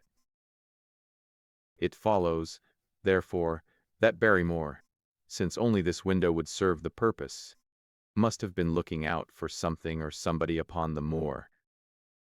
The night was very dark, so that I can hardly imagine how he could have hoped to see anyone. It had struck me that it was possible that some love intrigue was on foot. That would have accounted for his stealthy movements, and also for the uneasiness of his wife. The man is a striking-looking fellow, very well equipped to steal the heart of a country girl. That this theory seemed to have something to support it. That opening of the door, which I had heard after I had returned to my room, might mean that he had gone out, keep some clandestine appointment. So I reasoned with myself in the morning, and I tell you the direction of my suspicions, however much the result, may have shown that they were unfounded. But whatever the true explanation of Barrymore's movements might be, I felt that the responsibility of keeping them to myself until I could explain them was more than I could bear. I had an interview with the baronet in his study after breakfast, and I told him all that I had seen.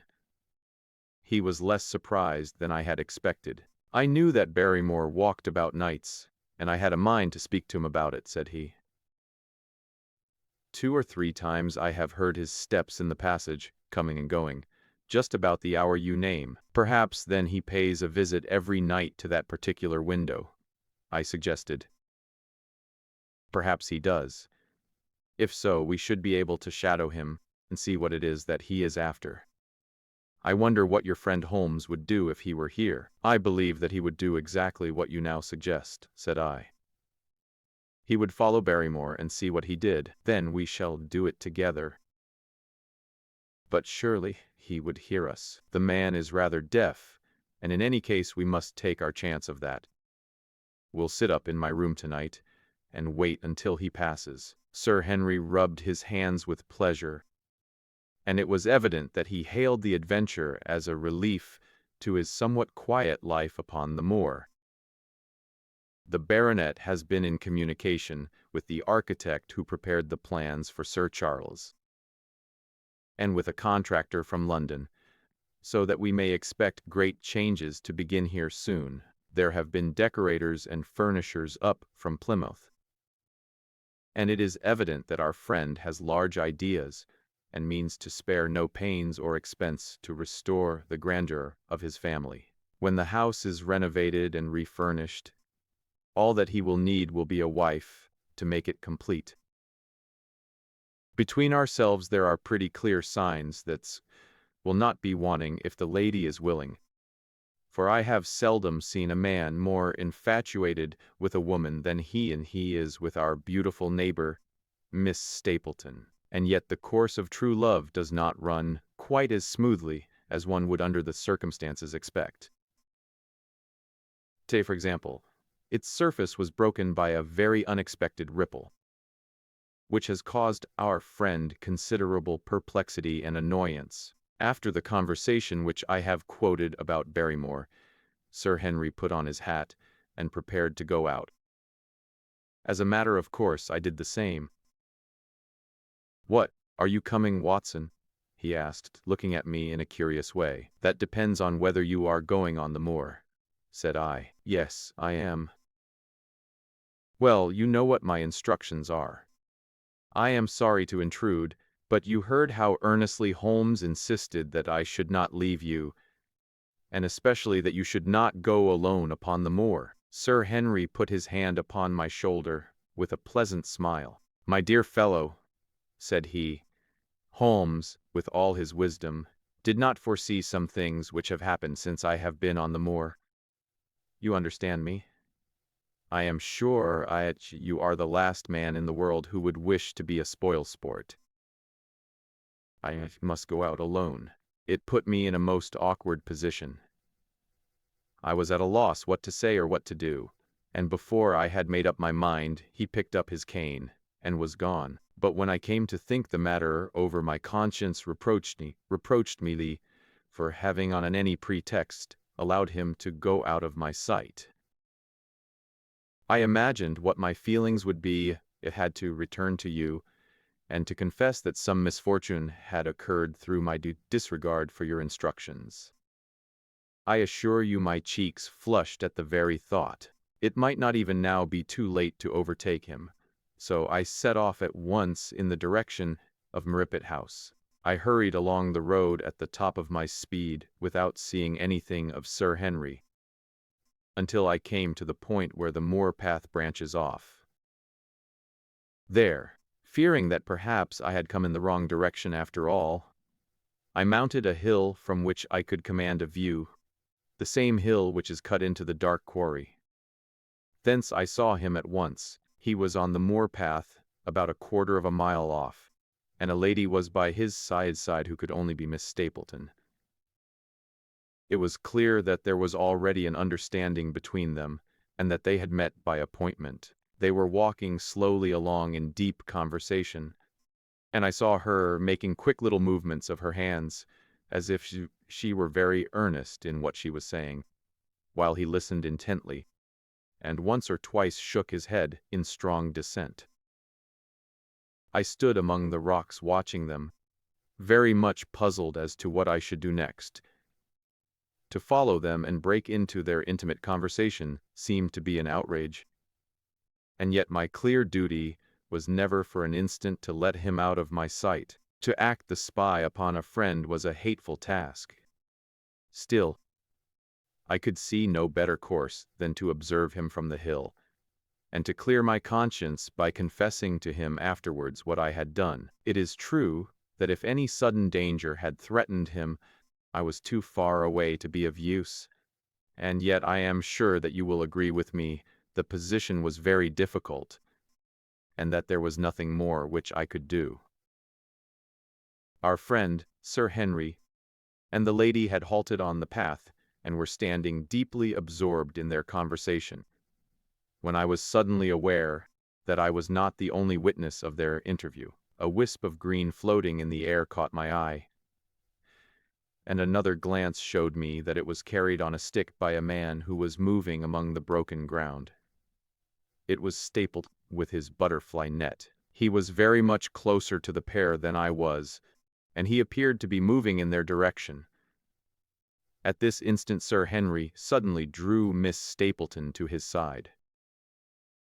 His arm was round her, but it seemed to me that she was straining away from him with her face averted. He stooped his head to hers, and she raised one hand as if in protest. Next moment I saw them spring apart and turn hurriedly round. Stapleton was the cause of the interruption. He was running wildly towards them, his absurd net dangling behind him.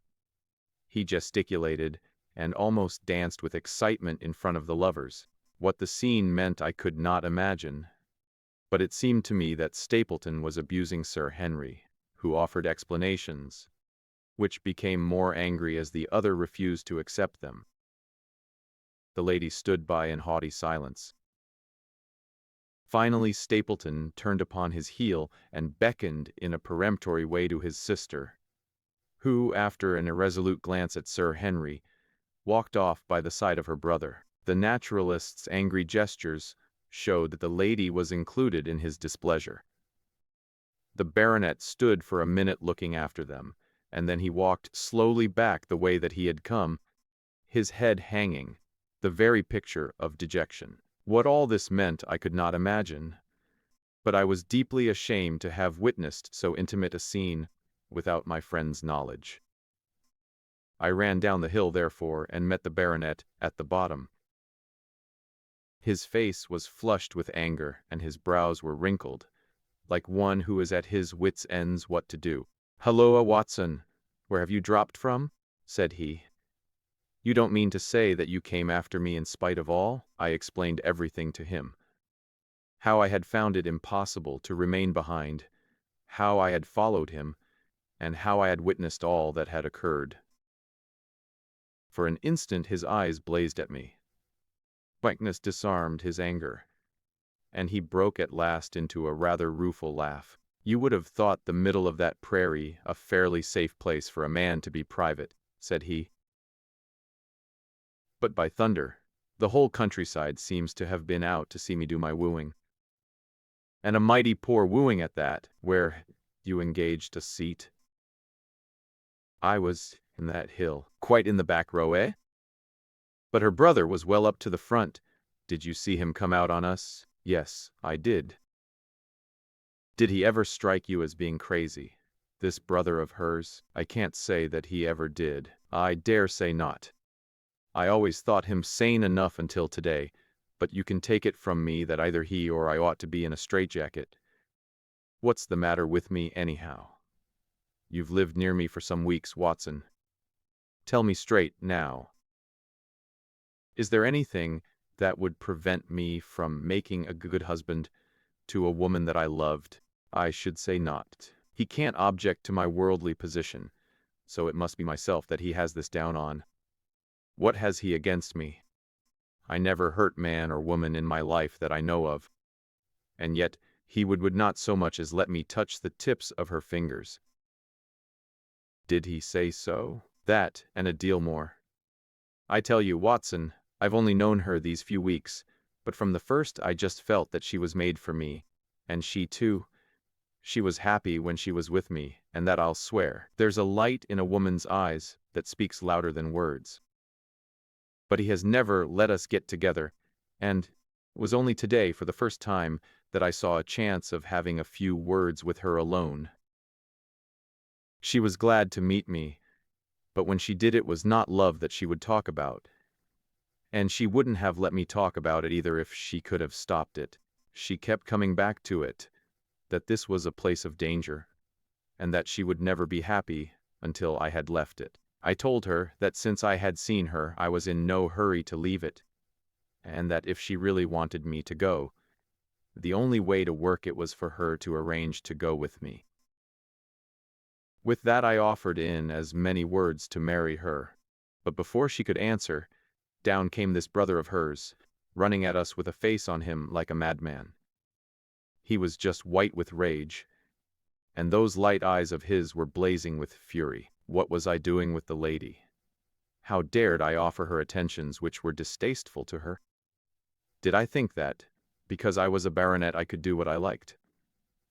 If he had not been her brother, I should have known better how to answer him. As it was, I told him that my feelings towards his sister were such as I was not ashamed of, and that I hoped that she might honor me by becoming my wife. That seemed to make the matter no better, so then I lost my temper too, and I answered him rather more hotly than I should perhaps, considering that she was standing by. So it ended by his going off with her, as you saw, and here am I as badly puzzled a man as any in this county. Just tell me what it all means, Watson, and I'll owe you more than ever I can hope to pay." I tried one or two explanations, but indeed I was completely puzzled myself. Our friend's title, his fortune, his age, character, and his appearance are all in his favor, and I know nothing against him, unless it be this dark fate which runs in his family, that his advances should be rejected so brusquely, without any reference to the lady's own wishes, and that the lady should accept the situation without protest is very amazing. He had come to offer apologies for his rudeness of the morning, and after a long private interview with Sir Henry in his study, the upshot of their conversation was that the breach is quite healed, and that we are to dine at Merripit House next Friday. I don't say now that he isn't a crazy man," said Sir Henry. "I can't forget the look in his eyes when he ran at me this morning, But I must allow that no man could make a more handsome apology than he has done. Did he give any explanation of his conduct? His sister is everything in his life, he says. That is natural enough, and I am glad that he should understand her value. He had not understood, he said, that I was becoming attached to her. But when he saw with his own eyes that it was really so, and that she might be taken away from him, it gave him such a shock that for a time he was not responsible for what he said or did. He was very sorry for all that had passed, and he recognized how foolish and how selfish it was he should imagine that he could hold a beautiful woman like his sister to himself for her whole life. If she had to leave him, he had rather it was to a neighbor like myself than to anyone else. But in any case it was a blow to him, and it would take him some time before he could prepare himself to meet it. He would withdraw all opposition upon his part. I would promise for 3 months to let the matter rest, and be content with cultivating the lady's friendship during that time without claiming her love. This I promised, and so the matter rests. So there is one of our small mysteries cleared up. Something to have touched bottom anywhere in this bog in which we are floundering.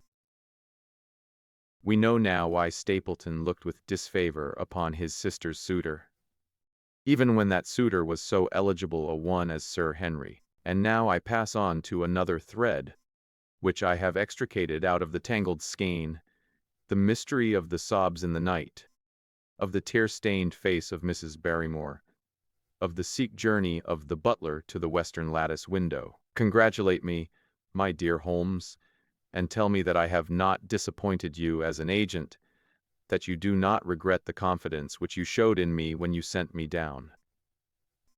All these things have by one night's work been thoroughly cleared. I have said by one night's work, but in truth it was by 2 nights' work, for on the first we drew entirely blank. I sat up with Sir Henry in his rooms until nearly 3 o'clock in the morning, but no sound of any sort did we hear except the chiming clock upon the stairs. It was a most melancholy vigil, and ended by each of us falling asleep in our chairs. Fortunately we were not discouraged, and we determined to try again. The next night we lowered the lamp, and smoking cigarettes without making the least sound. It was incredible how slowly the hours crawled by, and yet we were helped through it by the same sort of patient interest which the hunter must feel as he watches the trap into which he hopes the game may wander. 1 struck, and 2, and we had almost for the second time given it up in despair, when in an instant we both sat bolt upright in our chairs, with all our weary senses keenly on the alert once more. We had heard the creak of a step in the passage. Very stealthily we heard it pass along until it died away in the distance. Then the baronet gently opened his door, and we set out in pursuit. Already our man had gone round the gallery, and the corridor was all in darkness. Softly we stole along until we had come into the other wing. We were just in time to catch a glimpse of the tall, black-bearded figure, his shoulders rounded as he tiptoed down the passage. Then he passed through the same door as before, and the light of the candle framed it in the darkness and shot one single yellow beam across the gloom of the corridor. We shuffled cautiously towards it, trying every plank before we dared to put our whole weight upon it. We had taken the precaution of leaving our boots behind us. Even so, the old board snapped and creaked beneath our tread. Sometimes it seemed impossible that he should fail to hear our approach. However, the man is fortunately rather deaf, and he was entirely preoccupied in that which he was doing. When at last we reached the door and peeped through, we found him crouching at the window, candle in hand, his white, intent face pressed against the pane, exactly as I had seen him 2 nights before. We had arranged no plan of campaign, but the baronet is a man to whom the most direct way is always the most natural. He walked into the room, and as he did so Barrymore sprang up from the window, with a sharp hiss of his breath, and stood, livid and trembling, before us. His dark eyes, glaring out of the white mask of his face, were full of horror and astonishment as he gazed from Sir Henry to me. "What are you doing here, Barrymore?" "Nothing, sir." His agitation was so great that he could hardly speak, and the shadows sprang up and down from the shaking of his candle. "It was the window, sir. I go round at night to see that they are fastened." "On the second floor?" "Yes, sir, all the windows." "Look here, Barrymore," said Sir Henry sternly. "We have made up our minds to have the truth out of you, so we'll save you trouble to tell it sooner rather than later. Come now, no lies. What were you doing at that window?" The fellow looked at us in a helpless way, and he wrung his hands together like one who is in the last extremity of doubt and misery. "I was doing no harm, sir. I was holding a candle to the window." "And why were you holding to the window?" "Don't ask me, Sir Henry. Don't ask me. I give you my word, sir, that it is not my secret, and that I cannot tell it. If it concerned no one but myself, I would not try to keep it from you." A sudden idea occurred to me, and I took the candle from the trembling hand of the butler. "He must have been holding it as a signal," said I. "Let us see if there is any answer." I held it as he had done, and stared out into the darkness of the night. Vaguely, I could discern the black bank of the trees and the lighter expanse of the moor, for the moon was behind the clouds. And then I gave a cry of exultation, for a tiny pinpoint of yellow light had suddenly transfixed the dark veil and glowed steadily in the center of the black square framed by the window. "There it is!" I cried. "No, no, sir, it is nothing. Nothing at all," the butler broke in. "I assure you, sir." "Move your light across the window, Watson," cried the baronet. "See, the other moves also. You rascal, do you deny that it is a signal? Speak up. Who is your confederate out yonder? And what is this conspiracy that is going on?" The man's face became openly defiant. "It is my business, and not yours. I will not tell." "Then you leave my employment right away." "Very good, sir. If I must, I must." "And you go in disgrace. By thunder, you may well be ashamed of yourself. Your family has lived with mine for over 100 years under this roof, and here I find you deep in some dark plot against me." "No, no, sir. No, not against you." It was a woman's voice, and Mrs. Barrymore, paler and more horror-struck than her husband, was standing at the door. Her bulky figure in a shawl and skirt might have been comic, were it not for the intensity of feeling upon her face. "We have to go, Eliza. This is the end of it. You can pack our things," said the butler. "Oh, John, have I brought you to this?" "It is my doing, Sir Henry. All mine. He has done nothing except for my sake and because I asked him." "Speak out. What does it mean?" "My unhappy brother is starving on the moor. We cannot let him perish at our very gates. The light is a signal to him that food is ready for him, and his light out yonder is to show the spot to which to bring it." Then your brother is the escaped convict, Sir Selden, the criminal." "That's the truth, sir," said Barrymore. "I said that it was not my secret, and that I could not tell it to you. But now you have heard it, and you will see that if there was a plot, it was not against you." This, then, was the explanation of the stealthy expeditions at night and the light at the window.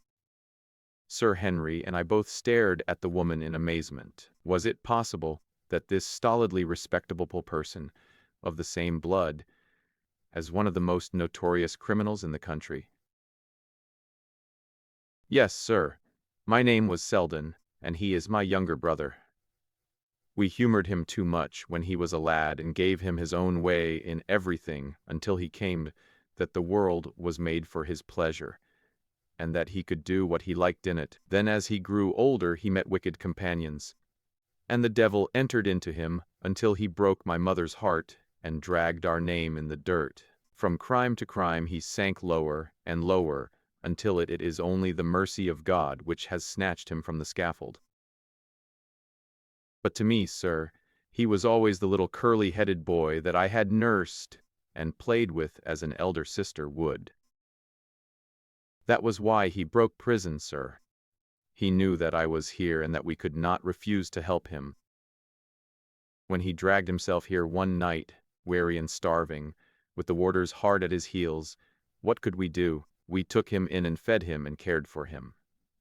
Then, sir, and my brother thought he would be safer on the moor than anywhere else until the hue and cry was over. So he lay in hiding there. But every second night we made sure if he was still there by putting a light in the window, and if there was an answer my husband took out some bread and meat to him.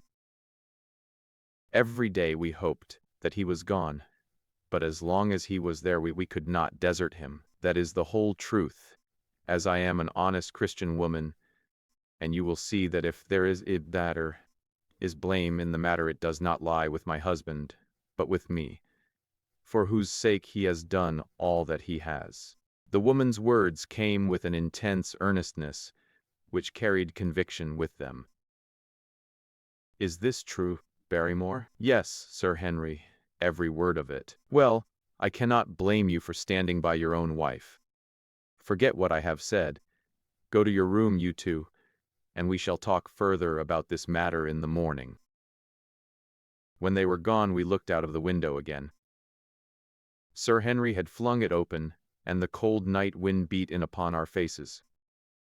Far away in the black distance, there still glowed that one tiny point of yellow light. I wonder he dares, said Sir Henry. It may be so placed as to be only visible from here.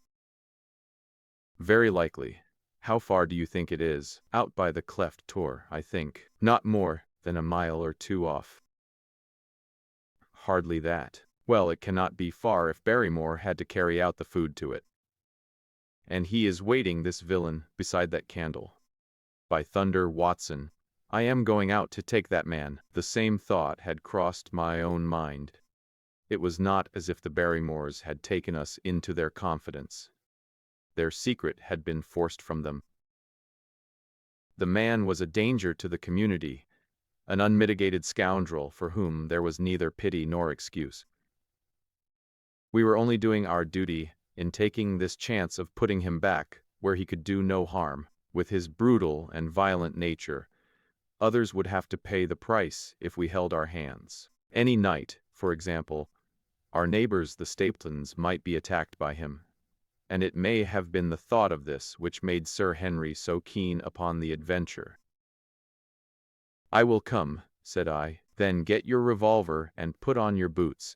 The sooner we start the better, as the fellow may put out his light and be off. In 5 minutes we were outside the door, starting upon our expedition. We hurried through the dark shrubbery, amid the dull moaning of the wind and the rustle of the falling leaves. The night air was heavy with the smell of damp and decay. Now and again the moon peeped out for an instant, but clouds were driving over the face of the sky, and just as we came out on the moor a thin rain began to fall.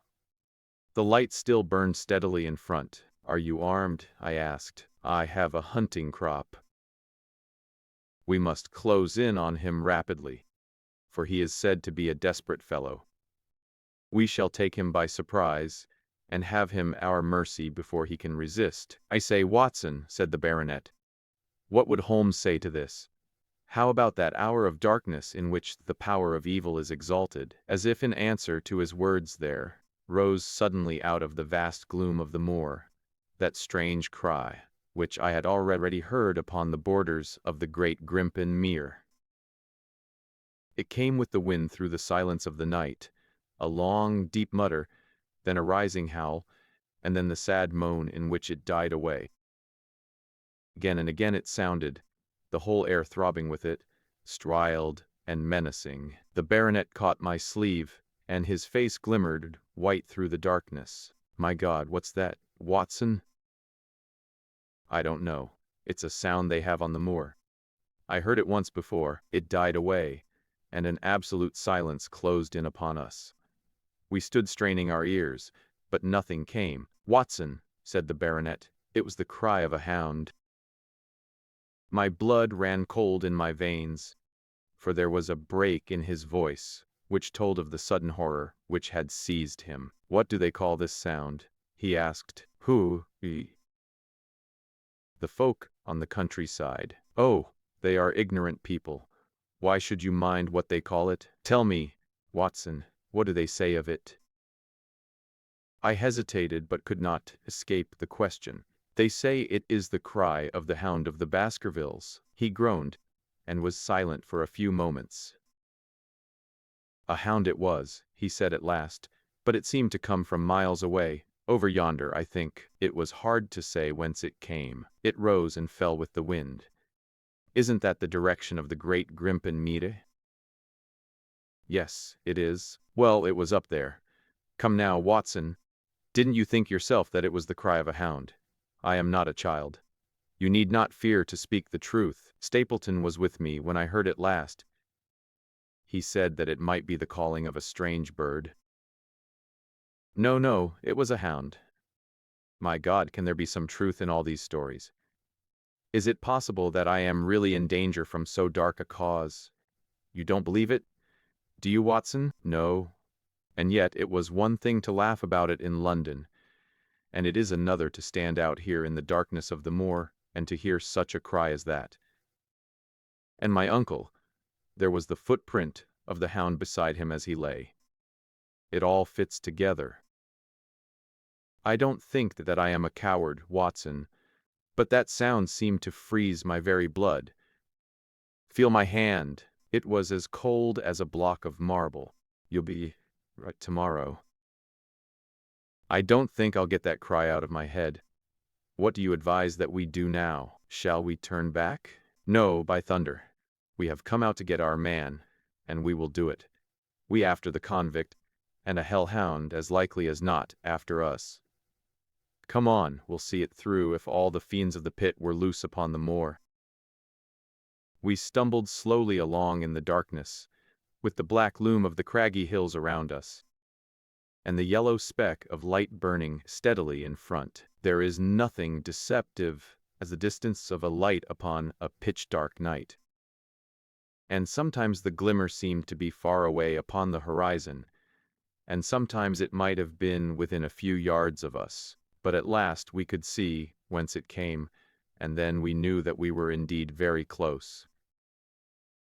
A guttering candle was stuck in a crevice of the rocks, which flanked it on each side, so as to keep the wind from it, and also to prevent it from being visible, save in the direction of Baskerville Hall. A boulder of granite concealed our approach, and crouching behind it, we gazed over it at the signal light. It was strange to see this single candle burning there in the middle of the moor, with no sign of life near it.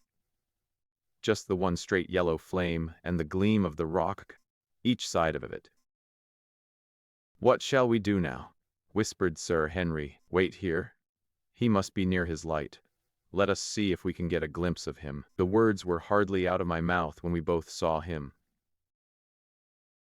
Over the rocks, in the crevice of which the candle burned, there was thrust out an evil yellow face, a terrible animal face, all seamed and scored with vile passions.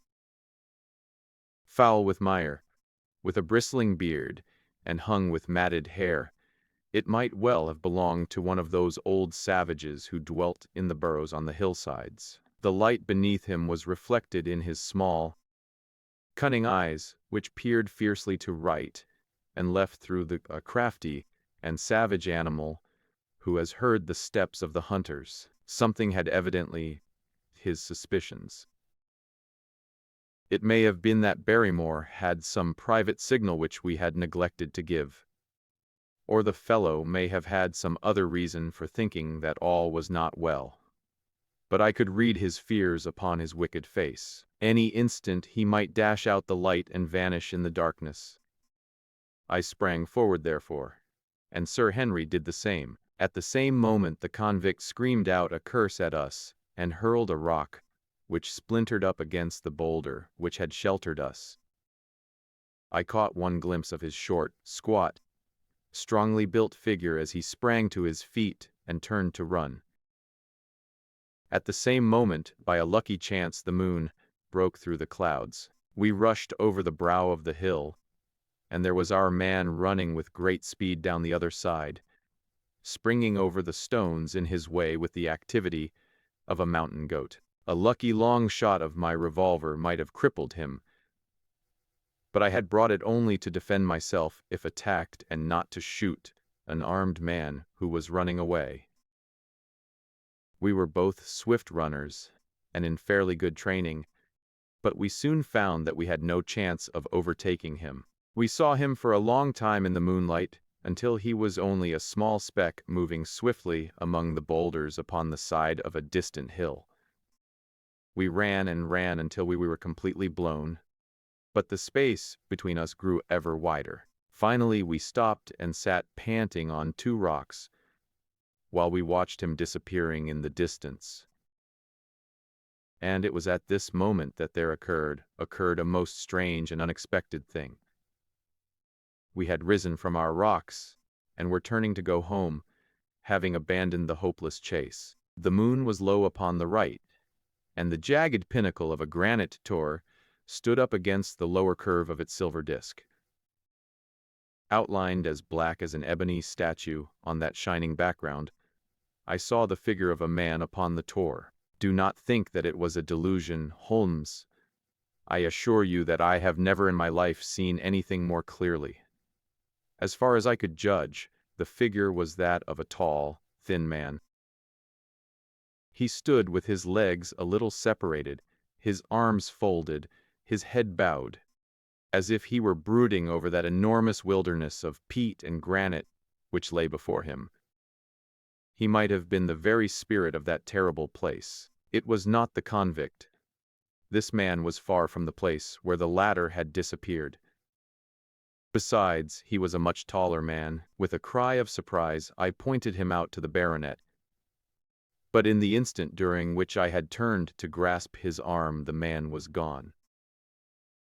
There was the sharp pinnacle of granite still cutting the lower edge of the moon, but its peak bore no trace of that silent and motionless figure. I wished to go in that direction and to search Tor, but it was some distance away. The baronet's nerves were still quivering from that cry, which recalled the dark story of his family, and he was not in the mood for fresh adventures. He had not seen this lonely man upon the Tor, and could not feel the thrill which his strange presence and his commanding attitude had given to me. "A warder, no doubt," said he. "The Moor has been with them since this fellow escaped. Well, perhaps his explanation may be the right one, but I should like to have some further proof of it. Today, we mean to communicate to the Princetown people where they should look for their missing man.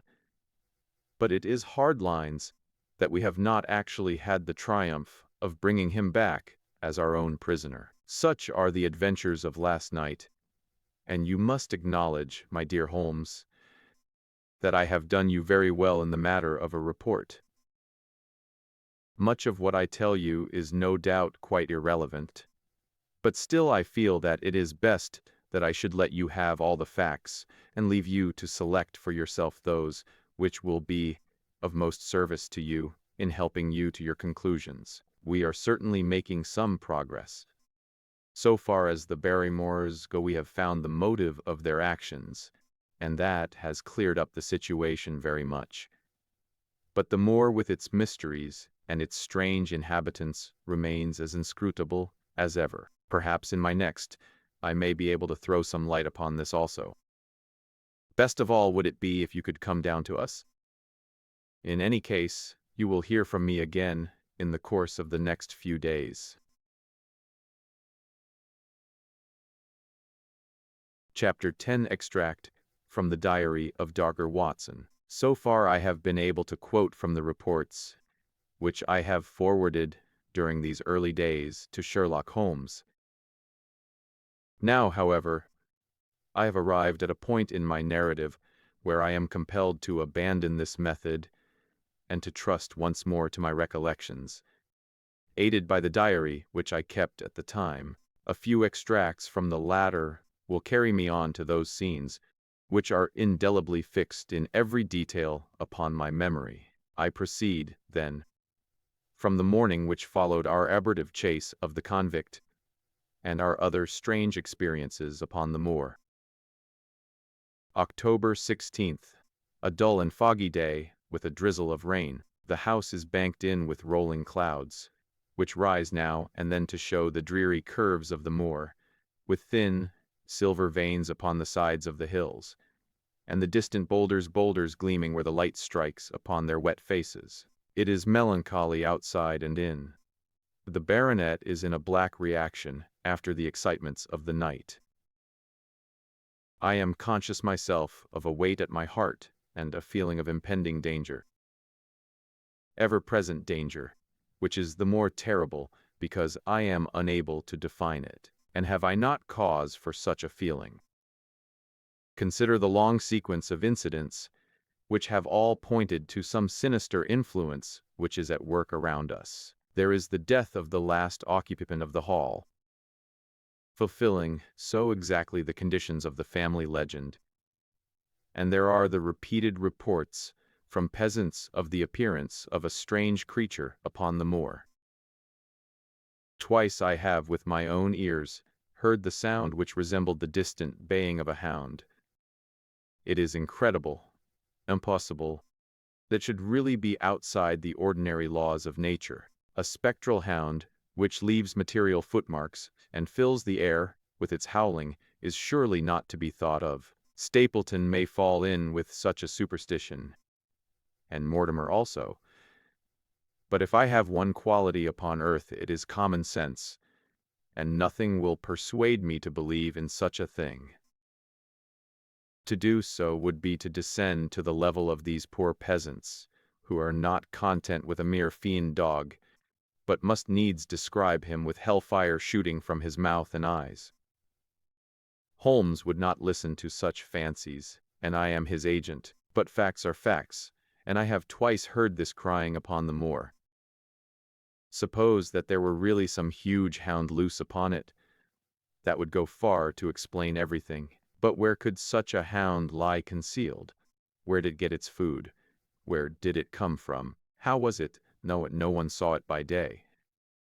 It must be confessed that the natural explanation offers almost as many difficulties as the other. And always, apart from the hound, there is the fact of the human agency in London, the man in the cab, and the letter which warned Sir Henry against the moor. This at least was real, but it might have been the work of a protecting friend as easily as of an enemy. Where is that friend or enemy now? Has he remained in London, or has he followed us down here? Could he be the stranger whom I saw upon the tour? It is true that I have had only the one glance at him, and yet there are some things to which I am ready to swear. He is no one whom I have seen down here, and I have now met all the neighbors. The figure was far taller than that of Stapleton, far thinner than that of Frankland. Barrymore it might possibly have been, but we had left him behind us, and I am certain that he could not have followed us. A stranger then is still dogging us, just as a stranger dogged us in London. We have never shaken him off. If I could lay my hands upon that man, then at last we might find ourselves at the end of all our difficulties. To this one purpose, I must now devote all my energies. My first impulse was to tell Sir Henry all my plans. My second and wisest one is to play my own game and speak as little as possible to anyone. He is silent and distrait. His nerves have been strangely shaken by that sound upon the moor. I will say nothing to add to his anxieties, but I will take my own steps to attain my own end. We had a small scene this morning after breakfast. Barrymore asked leave to speak with Sir Henry, and they were closeted in his study some little time. Sitting in the billiard room, I more than once heard the sound of voices raised, and I had a pretty good idea what which was under discussion. After a time the baronet opened his door and called for me. "Barrymore considers that he has a grievance," he said. "He thinks that it was unfair on our part to hunt his brother-in-law down when he, of his own free will, had told us the secret." The butler was standing very pale, but very collected before us. "I may have spoken too warmly, sir," said he. "And if I have, I am sure that I beg your pardon. At the same time, I was very much surprised when I heard you two gentlemen come back this morning and learned that you've been chasing Selden. The poor fellow has enough to fight against my putting more upon his track. If you had told us of your own free will, it would have been a different thing," said the baronet. "You only told us, or rather your wife only told us, when it was forced from you, and you could not help yourself. I didn't think you would have taken advantage of it, Sir Henry. Indeed, I didn't. The man is a public danger. There are lonely houses scattered over the moor, and he is a fellow who would stick at nothing. You only want to get a glimpse of his face to see that. Look at Mr. Stapleton's house, for example, with no one but himself to defend it. There's no safety for anyone until he is under lock and key. He'll break into no house, sir. I give you my solemn word upon that. But he will never trouble anyone in this country again. I assure you, Sir Henry, that in a very few days the necessary arrangements will have been made, and he will be on his way to South America. For God's sake, sir, I beg of you not let the police know that he is still on the moor. They have given up the chase there, and he can lie quiet until the ship is ready for him. You can't tell on him without getting my wife and me into trouble. I beg you, sir, to say nothing to the police. What do you say, Watson?" I shrugged my shoulders. If he were safely out of the country, it would relieve the taxpayer of a burden. But how about the chance of his holding someone up before he goes? He would not do anything so mad, sir. We have provided him with all that he can want. To commit a crime would be to show where he was hiding. "That is true," said Sir Henry. "Well, Barrymore, God bless you, sir, and thank you from my heart. It would have killed my poor wife had he been taken again. I guess we are aiding and abetting a felony, Watson? But after what we have heard, I don't feel as if I could give the man up. So there is an end of it. All right, Barrymore, you can go." With a few broken words of gratitude, the man turned, but he hesitated and then came back. "You've been so kind to us, sir, that I should like to do the best I can for you in return. I know something, Sir Henry, and perhaps I should have said it before, but it was long after the inquest that I found it out. I've never breathed a word about it yet to mortal man. It's about poor Sir Charles's death. The baronet and I were both upon our feet. Do you know how he died?" "No, sir, I don't know that." "What then?" "I know why he was at the gate at that hour. It was to meet a woman." "To meet a woman? He?" "Yes, sir." "And the woman's name?" "I can't give you the name, sir, but I can give you the initials. Her initials were L.L. How do you know this, Barrymore?" "Well, Sir Henry, your uncle had a letter that morning. He had usually a great many letters, for he was a public man and well known for his kind heart, so that everyone who was in trouble was glad to turn to him. But that morning, as it chanced, there was only this one letter, so I took the more notice of it. It was from Coombe Tracy, and it was addressed in a woman's hand. Well, sir, I thought no more of the matter, and never would have done had it not been for my wife. Only a few weeks ago she was cleaning out Sir Charles's study. It had never been touched since his death, and she found the ashes of a burned letter in the back of the grate. The greater part of it was charred to pieces, but one little slip, the end of a page, hung together, and the writing could still be read. though it was gray on a black ground. It seemed to us to be a postscript at the end of the letter ended, and it said, "Please, please, as you are a gentleman, burn this letter, and be at the gate by 10 o'clock. Beneath it were signed the initials L.L. Have you got slip? No, sir. It crumbled all to bits after we moved it. Had Sir Charles received any other letters in the same writing? Well, sir, I took no particular notice of his letters. I should not have noticed this one. Only it happened to come alone, and you have no idea who L.L. is? No, sir. No more than you have. But I expect if we could lay our hands upon that lady we should know more about Sir Charles's death. I cannot understand, Barrymore, how you came to conceal this important information. Well, sir, it was immediately after that our own trouble came to us.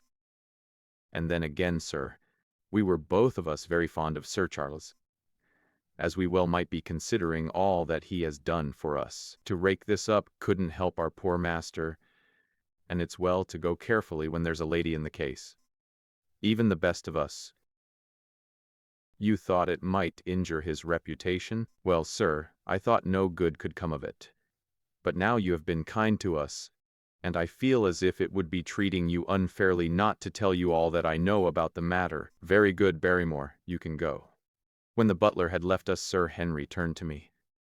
Well, Watson, what do you think of this new light? It seems to leave the darkness rather blacker than before. So I think. But if we can only trace L.L., it should clear up the whole business. We have gained that much. We know that there is someone who has the facts, if we can only find her. What do you think we should do? Let Holmes know all about it at once. It will give him the clue for which he has been seeking. I am much mistaken if it does not bring him down. I went at once to my room and drew up my report of the morning's conversation for Holmes. It was evident to me that he had been very busy of late, for the notes which I had from Baker Street were few and short, with no comments upon the information which I had supplied, and hardly any reference to my mission. No doubt his blackmailing case is absorbing all his faculties, and yet this new factor must surely arrest his attention and renew his interest. I wish that he were here. October 17th. All day today the rain poured down, rustling on the ivy and dripping from the eaves. I thought of the convict out upon the bleak, cold, shelterless moor. Poor devil! Whatever his crimes, he has suffered something to atone for them. And then I thought of that other one, the face in the cab, the figure against the moon. Was he also out in that deluged, the unseen watcher, the man of darkness? In the evening I put on my waterproof, and I walked far upon the sodden moor, full of dark imaginings, the rain beating upon my face, and the wind whistling about my ears. God help those who wander into the great mire now, for even the firm uplands are becoming a morass. I found the black tor upon which I had seen the solitary watcher, and from its craggy summit I looked out myself across the melancholy downs. Rain squalls drifted across their russet face, and the heavy, slate-colored clouds hung low over the landscape, trailing in gray wreaths down the sides of the fantastic hills. In the distant hollow on the left, half hidden by the mist, the two thin towers of Baskerville Hall rose above the trees. They were the only signs of human life which I could see, save only those prehistoric huts which lay thickly upon the slopes of the hills. Nowhere was there any trace of that lonely man, whom I had seen on the same spot 2 nights before. As I walked back, I was overtaken by Dr. Mortimer driving in his dog-cart over a rough moorland track, which led from the outlying farmhouse of Fulmire. He has been very attentive to us, and hardly a day has passed he has not called at the hall to see how we were getting on. He insisted upon my climbing into his dog-cart, and he gave me a lift homeward. I found him much troubled over the disappearance of his little spaniel. It had wandered on to the moor, and had never come back. I gave him such consolation as I might, But I thought of the pony on the Grimpen Mere, and I do not fancy that he will see his little dog again. By the way, Mortimer, said I as we jolted along the rough road, I suppose there are few people living within driving distance of this whom you do not know? Hardly any, I think. Can you, then, tell me the name of any woman whose initials are LL? He thought for a few minutes. No, said he. There are a few gypsies and laboring folk for whom I can't answer, but among the farmers or gentry there is no one whose initials are those. Wait a bit, though, he added after a pause. There is Laura Lyons. Her initials are LL, but she... Incumb Tracy. Who is she? I asked. She is Franklin's daughter. What? Old Franklin the Crank. Exactly. She married an artist named Lyons, who came sketching on the moor. He proved to be a blackguard and deserted her. The fault, from what I hear, may not have been entirely on one side. Her father refused to have anything to do with her, because she had married without his consent, and perhaps for one or two other reasons as well. Between the old sinner and the young one, the girl has had a pretty bad time. How does she live? I fancy old Franklin allows her a pittance, but it cannot be more, for his own affairs are considerably involved. Whatever she may have deserved, one could not allow her to go hopelessly to the bad. Her story got about, and several of the people here did something to enable her to earn an honest living. Staton did for one, and Sir Charles for another. I gave a trifle myself. It was to set her up in a typewriting business. He wanted to know the object of my inquiries, but I managed to satisfy his curiosity without telling him too much, for there is no reason why we should take anyone into our confidence. Tomorrow morning, I shall find my way to Coombe Tracy, and if I can see this Mrs. Laura Lyons, of equivocal reputation, a long step will have been made towards clearing one incident in this chain of mysteries. I am certainly developing the wisdom of the serpent, for when Mortimer pressed his questions to an inconvenient extent, I asked him casually to what type Franklin's skull belonged, and so heard nothing but craniology for the rest of our drive. I have not lived for years with Sherlock Holmes for nothing. I have only one other incident to record upon this tempestuous and melancholy day. This was my conversation with Barrymore just now, which gives me one more strong card which I can play in due time. Mortimer had stayed to dinner, and he and the baronet played a card afterwards. The butler brought me my coffee into the library, and I took the chance to ask him a few questions. Well, said I, has this precious relation of yours departed, or is he still lurking out yonder? I don't know, sir. I hope to heaven that he has gone, for he has brought nothing but trouble here. I've not heard of him since I left out food for him last, and that was 3 days ago.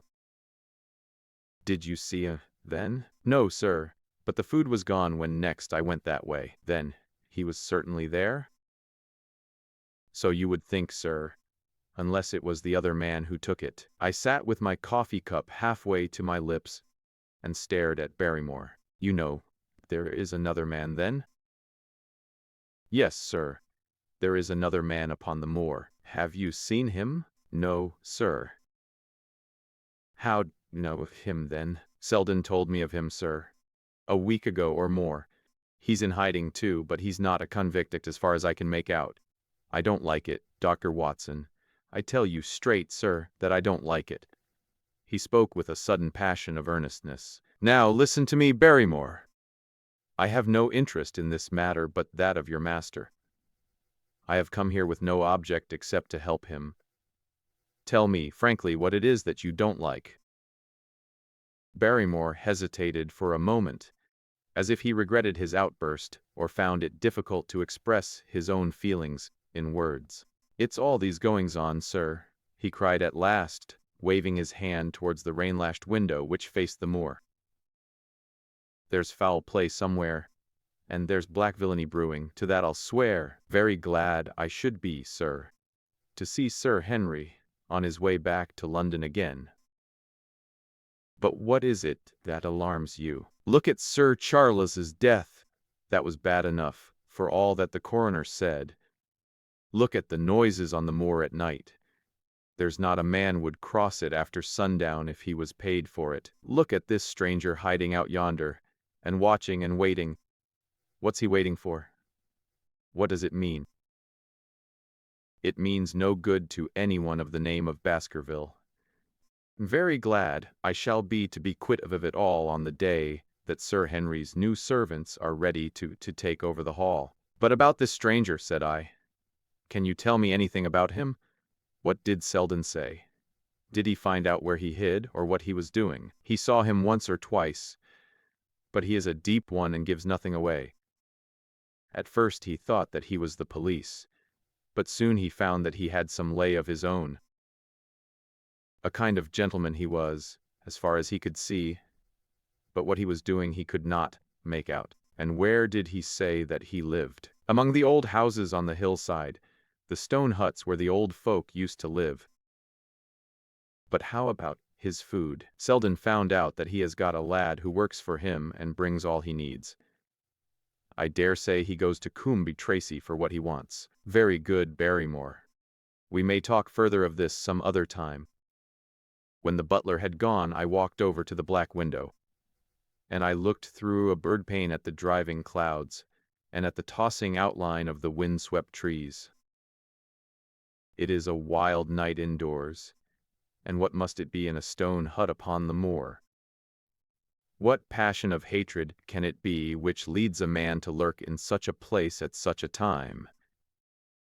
And what deep and earnest purpose can he have which calls for such a trial? There, in that hut upon the moor, seems to lie the very center of that problem which has vexed me so sorely. I swear that another day shall not have passed before I have done all that man can do to reach the heart of the mystery. Chapter 11. The Man on the Tour. The extract from my private diary, which forms the last chapter, has brought my narrative up to the 18th of October.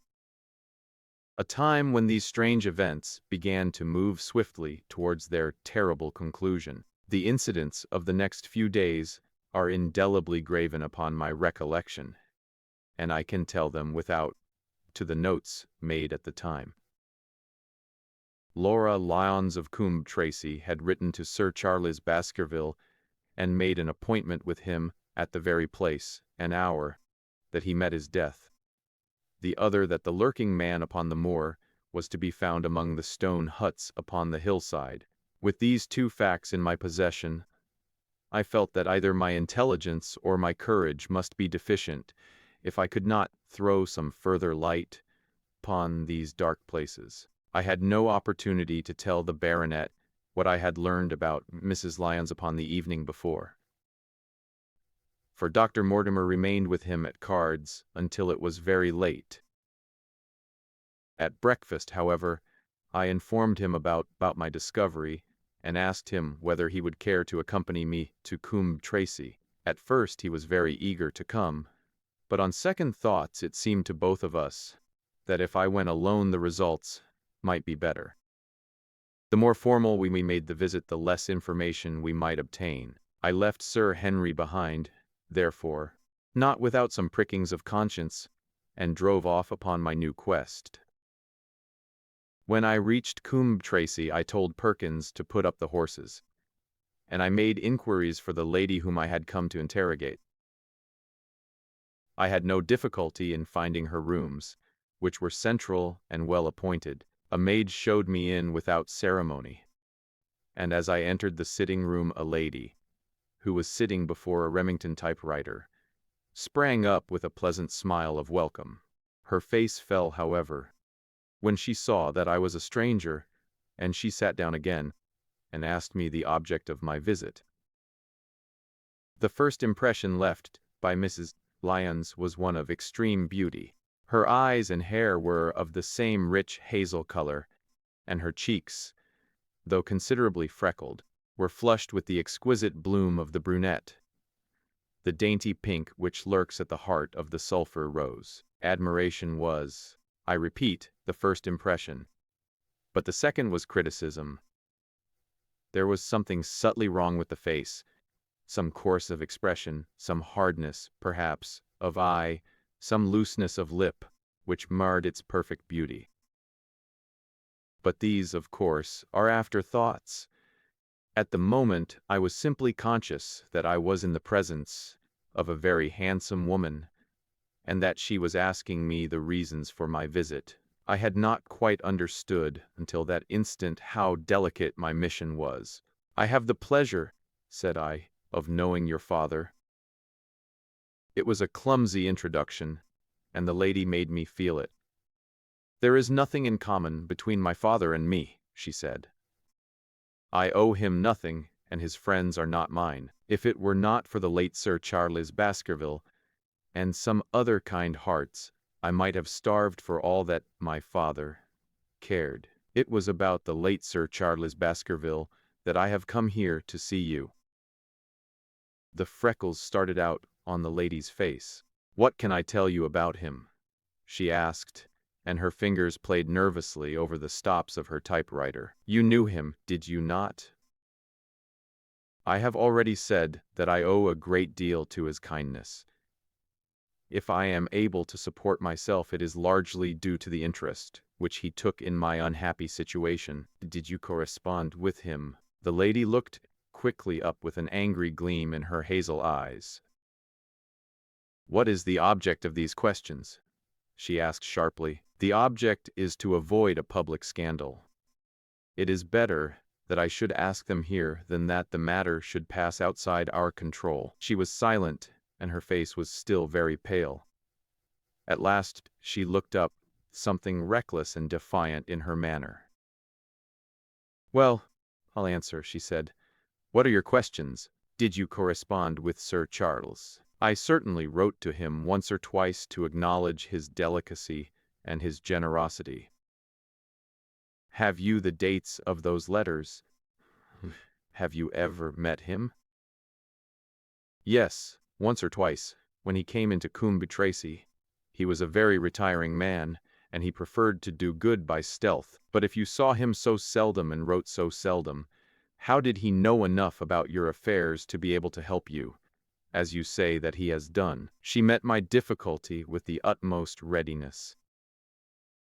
"There were several gentlemen who knew my sad history and united to help me. One was Mr. Stapleton, a neighbor and intimate friend of Sir Charles's. He was exceedingly kind, and it was through him that Sir Charles learned about my affairs. I knew already that Sir Charles Baskerville had made Stapleton his almoner upon several occasions. So the lady's statement bore the impress of truth upon it. "Did you ever write to Sir Charles asking him to meet you?" I continued. Mrs. Lyons flushed with anger again.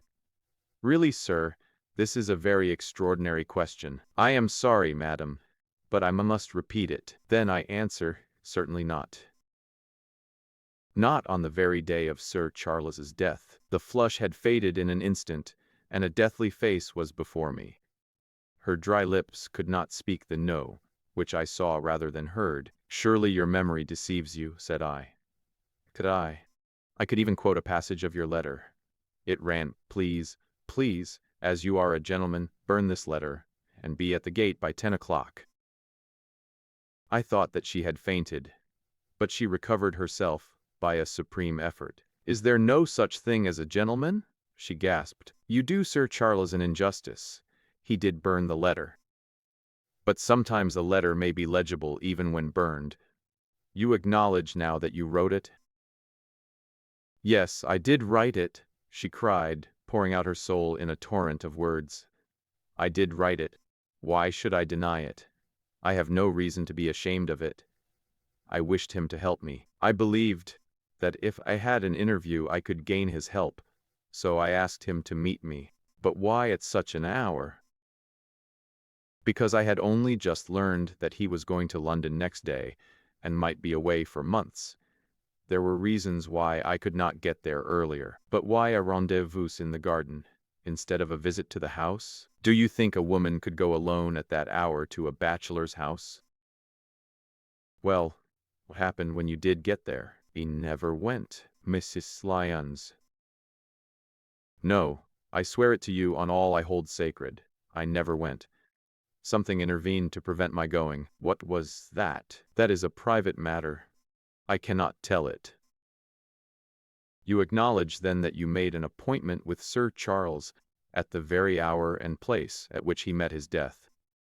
But you deny that you kept the appointment. That is the truth. Again and again I cross-questioned her, but I could never get past that point.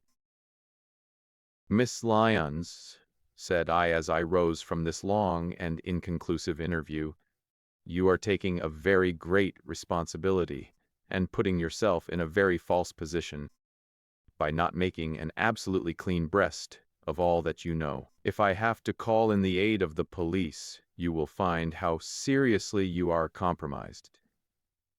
If your position is innocent, why did you in the first instance deny having written to Sir Charles upon that date?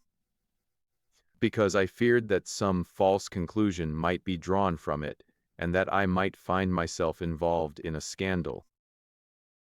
And why were you so pressing that Sir Charles should destroy your letter? If you have read the letter, you will know. I did not say that I had read all the letter.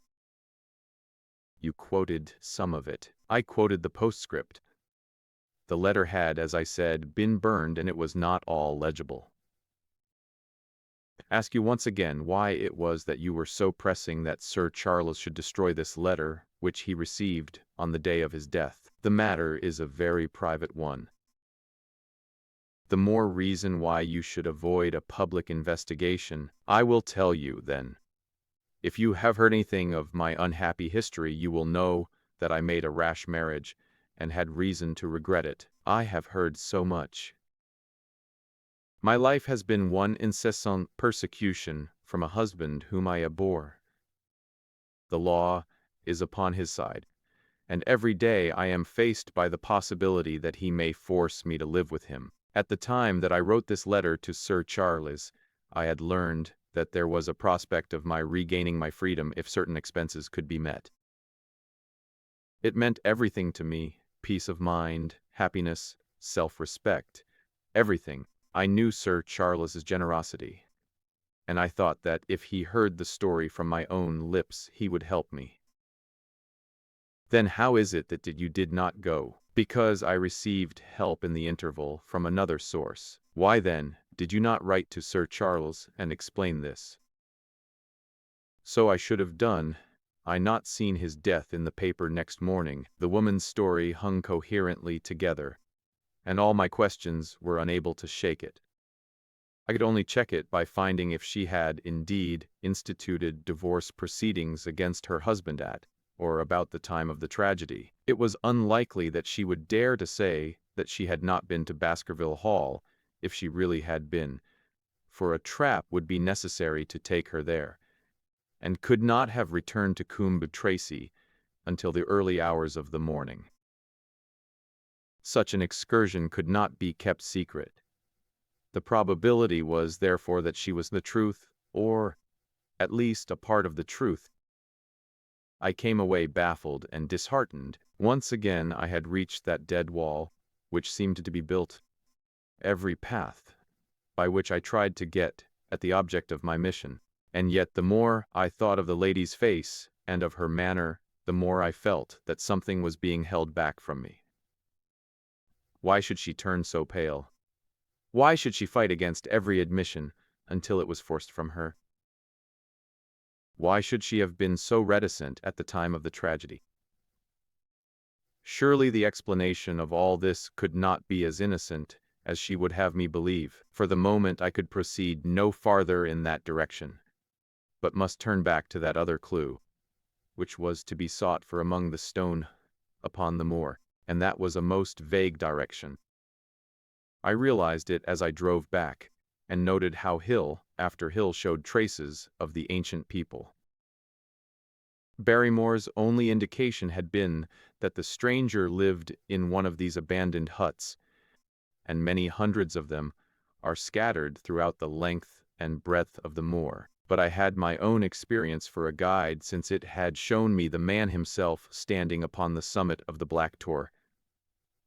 Then should be the center of my search. From there I should explore every hut upon the moor until I lighted it upon the right one. If this man were inside it, I should find out from his own lips, at the point of my revolver if necessary, who he was and why he had dogged us so long. He might slip away from us in the crowd of Regent Street, but it would puzzle him to do so upon the lonely moor. On the other hand, if I should find the hut, and its tenant should not be within it, I must remain there, however long the vigil, until he returned. Holmes had missed him in London. It would indeed be a triumph for me if I could run him to earth where my master had failed. Luck had been against us again and again in this inquiry, but now at last it came to my aid, and the messenger of good fortune was none other than Mr. Frankland, who was standing, gray-whiskered and red-faced, outside the gate of his garden, which opened on to the highroad along which I traveled. "Good day, Dr. Watson," cried he with unwonted good humor. "You must really give your horses a rest and come in to have a glass of wine, and to congratulate me." My feelings towards him were very far from being friendly after what I had heard of his treatment of his daughter. But I was anxious to send Perkins and the wagonette home, and the opportunity was a good one. I alighted and sent a message to Sir Henry that I should walk over in time for dinner. Then I followed Frankland into his dining room. "It is a great day for me, sir, one of the red-letter days of my life," he cried with many chuckles. "I have brought off a double event. I mean to teach them in these parts that law is law, and that there is a man here who does not fear to invoke it. I have established a right-of-way through the center of Old Middleton's Park, slap across it, sir, within 100 yards of his own front door. What do you think of that? We'll teach these magnates that they cannot ride roughshod over the rights of the commoners, confound them. And I've closed the wood where the Fernworthy folk used to picnic. These infernal people seem to think that there are no rights of property, and that they can swarm where they like with their papers and their bottles. Both cases decided, Dr. Watson, and both in my favor. I haven't had such a day since I had Sir John Morland for trespass, because he shot in his own warren. How on did you do that? Look it up in the books, sir. It will repay reading. Frankland v. Morland, Court of Queen's Bench. It cost me £200, but I got my verdict. Did it do you any good? None, sir, none. I am proud to say that I had no interest in the matter. I act entirely from a sense of public duty. I have no doubt, for example, that the Fernworthy people will burn me in effigy tonight. I told the police last time they did it that they should stop these disgraceful exhibitions. The county constabulary is in a scandalous state, sir, and it has not afforded me the protection to which I am entitled. The case of Frankland v. Regina will bring the matter before the attention of the public. I told them that they would have occasion to regret their treatment of me, and already my words have come true. How so? I asked. The old man put on a very knowing expression. Because I could tell them what they are dying to know, but nothing would induce me to help the rascals in any way. I had been casting round for some excuse by which I could get away from his gossip, but now I began to wish to hear more of it. I had seen enough of the contrary nature of the old sinner to understand that any strong sign of interest would be the surest way to stop his confidences. "Some poaching case, no doubt," said I with an indifferent manner. "Ha, my boy, a very much more important matter than that. What about the convict on the moor?" I stared.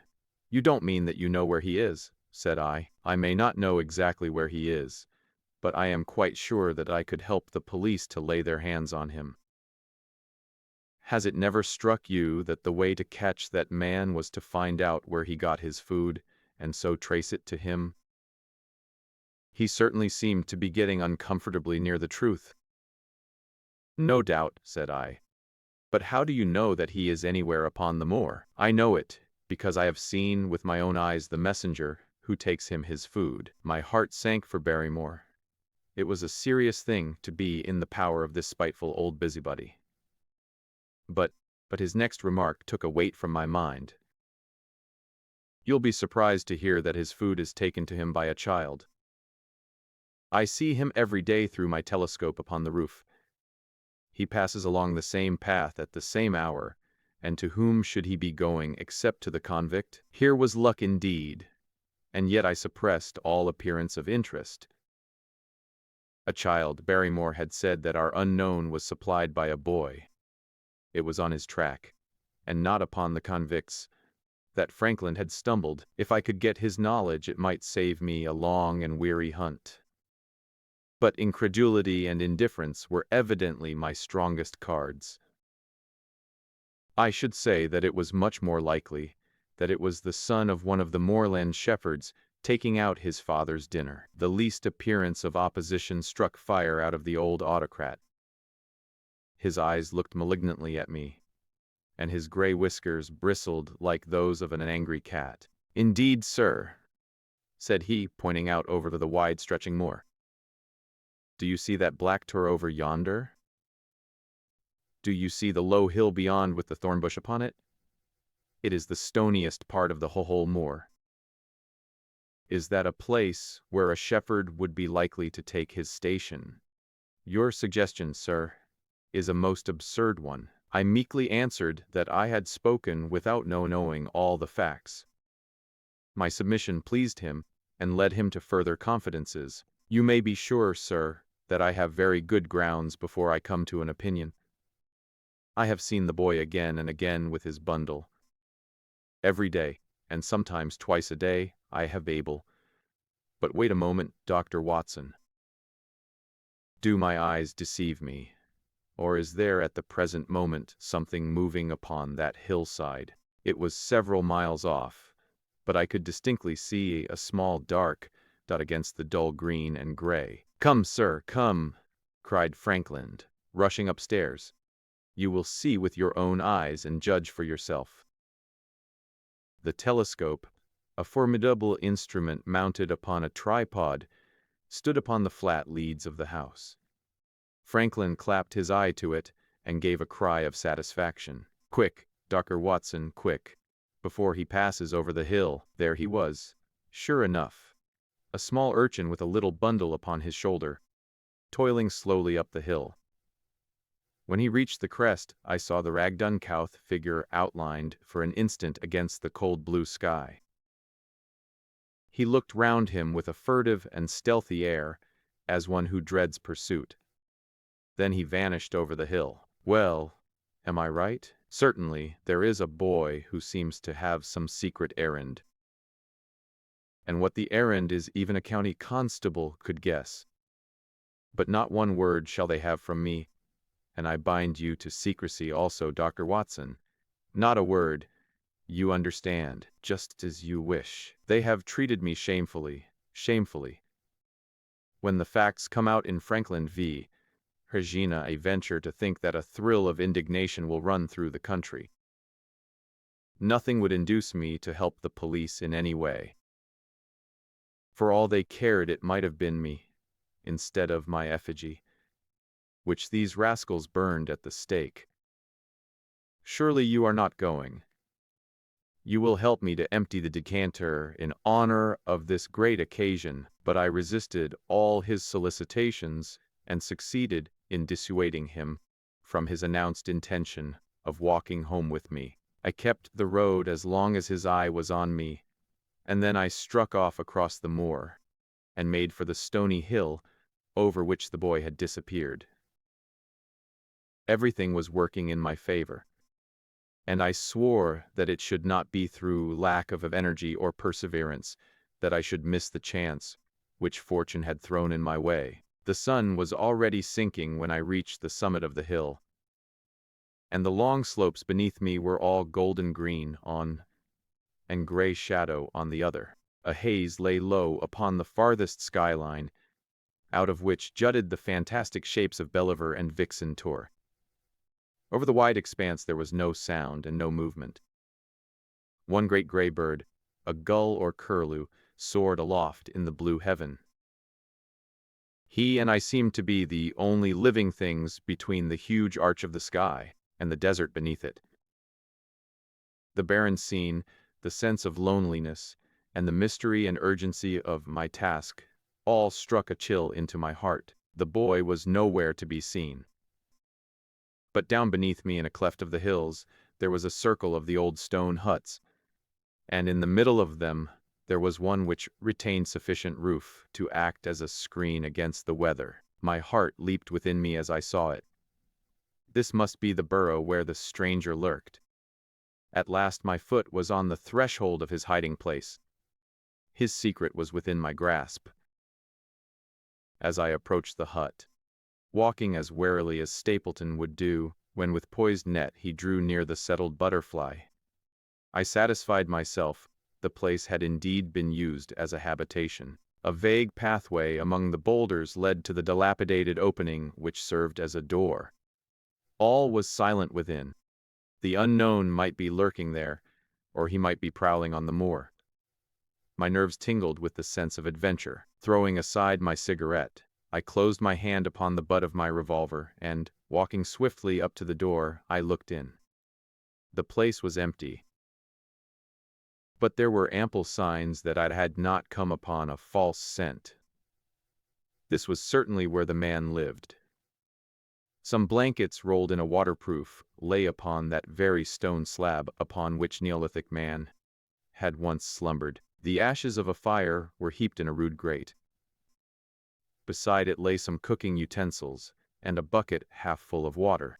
A litter of empty tins showed that the place had been occupied for some time, and I saw, as my eyes became accustomed to the checkered light, a pannikin and a half-full bottle of spirits standing in the corner. In the middle of the hut a flat stone served the purpose of a table, and upon this stood a small cloth bundle, the same, no doubt, which I had seen through the telescope upon the shoulder of the boy. It contained a loaf of bread, a tinned tongue, and 2 tins of preserved peaches. As I set it down again, after having examined it, my heart to see that beneath it there lay a sheet of paper with writing upon it. I raised it, and this was what I read, roughly scrawled in pencil. Duggar Watson has gone to Coombe Tracy. For a minute I stood there with the paper in my hands, thinking out the meaning of this curt message. It was, then, not Sir Henry, who was being dogged by this secret man. He had not followed me himself, but he had set an agent, the boy, perhaps, upon my track, and this was his report. Possibly I had taken no step since I had been upon the moor, which had not been observed and reported. Always there was this feeling of an unseen force, a fine net drawn round us with infinite skill and delicacy, holding us so lightly that it was only at some supreme moment that one realized that one was indeed entangled in its meshes. There was no trace, however, of anything of the kind, nor could I discover any sign which might indicate the character or intentions of the man who lived in this singular place, save that he must be of Spartan habits and cared little for the comforts of life. When I thought of the heavy rains and looked at the gaping roof, I understood how strong and immutable must be the purpose which had kept him in that inhospitable abode. Was he our malignant enemy, or was he by chance our guardian angel? I swore that I would not leave the hut until I knew. Outside the sun was sinking low, and the west was blazing with scarlet and gold. Its reflection was shot back in ruddy patches by the distant pools, which lay amid the great Grimpen Mere. There were the 2 towers of Baskerville Hall, and there a distant blur of smoke which marked the village of Grimpen. Between the two, behind the hill, was the house of the Stapletons. All was sweet and mellow and peaceful in the golden evening light. And yet, as I looked at them, my soul shared none of the peace of nature, but quivered at vagueness, and the terror of that interview every instant was bringing nearer. With tingling nerves but a fixed purpose, I sat in the dark recess of the hut and waited with sombre patience for the coming of its tenant, and then at last I heard him. Far away came the sharp clink of a boot striking upon a stone. Then another and yet another, coming nearer and nearer. I shrank back into the darkest corner and cocked the pistol in my pocket, determined not to discover myself until I had an opportunity of seeing something of the stranger. There was a long pause which showed that he had stopped. Then once more the footsteps approached, and a shadow fell across the opening of the hut. "It is a lovely evening, my dear Watson," said a well-known voice. "I really think that you will be more comfortable outside than in." Chapter 12. Death on the Moor. For a moment or two I sat breathless, hardly able to believe my ears. Then my senses and my voice came back to me, while a crushing weight of responsibility seemed in an instant to be lifted from my soul. That cold, incisive, ironical voice could belong to but one man in all the world. "Holmes!" I cried. "Holmes, come out," said he, "and please be careful with the revolver." I stooped under the rude lintel, and there he sat upon a stone outside, his gray eyes dancing with amusement as they fell upon my astonished features. In his tweed suit and cloth cap, he looked like any other tourist upon the moor, and he had contrived, with that cat-like love of personal cleanliness which was one of his characteristics, that his chin should be as smooth and his linen as perfect as if in Baker Street. "I never was more glad to see anyone in my life," said I as I wrung him by the hand. "Or more astonished, eh? Well, I must confess to it. The surprise was not all on one side, I assure you. I had no idea that you had found my occasional retreat, still less that you were inside it, until I was within 20 paces of the door. My foot, I presume. No, Watson, I fear that I could not undertake to recognize your footprint amid all the footprints of the world. If you seriously desire to deceive me, you must change your tobacconist. For when I see the stub of a cigarette marked Bradley, Oxford Street, I know that my friend Watson is in the neighborhood. You will see it there beside the path. You threw it down, no doubt, at that supreme moment, when you charged into the empty hut." "Exactly. I thought as much. And knowing your admirable tenacity, I was convinced that you were sitting in ambush, a weapon within reach, waiting for the tenant to return. So you actually thought that I was the criminal." "I did not know who you were, but I was determined to find out." "Excellent, Watson! And how did you localize me?" "You saw me, perhaps, on the night of the convict hunt, when I was so imprudent as to allow the moon to rise behind me?" "Yes, I saw you then." "And have no doubt searched all the huts until you came to this one?" "No, your boy had been observed, and that gave me a guide where to look. The old gentleman with the telescope, no doubt. I could not make it out when first I saw the light flashing upon the lens. He rose and peeped into the hut. Ha! I see that Cartwright has brought up some supplies. What's this paper?" "So you have been to Coombe Tracey, have you?" "Yes, to see Mrs. Laura Lyons." Exactly. Well done.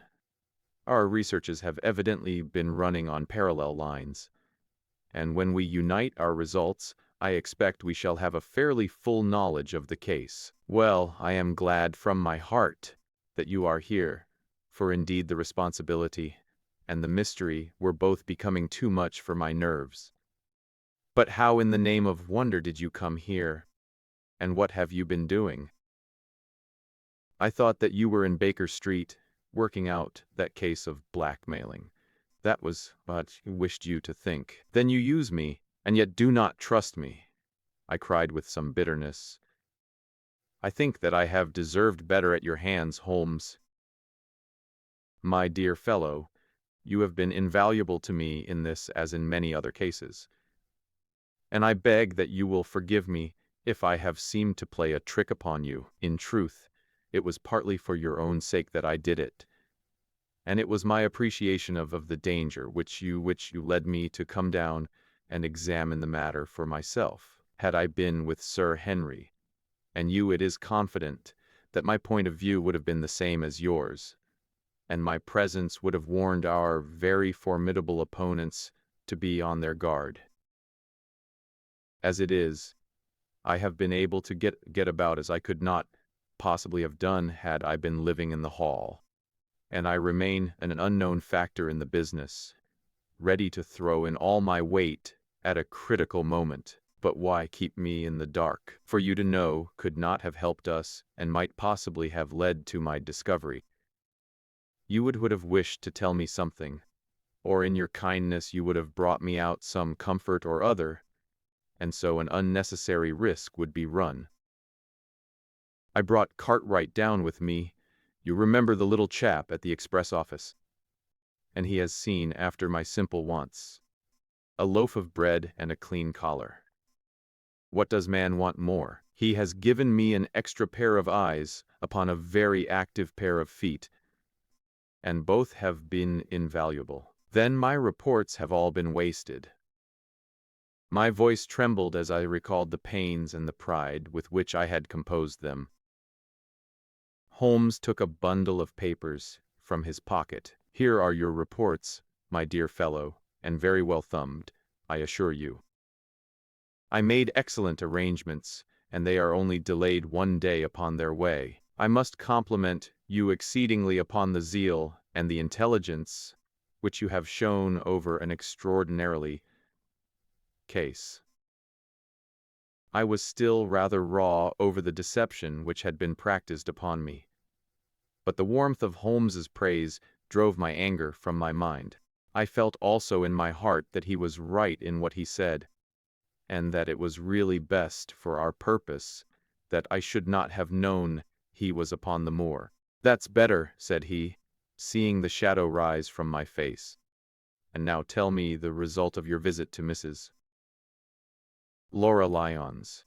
It was not difficult for me to guess that it was to see her that you had gone, for I am already aware that she is the one person in Coombe Tracey who might be of service to us in the matter. In fact, if you had not gone today, it is exceedingly probable that I should have gone tomorrow. The sun had set and dusk was settling over the moor. The air had turned chill, and we withdrew into the hut for warmth.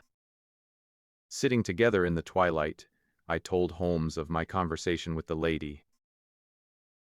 So interested he that I had to repeat some of it twice before he was satisfied. This is most important, said he when I had concluded. It fills up a gap which I had been unable to bridge in this most complex affair. You are aware, perhaps, that a close intimacy exists between this lady and the man Stapleton. I did not know of a close intimacy. There can be no doubt about the matter. They meet, they write, there is a complete understanding between them. Now, this puts a very powerful weapon into our hands. If I could only use it to detach his wife. His wife? I am giving you some information now, in return for all that you have given me. The lady who has passed here as Miss Stapleton is in reality his wife. Good heavens, Holmes, are you sure of what you say? How could he have permitted Sir Henry to fall in love with her? Sir Henry's falling in love could no harm to anyone except Sir Henry. He took particular care that Sir Henry did not make love to her, as you have yourself observed. I repeat that the lady is his wife and not his sister. But why this elaborate deception? Because he foresaw that she would be very much more useful to him in the character of a free woman. All my unspoken instincts, my vague suspicions suddenly took shape and centered upon the naturalist. In that impassive, colorless man, with his straw hat and his butterfly net, I seemed to see something terrible. A creature of infinite patience and craft, with a smiling face and a murderous heart. It is he, then, who is our enemy. It is he who dogged us in London. So, the riddle and the warning, it must have come from her. Exactly. The shape of some monstrous villainy, half seen, half guessed, loomed through the darkness which had girt me so long. But are you sure of this, Holmes? How do you know that the woman is his wife? Because he so far forgot himself as to tell you a true piece of autobiography upon the occasion when he first met you. And I dare say he has many a time regretted it since. He was once a schoolmaster in the north of England. Now, there is no one more easy to trace than a schoolmaster. There are elastic agencies by which one may identify any man who has been in the profession. A little investigation showed me that a school had come to grief under atrocious circumstances, and that the man who had owned it, the name was different, had disappeared with his wife. The descriptions agreed. When I learned the missing man was devoted to entomology, the identification was complete. The darkness was rising, but much was still hidden by the shadows. If this woman is in truth his wife, where does Mrs. Laura Lyons come in? I asked. That is one of the points upon which your own researches have shed a light. Your interview with the lady has cleared the situation very much. I did not know about a projected divorce between herself and her husband. In that case, regarding Stapleton as an unmarried man, she counted no doubt upon becoming his wife. And when she is undeceived, why, then we may find the lady of service. It must be our first duty to see her, both of us, tomorrow. Don't you think, Watson, that you are away from your charge rather long? Your place should be at Baskerville Hall. The last red streaks had faded away in the west and night had settled upon the moor. A few faint stars were gleaming in a violet sky. One last question, Holmes, I said as I rose. Surely there is no need of secrecy between you and me. What is the meaning of it all? What is he after? Holmes's voice sank as he answered, It is murder, Watson, refined, cold-blooded, deliberate murder. Do not ask me for particulars. My nets are closing upon him, even as his are upon Sir Henry, and with your help he is already almost at my mercy. There is but one danger which can threaten us. It is that he should strike before we are ready to do so. Another day, 2 at the most, and I have my case complete. But until then guard your charge as closely as ever a fond mother watched her ailing child. Your mission today has justified itself, and yet I could almost wish that you had not his side. Hark! A terrible scream, a prolonged yell of horror and anguish, burst out of the silence of the moor.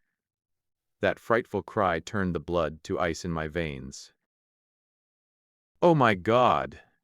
I gasped. "What is it? What does it mean?" Holmes had sprung to his feet, and I saw his dark, athletic outline at the door of the hut, his shoulders stooping, his head thrust forward, his face peering into the darkness. "Hush," he whispered. "Hush." The cry had been loud on account of its vehemence, but it had pealed out from somewhere far off on the shadowy plain. It burst upon our ears, nearer, louder, more urgent than before. "Where is it?" Holmes whispered, and I knew from the thrill of his voice, the man of iron was shaken to the soul. "Where is it, Watson?" "There, I think." I pointed into the darkness. "No, there." Again the agonized cry swept through the silent night, louder and much nearer than ever. And a new sound mingled with it, a deep, muttered rumble, musical and yet menacing, rising and falling like the low, constant murmur of the sea. "The Hound!" cried Holmes. "Come, Watson, come! Great heavens, if we are too late!" He had started running swiftly over the moor, and I had followed at his heels. But now, from somewhere among the broken ground immediately in front of us, there came one last despairing yell, and then a dull, heavy thud. We halted and listened. Not another sound broke the heavy silence of the windless night. I saw Holmes put his hand to his forehead like a man distracted. He stamped his feet upon the ground. "He has beaten us, Watson. We are too late." No, no, surely not. Fool that I was to hold my hand. And, Watson, see what comes of abandoning your charge. But by heaven, if the worst has happened, we'll avenge him. Blindly we ran through the gloom, blundering against boulders, forcing our way through gorse bushes, panting up hills and rushing down slopes, heading always in the direction whence those dreadful sounds had come. At every rise Holmes looked eagerly round him, but the shadows were thick upon the moor, and nothing moved upon its dreary face. "Can you see anything?" "Nothing. But hark, what is that?" A low moan had fallen upon our ears. There it was again upon our left. On that side a ridge of rocks ended it in a sheer cliff, which overlooked a stone-strewn slope. On its jagged face was spread-eagled some dark, irregular object. As we ran towards it, the vague outline hardened into a definite shape. It was a prostrate man face downward upon the ground, the head doubled under him at a horrible angle, the shoulders rounded, and the body hunched together as if in the act of throwing a somersault. So grotesque was the attitude that I could not for the instant realize that that moan had been the passing of his soul. Not a whisper, not a rustle, rose now from the dark figure over which we stooped. Holmes laid his hand upon him and held it up again with an exclamation of horror. The gleam of the match which he struck shone upon his clotted fingers and upon the ghastly pool which widened slowly from the crushed skull of the victim, and it shone upon something else which turned heart sick and faint within us, the body of Sir Henry Baskerville. There was no chance of either of us forgetting that peculiar ruddy tweed suit, the very one which he had worn on the first morning that we had seen him in Baker Street. We caught the one clear glimpse of it, and then the match flickered and went out, even as the hope had gone out of our souls. Holmes groaned, and his face glimmered white through the darkness. "The brute! The brute!" I cried with clenched hands. "Oh, Holmes, I shall never forgive myself for having left him to his fate. I am more to blame than you, Watson. In order to have my case well-rounded and complete, I have thrown away the life of my client. It is the greatest blow which has befallen me in my career. But how could I know? How could L know that he would risk his life alone upon the moor in the face of all my warnings? That we should have heard his screams? My God, those screams, and yet have been unable to save him. Where is this brute of a hound which drove him to his death? It may be lurking among these rocks at this instant. And Stapleton, where is he? He shall answer for this deed. He shall. I will see to that. Uncle and nephew have been murdered. The one frightened to death by the very sight of a beast which he thought to be supernatural, the other driven to his end in his wild flight to escape from it. But now we have to prove the connection between the man and the beast. Save from what we heard, we cannot even swear to the existence of the latter, since Sir Henry has evidently died from the fall. But, by heavens, cunning as he is, the fellow shall be in my power before another day is past. We stood with bitter hearts on either side of the mangled body, overwhelmed by this sudden and irrevocable disaster, which had brought all our long and weary labors to so piteous an end. Then as the moon rose we climbed to the top of the rocks over which our poor friend had fallen, and from the summit we gazed out over the shadowy moor, half silver and half gloom. Far away, miles off, in the direction of Grimpen, A single steady yellow light was shining. It could only come from the lonely abode of the Stapletons. With a bitter curse I shook my fist at it as I gazed. Why should we not seize him at once? Our case is not complete. The fellow is wary and cunning to the last degree. It is not what we know, but what we can prove. If we make one false move, the villain may escape us yet. What can we do? There will be plenty for us to do tomorrow. Tonight we can only perform the last offices to our poor friend. Together we made our way down the precipitous slope and approached the body, black and clear against the silvered stones. The agony of those contorted limbs struck me with a spasm of pain and blurred my eyes with tears. We must send for help, Holmes. We cannot carry him all the way to the hall. Good heavens, are you mad? He had uttered a cry and bent over the body. He was dancing and laughing and wringing my hand. Could this be my stern, self-contained friend? These were hidden fires, indeed. A beard! A beard. The man has a beard. A beard? It is not the baronet.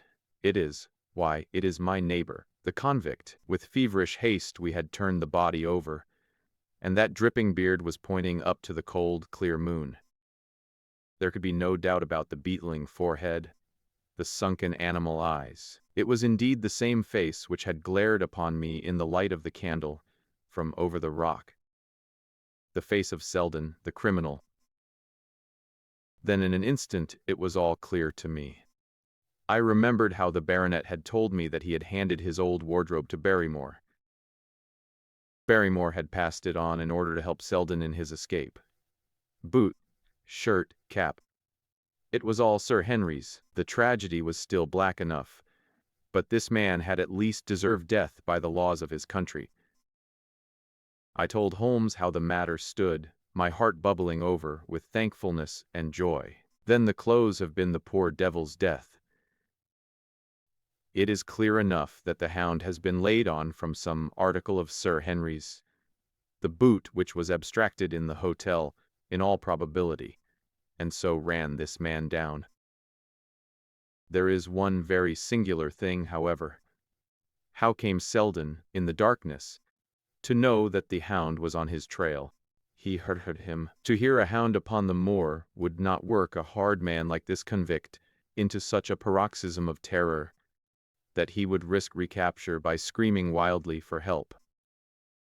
By his cries he must have long way after he knew the animal was on his track. No. A greater mystery to me is why this Hound, presuming that all our conjectures are correct, presume nothing. Well then, why this Hound should be loose tonight. I suppose that it does not always run loose upon the moor. Stapleton would not let it go unless he had reason to think that Sir Henry would be there. My difficulty is the more formidable of the two, for I think that we shall very shortly get an explanation of yours, while mine may remain forever a mystery. The question now is, what shall we do with this poor wretch's body? We cannot leave it here to the foxes and the ravens. I suggest that we put it in one of the huts until we can communicate with the police. Exactly. I have no doubt that you and I could carry it so far. Halloa, Watson, what's this? It's the man himself, by all that's wonderful and audacious. Not a word to show your suspicions. Not a word, or my plans crumble to the ground. A figure was approaching us over the moor, and I saw the dull red glow of a cigar. The moon shone upon him, and I could distinguish the dapper shape and jaunty walk of the naturalist. He stopped when he saw us, and then came on again. Why, Dr. Watson, that's not you, is it? You are the last man that I should have expected to see out on the moor at this time of night. But, dear me, what's this? Somebody hurt? Not. Don't tell me that it is our friend Sir Henry. He hurried past me and stooped over the dead man. I heard a sharp intake of his breath, and the cigar fell from his fingers. Who's this? He stammered. It is Selden.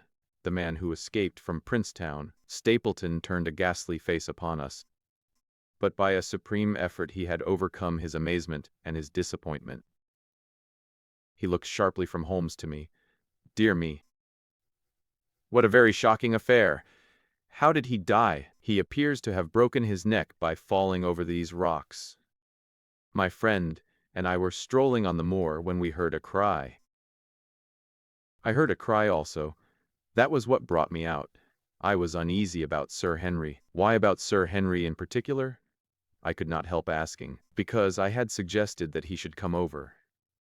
When he did not come, I was surprised, and I naturally became alarmed for his safety when I heard cries upon the moor. By the way, his eyes darted again from my face to Holmes's. Did you hear anything else besides a cry? No, said Holmes. Did you? No. What do you mean then? Oh, you know the stories that the peasants tell about a phantom hound and so on. It is said to be heard at night upon the moor. I was wondering if there were any evidence of such a sound tonight. We heard nothing of the kind, said I. And what is your theory of this poor fellow's death? I have no doubt that anxiety and exposure have driven him off his head. He has rushed about the moor in a crazy state and eventually fallen over here and broken his neck. That seems the most reasonable theory, said Stapleton, and he gave a sigh which I took to indicate his relief. What do you think about it, Mr. Sherlock Holmes? My friend bowed his compliments. You are quick at identification, said he. We have been expecting you in these parts since Dr. Watson came down. You are in time to see a tragedy. Yes, indeed. I have no doubt that my friend's explanation will cover the facts. I will take an unpleasant remembrance back to London with me tomorrow. Oh, you return tomorrow? That is my intention. I hope your visit has cast some light upon those occurrences which have puzzled us. Holmes, his shoulders. One cannot always have the success for which one hopes. An investigator needs facts and not legends or rumors. It has not been a satisfactory case. My friend spoke in his frankest and most unconcerned manner. Stapleton still looked hard at him. Then he turned to me. I would suggest carrying this poor fellow to my house, but it would give my sister such a fright that I do not feel justified in doing it. I think that if we put something over his face, he will be safe until morning, and so it was arranged. Resisting Stapleton's offer of hospitality, Holmes and I set off to Baskerville Hall, leaving the naturalist to return alone. Looking back, we saw the figure moving slowly away over the broad moor, and behind him that one black smudge on the silvered slope, which showed where the man was lying who had come so horribly to his end. Chapter 13. Fixing the Nets. We're at close grips at last, said Holmes as we walked together across the moor. What a nerve the fellow has! How he pulled himself together in the face of what must have been a paralyzing shock when he found that the wrong man had fallen a victim to his plot. I told you in London, Watson, and I tell you now again, that we have never had a foeman more worthy of our deal. I am sorry that he has seen you.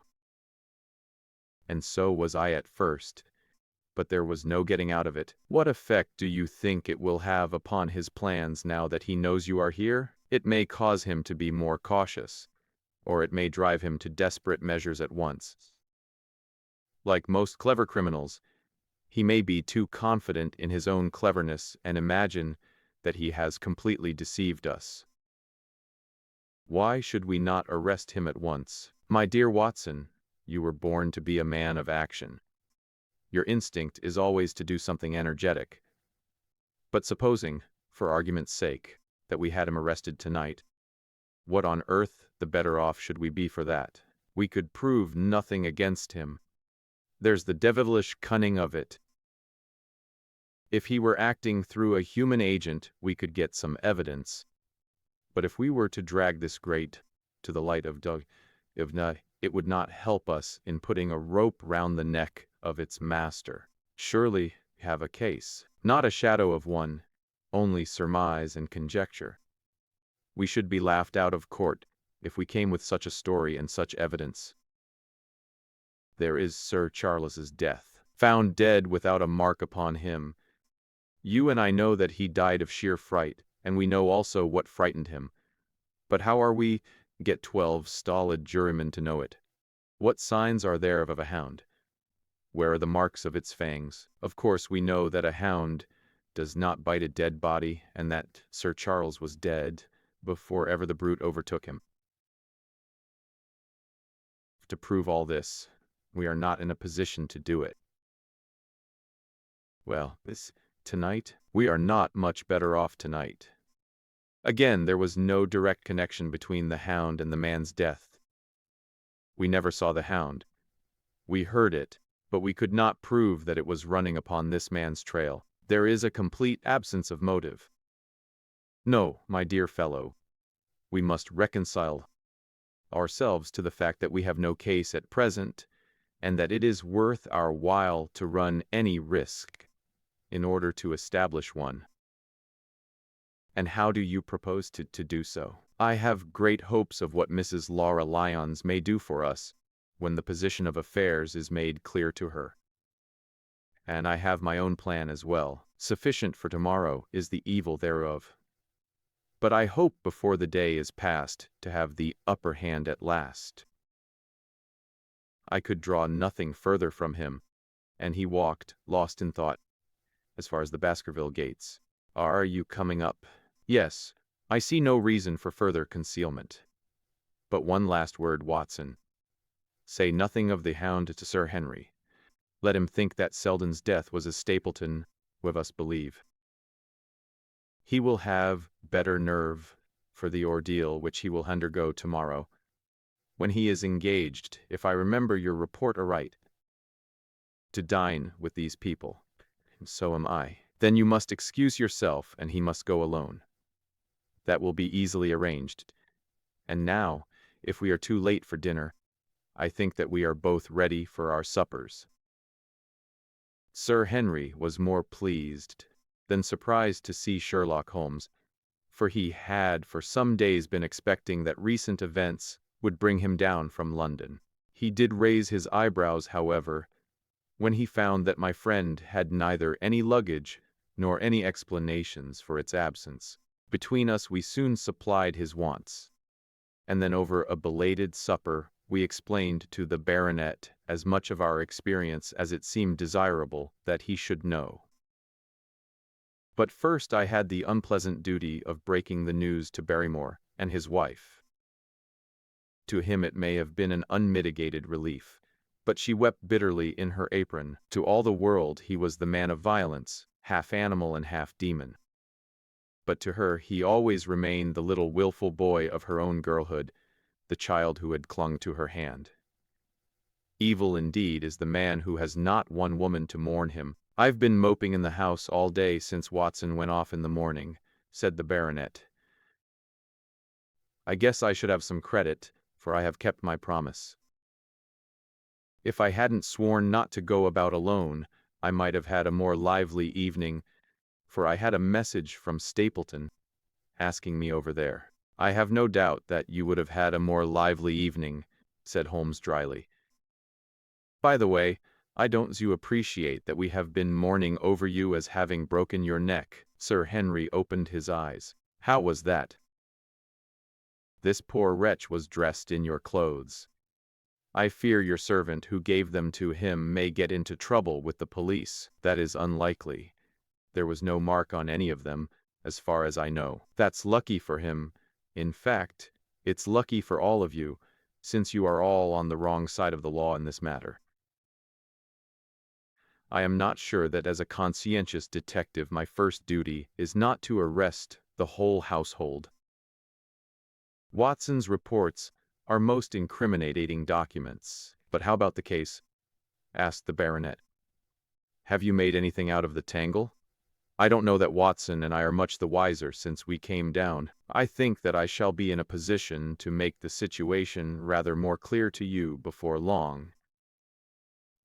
It has been an exceedingly difficult and most complicated business. There are several points upon which we still want light, but it is coming all the same. We've had one experience, as Watson has no doubt told you. We heard the hound on the moor, so I can swear that it is not all empty superstition. I had something to do with dogs when I was out west, and I know one when I hear one. If you can muzzle that one, put him on a chain, I'll be ready to swear you are the greatest detective of all time. I think I will muzzle him and chain him all right, if you will give me your help. Whatever you tell me to do, I will do. Very good. And I will ask you also to do it blindly, without always asking the reason. Just as you like. If you will do this, I think the chances are that our little problem will soon be solved. I have no doubt. He stopped suddenly and stared fixedly up over my head into the air. The lamp beat upon his face, and so intent was it, and so still that it might have been that of a clear-cut classical statue, a personification of alertness and expectation. "What is it?" we both cried. I could see as he looked down that he was repressing some internal emotion. His features were still composed, but his eyes shone with amused exultation. "Excuse the admiration of a connoisseur," said he as he waved his hand towards the line of portraits which covered the opposite wall.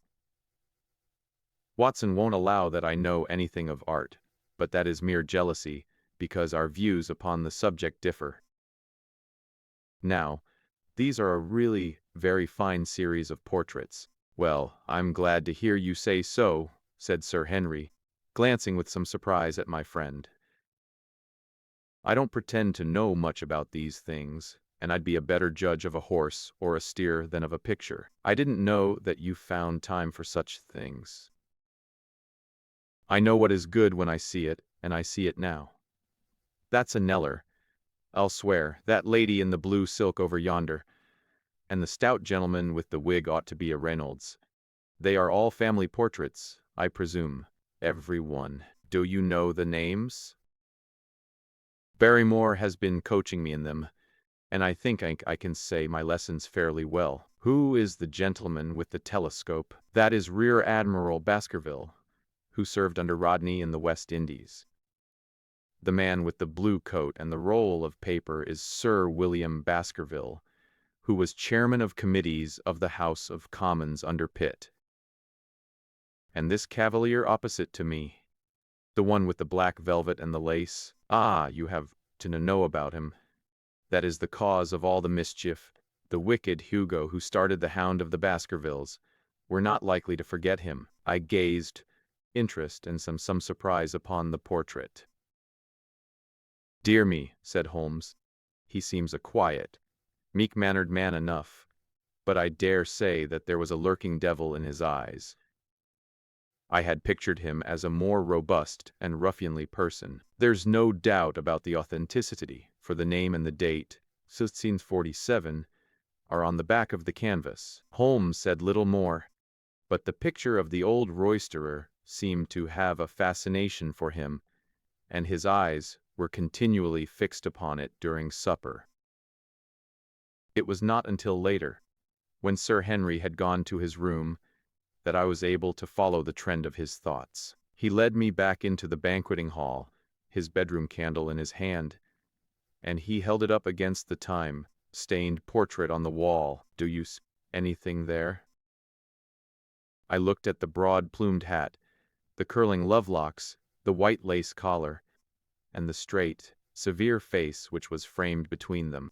It was not a brutal countenance, but it was prim, hard, and stern, with a firm-set, thin-lipped mouth, and a coldly intolerant eye. "Is it like anyone you know?" "There is something of Sir Henry about the jaw. Just a suggestion, perhaps. But wait an instant." He stood upon a chair, and holding up the light in his left hand, he curved his right arm over the broad hat and round the long ringlets. "Good heavens! I cried in amazement. The face of Stapleton had sprung out of the canvas. "Ha, you see it now. My eyes have been trained to examine faces and not their trimmings. It is the first quality of a criminal investigator that he should see through a disguise. But this is marvelous. It might be his portrait." Yes, it is an interesting instance of a throwback, which appears to be both physical and spiritual. A study of family portraits is enough to convert a man to the doctrine of reincarnation. The fellow is a Baskerville. That is evident, with designs upon the succession. Exactly. This chance of the picture has supplied us with one of our most obvious missing links. We have him, Watson, we have him, and I dare swear that before tomorrow night he will be fluttering in our net, as helpless as one of his own butterflies. Pin and a card, and we add him to the Baker Street collection. He burst into one of his rare fits of laughter as he turned away from the picture. I have not heard him laugh often, and it has always boded ill to somebody. I was up betimes in the morning, but Holmes was afoot earlier still, for I saw him as I dressed, coming up the drive. "Yes, we should have a full day today," he remarked, and he rubbed his hands with the joy of action. "The nets are all in place, and the drag is about to begin. We'll know before the day is out whether we have caught our big, lean-jawed pike, or whether he has got through the meshes. Have you been on the moor already? I have sent a report from Grimpen to Princetown as to the death of Selden. I think I can promise that none of you will be troubled in the matter.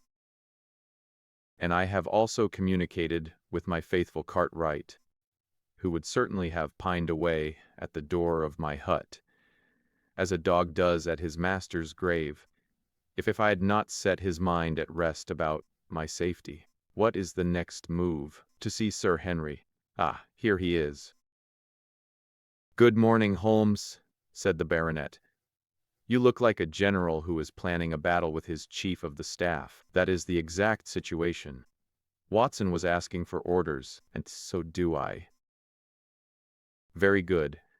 You are engaged, as I understand, to dine with our friends the Stapletons tonight. I hope that you will come also.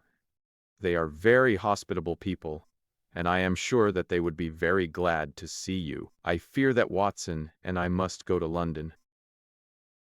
"To London? Yes. I think that we should be more useful there at the present juncture." The baronet's face perceptibly lengthened. "I hoped that you were going to see me through this business. The hall and the moor are not very pleasant places when one is alone. My dear fellow, you must trust me implicitly and do exactly what I tell you. You can tell your friends that we should have been happy to have come with you, but that urgent business required us to be in town. We hope very soon to return to Devonshire. Will you remember to give them that message? If you insist upon it. There is no alternative, I assure you." I saw by the baronet's clouded brow that he was deeply hurt by what he regarded as our desertion. "When do you desire to go?" he asked coldly. "Immediately after breakfast. We will drive into Coombe Tracey, but Watson will leave his things as a pledge that he will come back to you.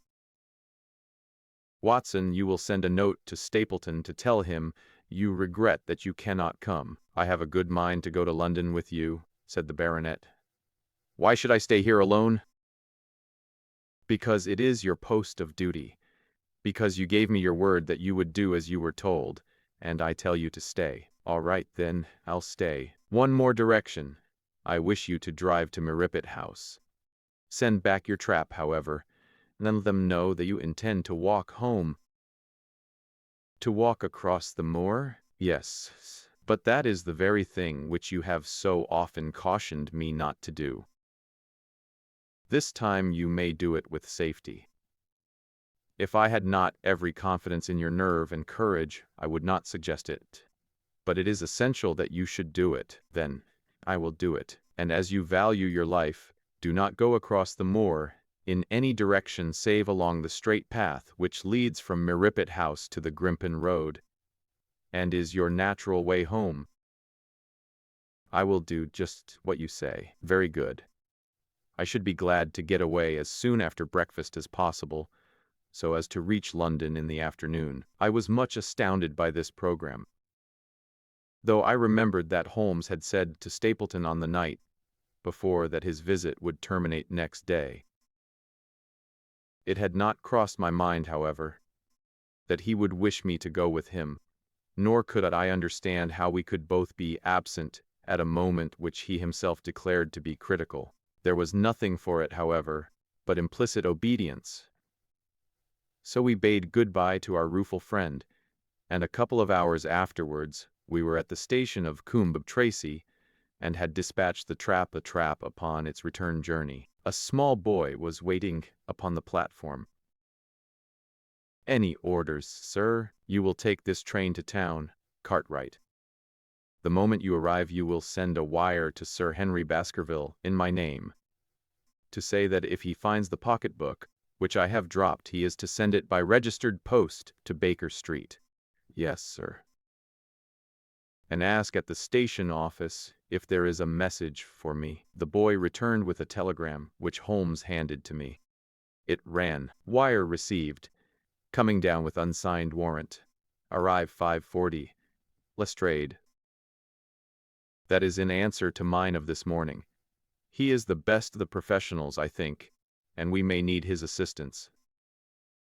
Now, Watson, I think that we cannot employ our time better than by calling upon your acquaintance, Mrs. Laura Lyons. His plan of campaign was beginning to be evident. He would use the baronet in order to convince the Stapletons that we were really gone, while we should actually return at the instant when we were likely to be needed. That telegram from London, if mentioned by Sir Henry to the Stapletons, must remove the last suspicions from their minds.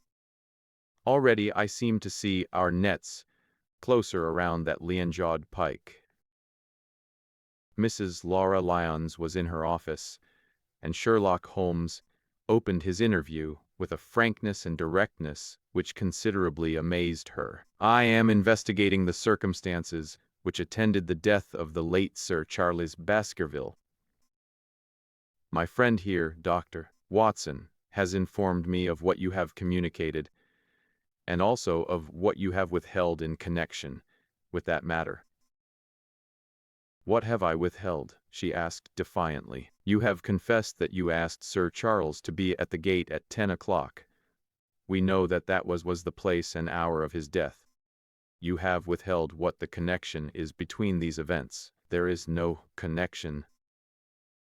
"In that case the coincidence must indeed be an extraordinary one.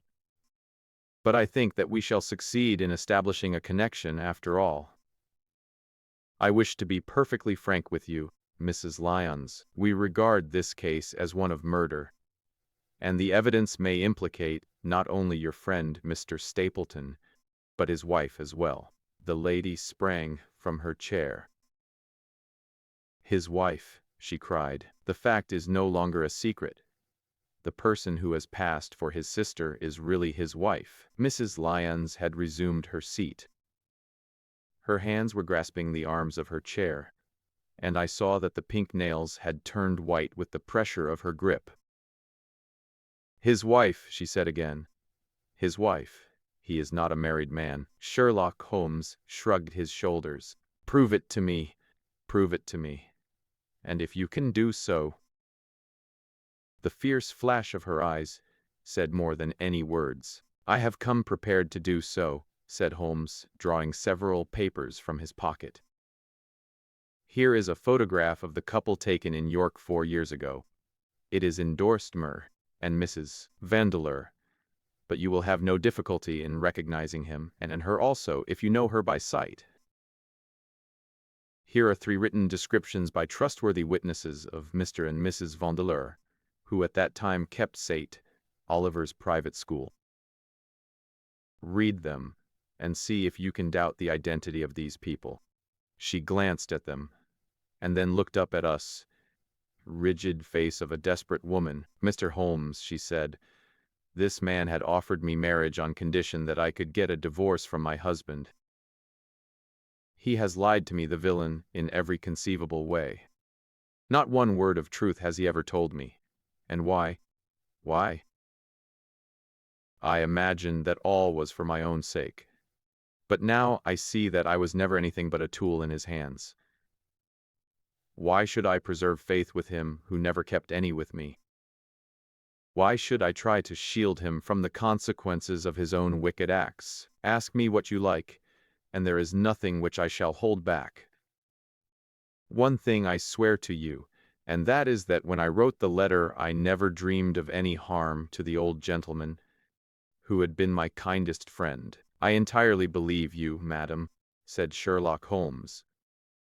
The recital of these events must be very painful to you, and perhaps it will make it easier if I tell you what occurred, and you can check me if I make any material mistake. The sending of this letter was suggested to you by Stapleton. He dictated it. I presume that the reason he gave was that you would receive help from Sir Charles for the legal expenses connected with your divorce?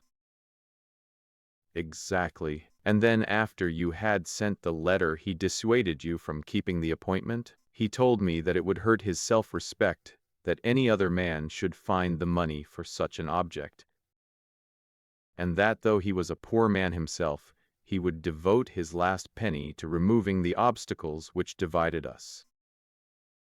He appears to be a very consistent character. And then you heard nothing until you read the reports of the death in the paper? No, Holmes. And he made you swear to say nothing about your appointment with Sir Charles? He did. He said that the death was a very mysterious one, and that I should certainly be suspected if the facts came out. He frightened me into remaining silent. Quite so. But you had your suspicions. She hesitated and looked down. I knew him, she said. But if he had kept faith with me, I should always have done so with him. I think that on the whole you have had a fortunate escape, said Sherlock Holmes. You have had him in your power, and he knew it, and yet you are alive. You have been walking for some months, very near to the edge of a precipice. We must wish you good morning now, Mrs. Lyons, and it is probable that you will very shortly hear from us again. Our case becomes rounded off, and difficulty after difficulty thins away in front of us, said Holmes as we stood waiting for the arrival of the express from town. I shall soon be in the position of being able to put into a single connected narrative one of the most singular and sensational crimes of modern times. Students of criminology will remember the analogous incidents in Godno, in Little Russia, in the year 66, and of course there are the Anderson murders in North Carolina. But this case possesses some features which are entirely its own. Even now we have no clear case against this very wily man. But I shall be very much surprised if it is not clear enough before we go to bed this night. The London Express came roaring into the station, and a small, wiry bulldog of a man had sprung from a first-class carriage. We all three shook hands, and I saw the reverential in which Lestrade gazed at my companion, that he had learned a good deal since the days when they had first worked together.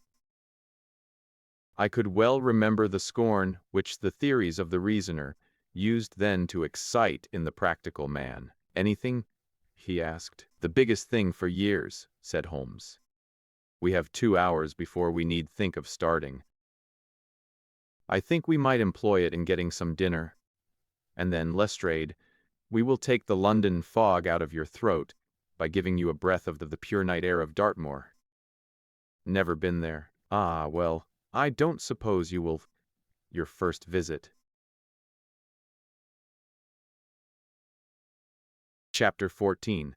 The Hound of the Baskervilles, one of Sherlock Holmes's defects, if indeed one may call it a defect, was that he was exceedingly loath to communicate his full plans to any other person until the instant of their fulfillment. Partly it came, no doubt, from his own masterful nature, which loved to dominate and surprise those who were around him.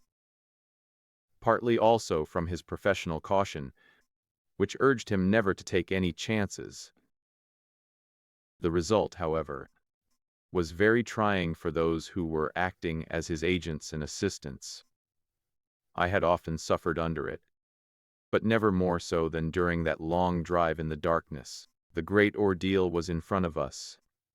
At last we were about to make our final effort, and yet Holmes had said nothing, and I could only surmise what his course of action would be. My nerves thrilled with anticipation when at last the cold wind upon our faces and the dark, void spaces on either side of the narrow road told me that we were back upon the moor once again. Every stride of the horses and every turn of the wheels was taking us nearer to our supreme adventure. Our conversation was hampered by the presence of the driver of the hired wagonette, so that we were forced to talk of trivial matters when our nerves were tense with emotion and anticipation. It was a relief to me, after that unnatural restraint, when we at last passed Franklin's house and knew that we were drawing near to the hall and to the scene of action. We did not drive up to the door, but got down near the gate of the avenue.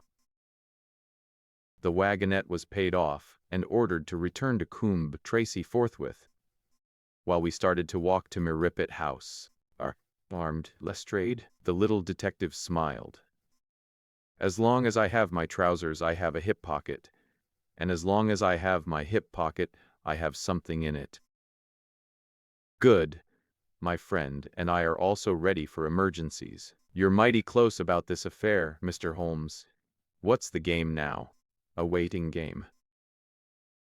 My word, it does not seem a very cheerful place, said the detective with a shiver, glancing round him at the gloomy slopes of the hill and at the huge lake of fog which lay over the Grimpen Mere.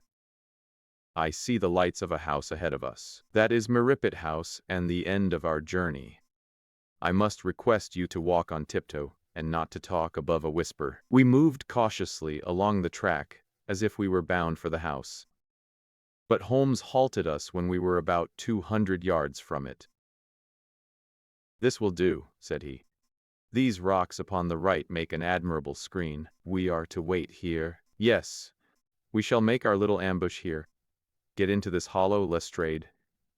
You have been inside the house, have you not, Watson? Can you tell the position of the rooms? What are those latticed windows at this end? I think are the kitchen windows, and the one beyond, which shines so brightly. That is certainly the dining room. The blinds are up. You know the lie of the land best. Creep forward quietly and see what they are doing. But for heaven's sake, don't let them know that they are watched. I tiptoed down the path and stooped behind the low wall which surrounded the stunted orchard. Creeping in its shadow, I reached a point whence I could look straight through the uncurtained window. There were only 2 men in the room, Sir Henry and Stapleton. They sat with their profiles towards me on either side of the round table.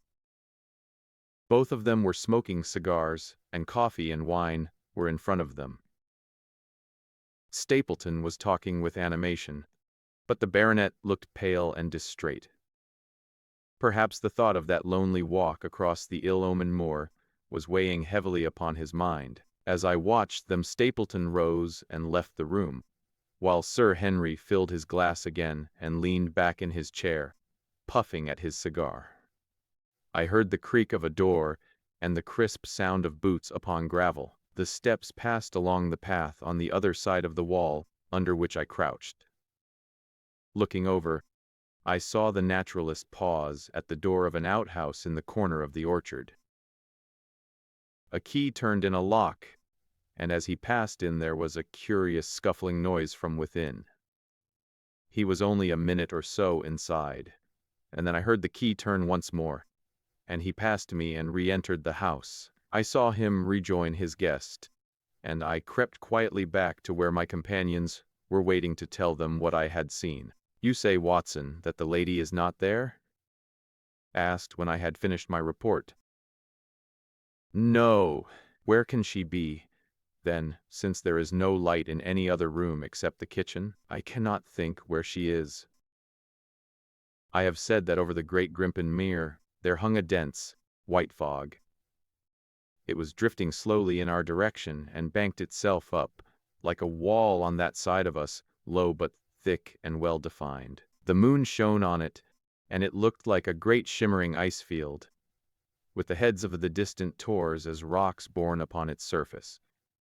Holmes' face was turned towards it, and he muttered impatiently as he watched its sluggish drift. "It's moving towards us, Watson."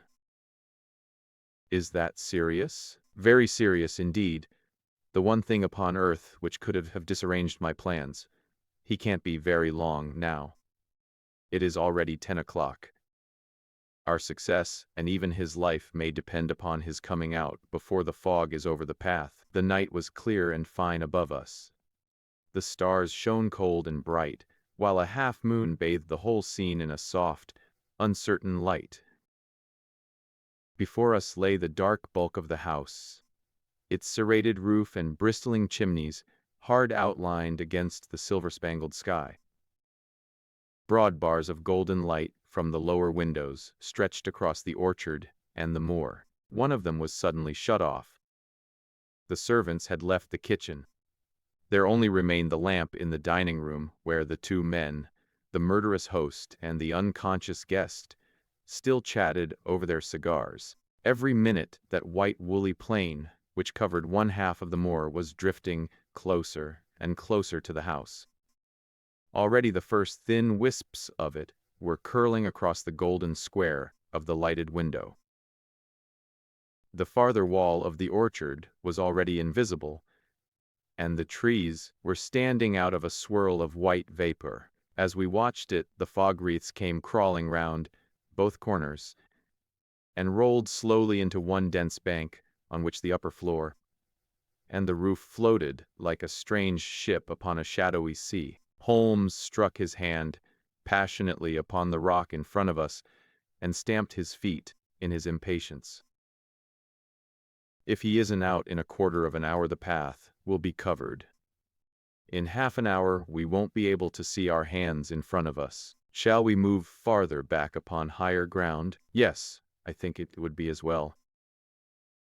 So as the fog bank flowed onward, we fell back before it until we were half a mile from the house, and still that dense white sea, with the moon silvering its upper edge, swept slowly and inexorably on. "We are going too far," said Holmes. "We dare not take the chance of his being overtaken before he can reach us. At all costs we must hold our ground where we are." He dropped on his knees and clapped his ear to the ground. "Thank God, I think that I hear him coming." A sound of quick steps broke the silence of the moor. Crouching among the stones, we stared intently at the silver-tipped bank in front of us. The steps grew louder, and through the fog, as through a curtain, there stepped the man whom we were awaiting. He looked round him in surprise as he emerged into the clear, starlit night. Then he came swiftly along the path, passed close to where we lay, and went on up the long slope behind us. As he walked, he glanced continually over either shoulder, like a man who is ill at ease. "Hist!" cried Holmes, and I heard the sharp click of a cocking pistol. "Look out! It's coming." There was a thin, crisp, continuous patter from somewhere in the heart of that crawling bank. The cloud was within 50 yards of where we lay, and we glared at it, all three, uncertain what horror was about to break from the heart of it. I was at Holmes's elbow, and I glanced for an instant at his face. It was pale and exultant, his eyes shining brightly in the moonlight. But suddenly they started forward in a rigid, fixed stare, and his lips parted in amazement. At the same instant Lestrade gave a yell of terror, and threw himself face downward upon the ground. I sprang to my feet, my inert hand grasping my pistol, my mind paralyzed by the dreadful shape which had sprung out upon us from the shadows of the fog. A hound it was, an enormous coal-black hound, but not such a hound as mortal eyes have ever seen. Fire burst from its open mouth, Its eyes glowed with a smoldering glare, its muzzle and hackles and dewlap were outlined in flickering flame. Never in the delirious dream of a disordered brain could anything more savage, more appalling, more hellish be conceived than that dark form and savage face, which broke upon us out of the wall of fog. With long bounds the huge, black creature was leaping down the track, following hard upon the footsteps of our friend. So paralyzed were we by the apparition that we allowed him to pass, before we had recovered our nerve. Then Holmes and I both fired together, and the creature gave a hideous howl, which showed that one at least had hit him. He did not pause, however, but bounded onward. Far away on the path, we saw Sir Henry looking back, his face white in the moonlight, his hands raised in horror, glaring helplessly at the frightful thing which was hunting him down. But that cry of pain from the hound had blown all our fears to the winds. If he was vulnerable, he was mortal, and if we could wound him, we could kill him. Never have I seen a man run as Holmes ran that night. I am reckoned fleet of foot, but he outpaced me as much as I outpaced the little professional. In front of us, as we flew up the track, we heard scream after scream from Sir Henry and the deep roar of the hound. I was in time to see the beast spring upon its victim, hurl him to the ground, and worry at his throat. But the next instant Holmes had emptied 5 barrels of his revolver into the creature's flank. With a last howl of agony and a vicious snap in the air, it rolled upon its back, 4 feet pawing furiously, and then fell limp upon its side. I stooped, panting, and pressed my pistol to the dreadful, shimmering head, but it was useless to press the trigger. The giant hound was dead. Sir Henry lay insensible where he had fallen. We tore away his collar, and Holmes breathed a prayer of gratitude when we saw that there was no sign of a wound, and that the rescue had been in time. Already our friend's eyelids shivered, and he made a feeble effort to move. Lestrade thrust his brandy flask between the baronet's teeth, and 2 frightened eyes were looking up at us. "My God," he whispered.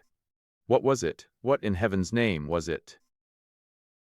"It's dead, whatever it is," said Holmes. "We've laid the family ghost once and forever." In mere size and strength, it was a terrible creature which was lying stretched before us.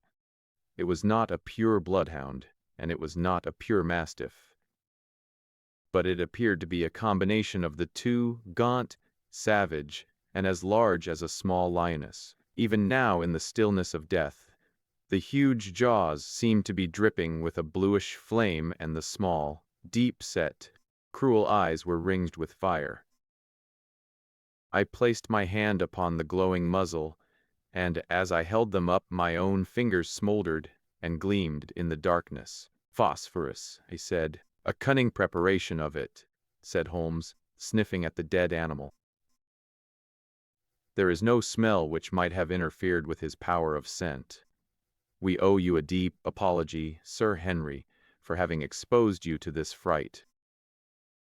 I was prepared for a hound, but not for such a creature as this, and the fog gave us little time to receive him. You saved my life, having first endangered it. Are you strong enough to stand? Give me another mouthful of that brandy and I shall be ready for anything." "So he will help me up." "What do you propose to do?" "To leave you here. You are not fit for further adventures tonight. If you will wait, one or other of us will go back with you to the hall." He tried to stagger to his feet, but he was still ghastly pale and trembling in every limb. We helped him to a rock, where he sat shivering with his face buried in his hands. "We must leave you now," said Holmes. "The rest of our work must be done, and every moment is of importance. We have our case, and now we only want our man. It's 1,000 to 1 against our finding him at the house," he continued as we retraced our steps swiftly down the path. "Those shots must have told him that the game was up. We were some distance off, and this fog may have deadened them." He followed the Hound to call him off. Of that you may be certain. No, he's gone by this time. But we'll search the house and make sure." The front door was open, so we rushed in and hurried from room to room to the amazement of a doddering old manservant who met us in the passage. There was no light save in the dining room, but Holmes caught up the lamp and left no corner of the house unexplored. No sign could we see of the man whom we were chasing. On the upper floor, one of the bedroom doors was locked. "There's someone in here," cried Lestrade. "I can hear a movement. Open this door!" A faint moaning and rustling came from within. Holmes struck the door just over the lock with the flat of his foot, and it flew open. Pistol in hand, we all three rushed into the room, but there was no sign within it of that desperate and defiant villain whom we expected to see. Instead, we were faced by an object so strange and unexpected that we stood for a moment staring at it in amazement. The room had been fashioned into a small museum, and the walls were lined by a number of glass-topped cases full of that collection of butterflies and moths, the formation of which had been the relaxation of this complex and dangerous man. In the center of this room there was an upright beam, which had been placed at some period as a support for the old worm-eaten balk of timber which spanned the roof. To this post a figure was tied, so swathed and muffled in the sheets which had been used to secure it that one could not for the moment tell whether it was of a man or a woman. One towel passed round the throat and was secured at the back of the pillar. Another cover covered the lower part of the face, and over it 2 dark eyes full of grief and shame and a dreadful questioning, stared back at us. In a minute we had torn off the gag, unswathed the bonds, and Mrs. Stapleton sank upon the floor in front of us. As her beautiful head fell upon her chest, I saw the clear red wheal of a whiplash across her neck. "The brute!" cried Holmes. "Here, Lestrade, your brandy bottle. Put her in the chair. She has fainted from ill usage and exhaustion." She opened her eyes again. "Is he safe?" she asked. "Has he escaped?" "He cannot escape us, madam." No, I did not mean my husband, Sir Henry. Is he safe?" "Yes." "And the Hound?" "It is dead." She gave a long sigh of satisfaction. "Thank God! Thank God! Oh, this villain, he has treated me." She shot her arms out from her sleeves, and we saw with horror that they were all mottled with bruises. "But this is nothing. It is my mind and soul that he has tortured and defiled. I could endure it all, ill usage, solitude, a life of deception, everything, as long as I could still cling to the hope that I had his love. But now I know that in this also I have been his dupe and his tool." She broke into passionate sobbing as she spoke. "You bear him no goodwill, madam," said Holmes. "Tell us then where we shall find him. If you have ever aided him in evil, help us now and so atone." "There is but one place where he can have fled," she answered. "There is an old tin mine on an island in the heart of the mire. It was there that he kept his hound, and there also he had made preparations, so that he might have a refuge. That is where he would fly." The fog bank, like white wool, against the window. Holmes held the lamp towards it. "See," said he, "no one could find his way into the Grimpen Mere tonight." She laughed and clapped her hands. Her eyes and teeth gleamed with fierce merriment.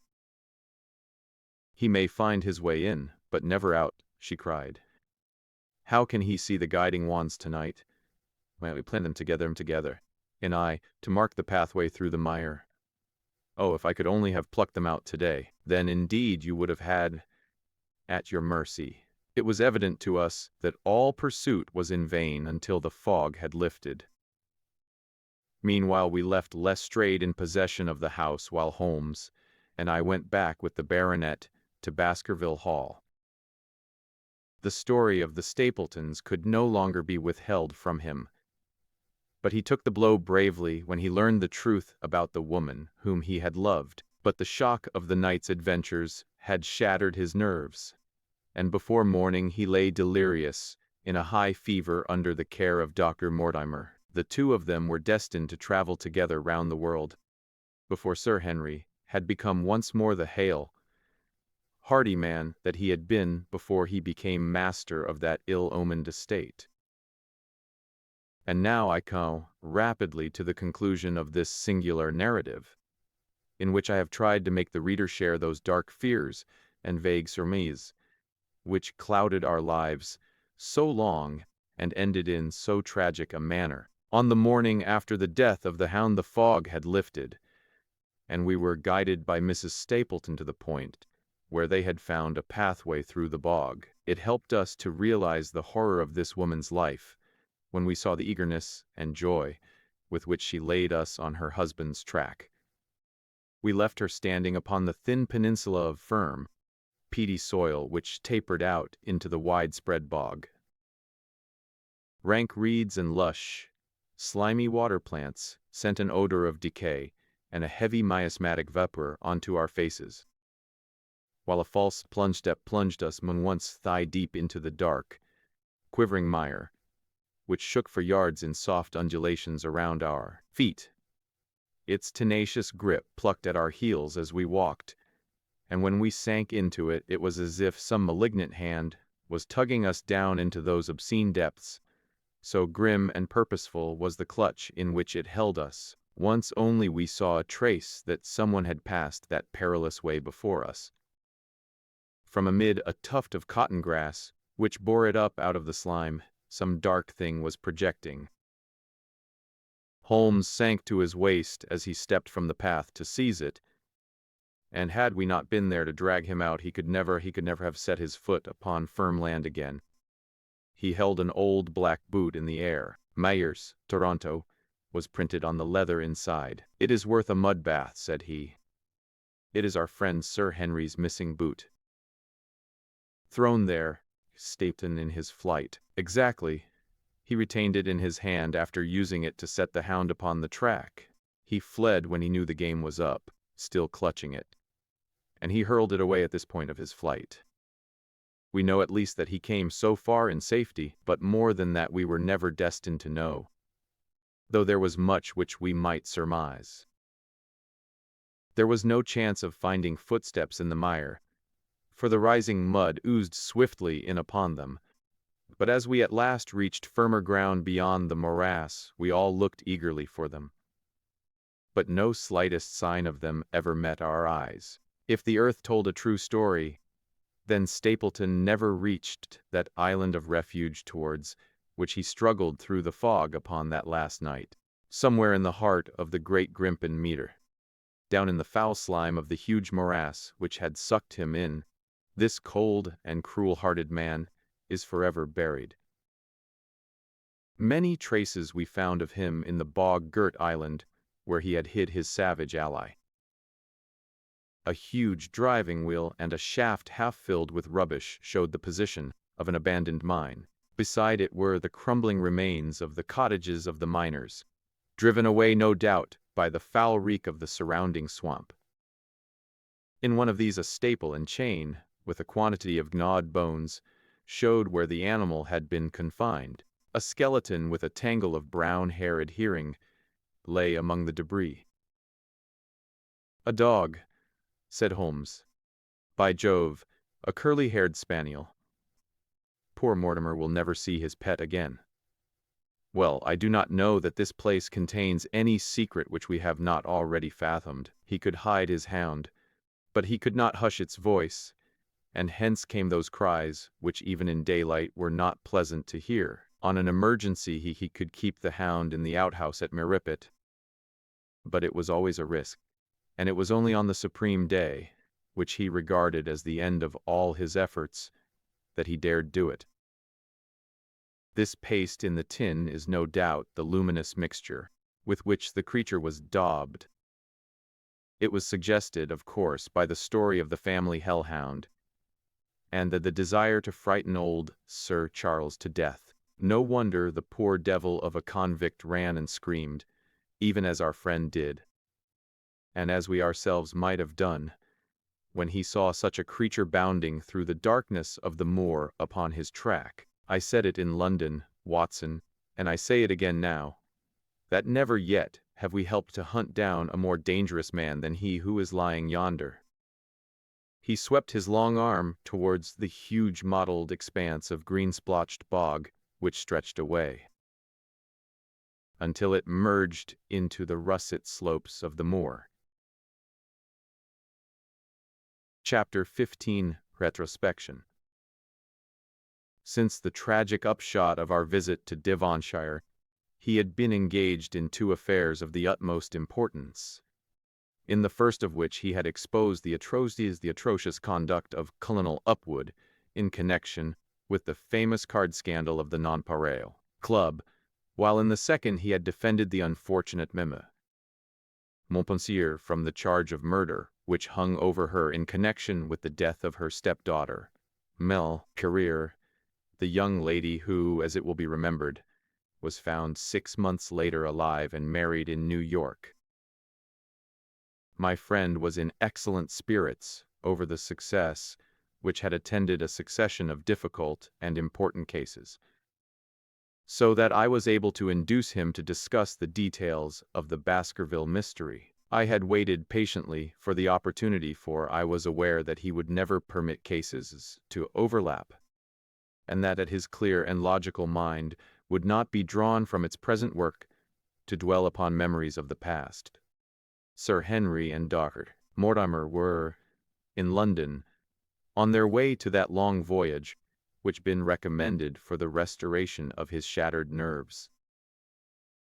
They had called upon us that very afternoon, so that it was natural that the subject should come up for discussion. The whole course of events, said Holmes, from the point of view of the man who called himself Stapleton, was simple and direct, although to us, who had no means in the beginning of knowing the motives of his actions, and could only learn part of the facts, it all appeared exceedingly complex.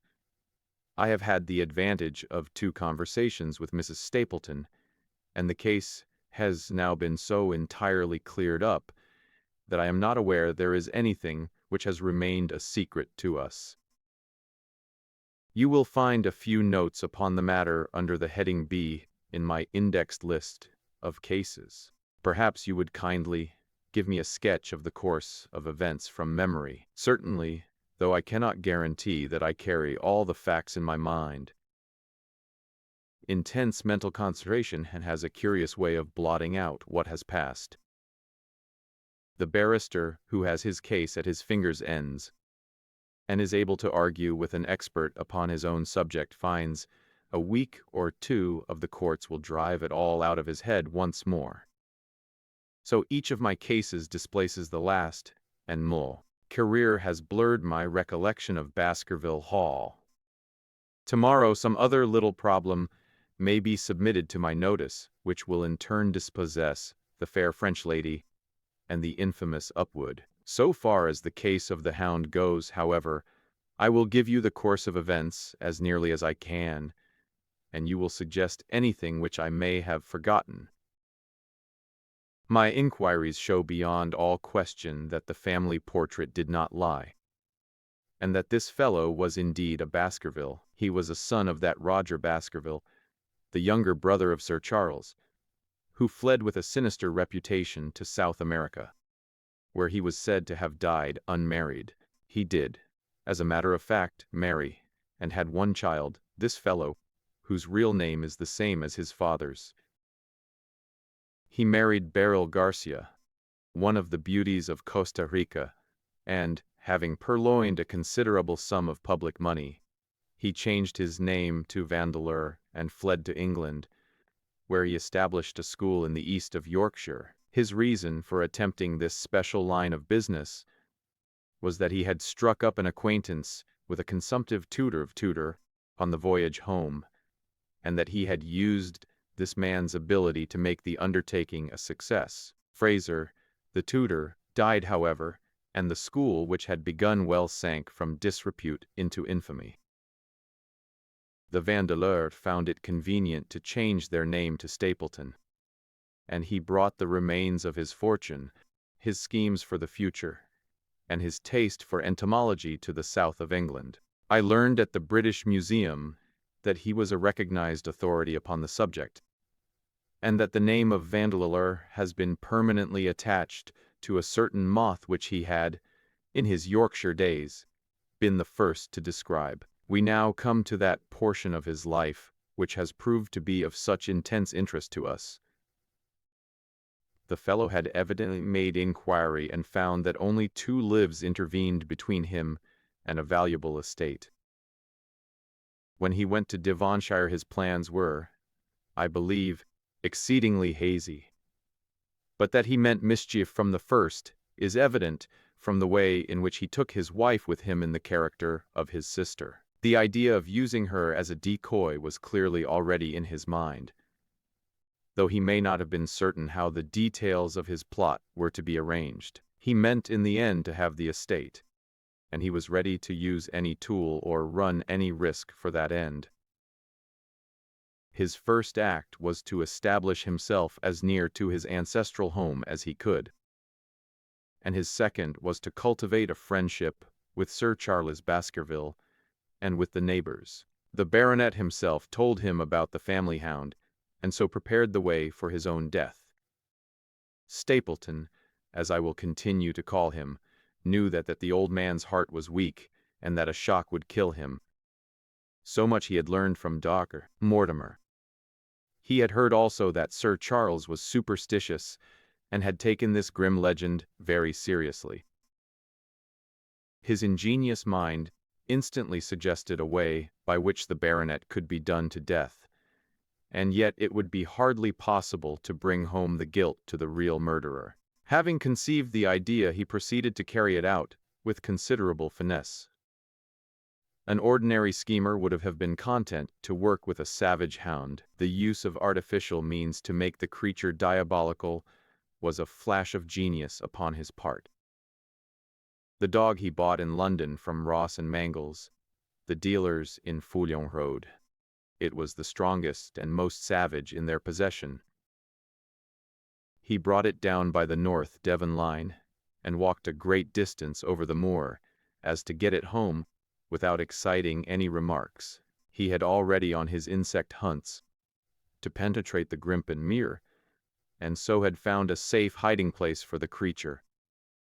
Here he kennelled it and waited his chance, but it was some time coming. The old gentleman could not be decoyed outside of his grounds at night. Several times Stapleton lurked about with his hound, but without avail.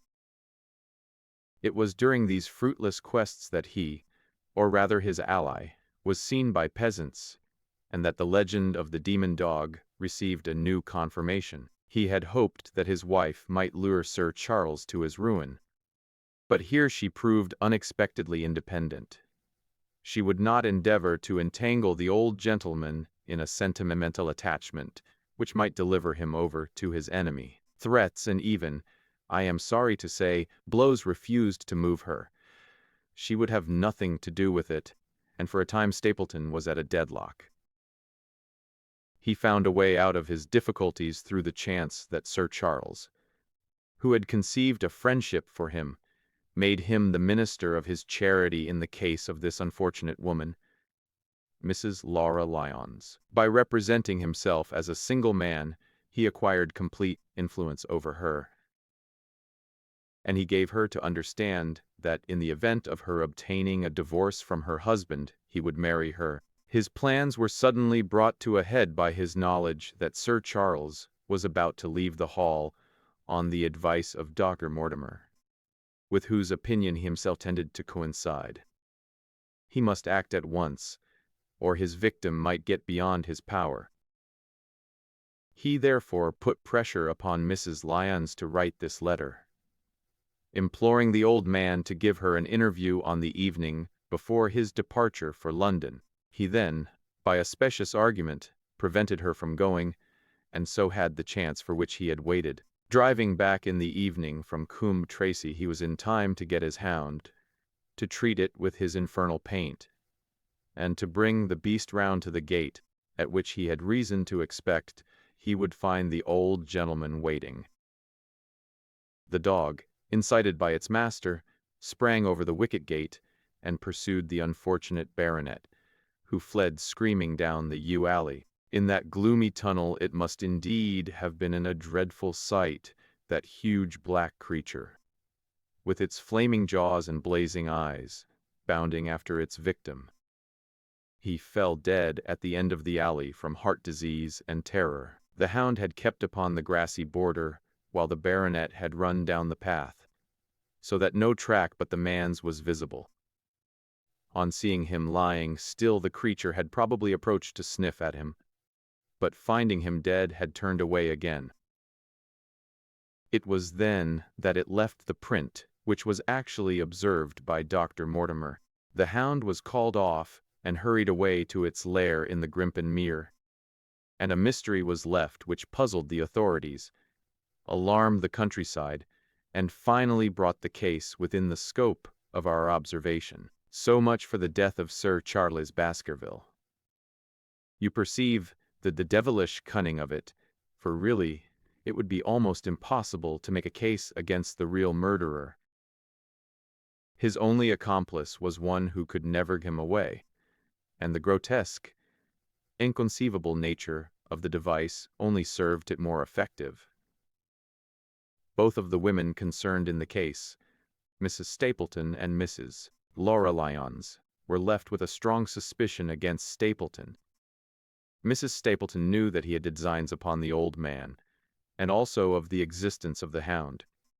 Mrs. Lyons knew neither of these things, but had been impressed by the death occurring at the time of an uncancelled appointment which was only known to him. However, both of them were under his influence, and he had nothing to fear from them. The first half of his task was successfully accomplished, but the more difficult still remained. It is possible that Stapleton did not know of the existence of an heir in Canada. In any case, he would very soon learn it from his friend Dr. Mortimer, and he was told by the latter all details about the arrival of Henry Baskerville. Stapleton's first idea was that this young stranger from Canada might possibly be done to death in London without coming down to Devonshire at all. He distrusted his wife ever since she had refused to help him in laying a trap for the old man, and he dared not leave her long out of his sight. He should lose his influence over her. It was for this reason that he took her to London with him. They lodged, I find, at the Mexborough Private Hotel in Craven Street, which was actually one of those called upon by my agent in search of evidence. Here he kept his wife imprisoned in her room while he, disguised in a beard, followed Dr. Mortimer to Baker Street and afterwards to the station and to the Northumberland Hotel. His wife had some inkling of his plans, but she had such a fear of her husband, a fear founded upon brutal ill-treatment, that she dare not write to warn the man whom she knew to be in danger. If the letter should fall into Stapleton's hands, her own life would not be safe. Eventually, as we know, she adopted the expedient of cutting out the words which would form the message, and addressing the letter in a disguised hand. It reached the baronet, and gave him the first warning of his danger.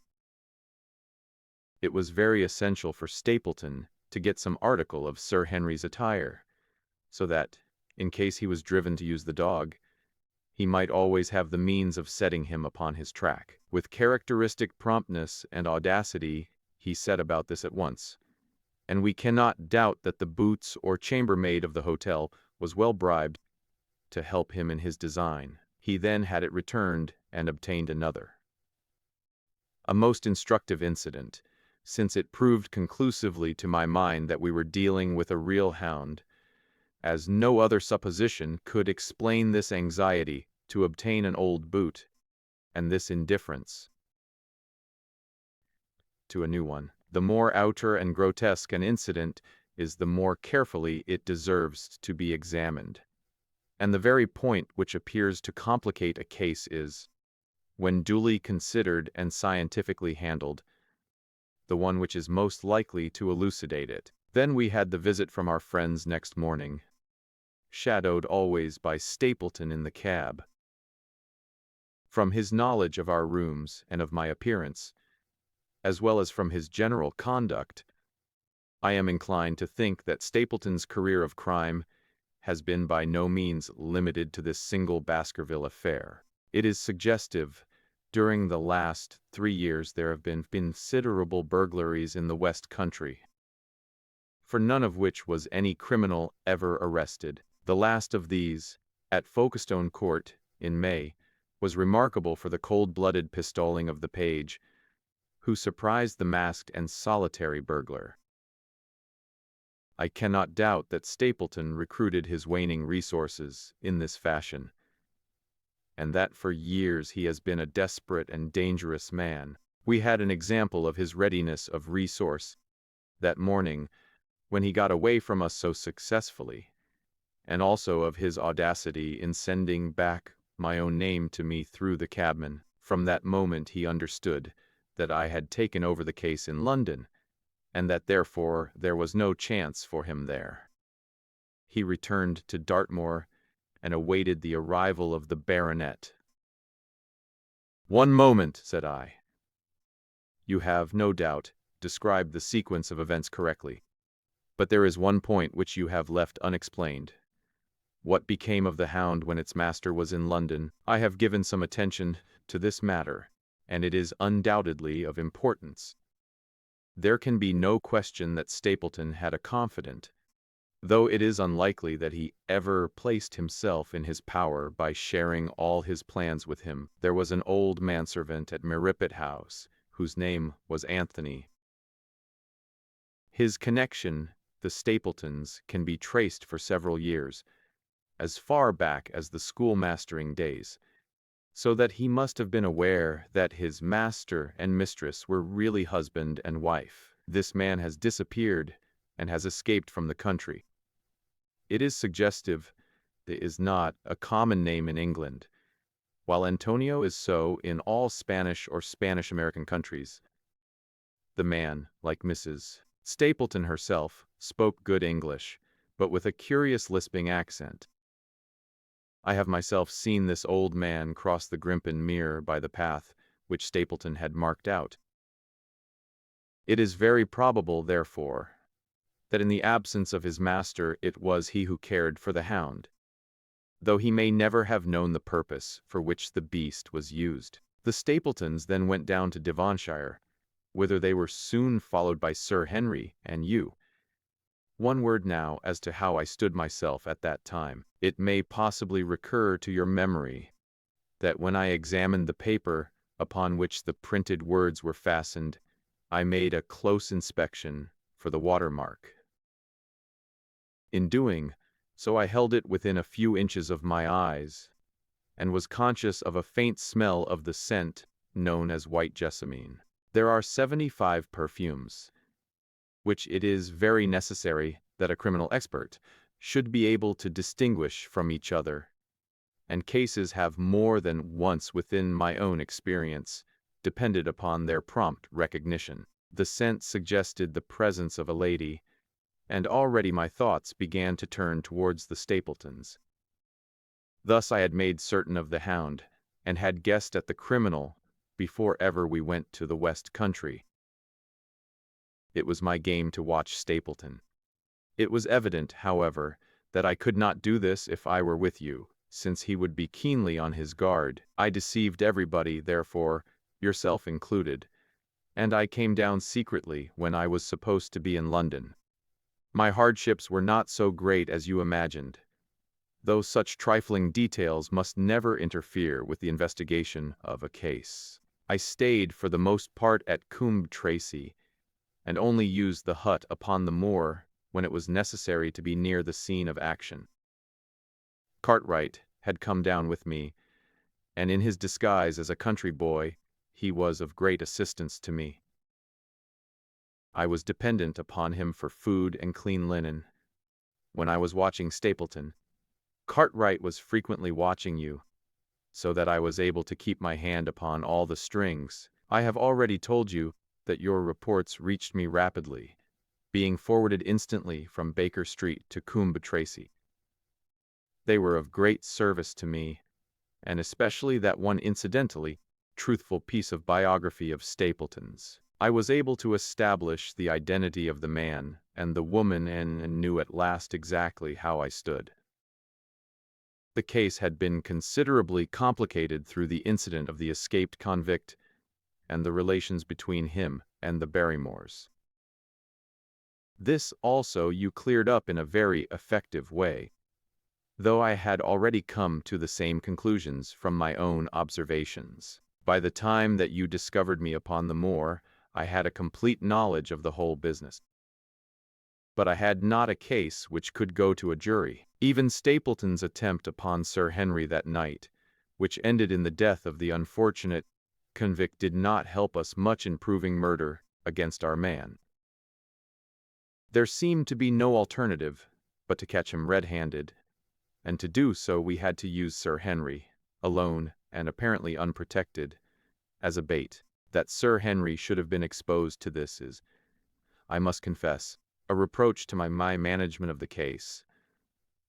But we had no means of the terrible and paralyzing spectacle which the beast presented, nor could we predict the fog which enabled him to burst upon us at such short notice.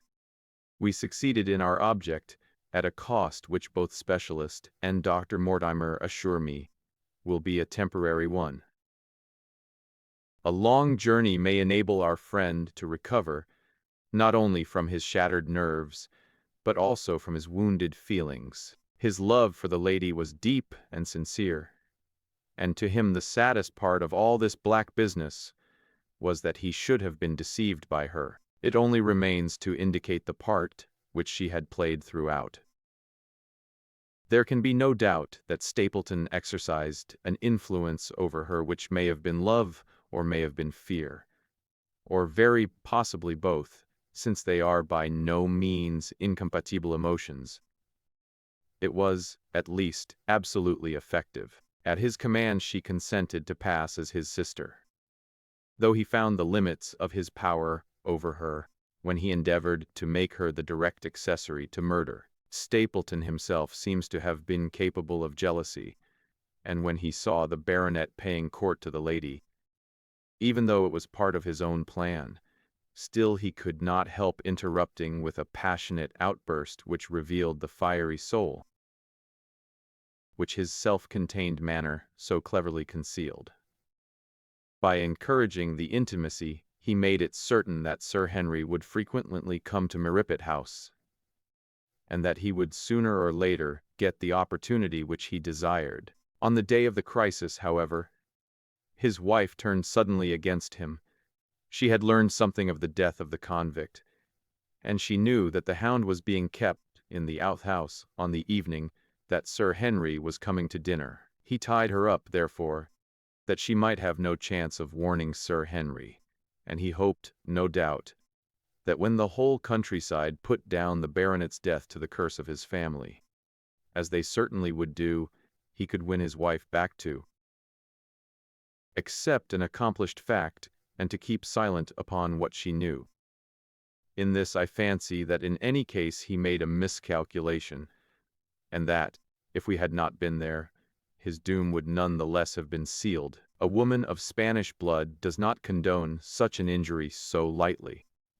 And now, my dear Watson, without referring to my notes, I cannot give you a more detailed account of this curious case. I do not know that anything essential has been left unexplained.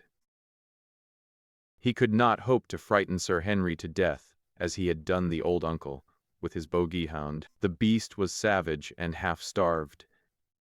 If its appearance did not frighten its victim to death, at least it would paralyze the resistance which might be offered. No doubt, there only remains one difficulty. If Stapleton came into the succession, how could he explain the fact that he, the heir, had been living unannounced under another name so close to the property? How could he claim it, causing suspicion and inquiry? It is a formidable difficulty, and I fear that you ask too much when you expect me to solve it. The past and the present are within the field of my inquiry, but what a man may do in the future is a hard question to answer. He might claim the property from South America, establish his identity before the British authorities there, and so obtain the fortune without ever coming to England at all. He might adopt an elaborate disguise during the short time that he need be in London. Or, again, he might furnish an accomplice with the proofs and papers, putting him in as heir and retaining a claim upon some proportion of his income. We cannot doubt from what we know of him that he would have found some way out of the difficulty. And now, my dear Watson, we have had some weeks of severe work, and for one evening, I think, we may turn our thoughts into more pleasant channels. I have a box for les Huguenots. Have you heard the Durescas? Might I trouble you then to be ready in half an hour? And we can stop at Marcini's for a little dinner on the way. The Return of Sherlock Holmes. A collection, Holmes' Adventures. The Adventure of the Empty House. The Adventure of the Norwood Builder. The Adventure of the Dancing Men. The Adventure of the Solitary Cyclist. The Adventure of the Priory School. The Adventure of Black Peter. The Adventure Charles Augustus Milverton. The Adventure of the Six Napoleons. The Adventure of the Three Students. The Adventure of the Golden Pince-Nez. The Adventure of the Missing Three-Quarter. The Adventure of the Abbey Grange. The Adventure of the Second Stain. Murder in Westminster.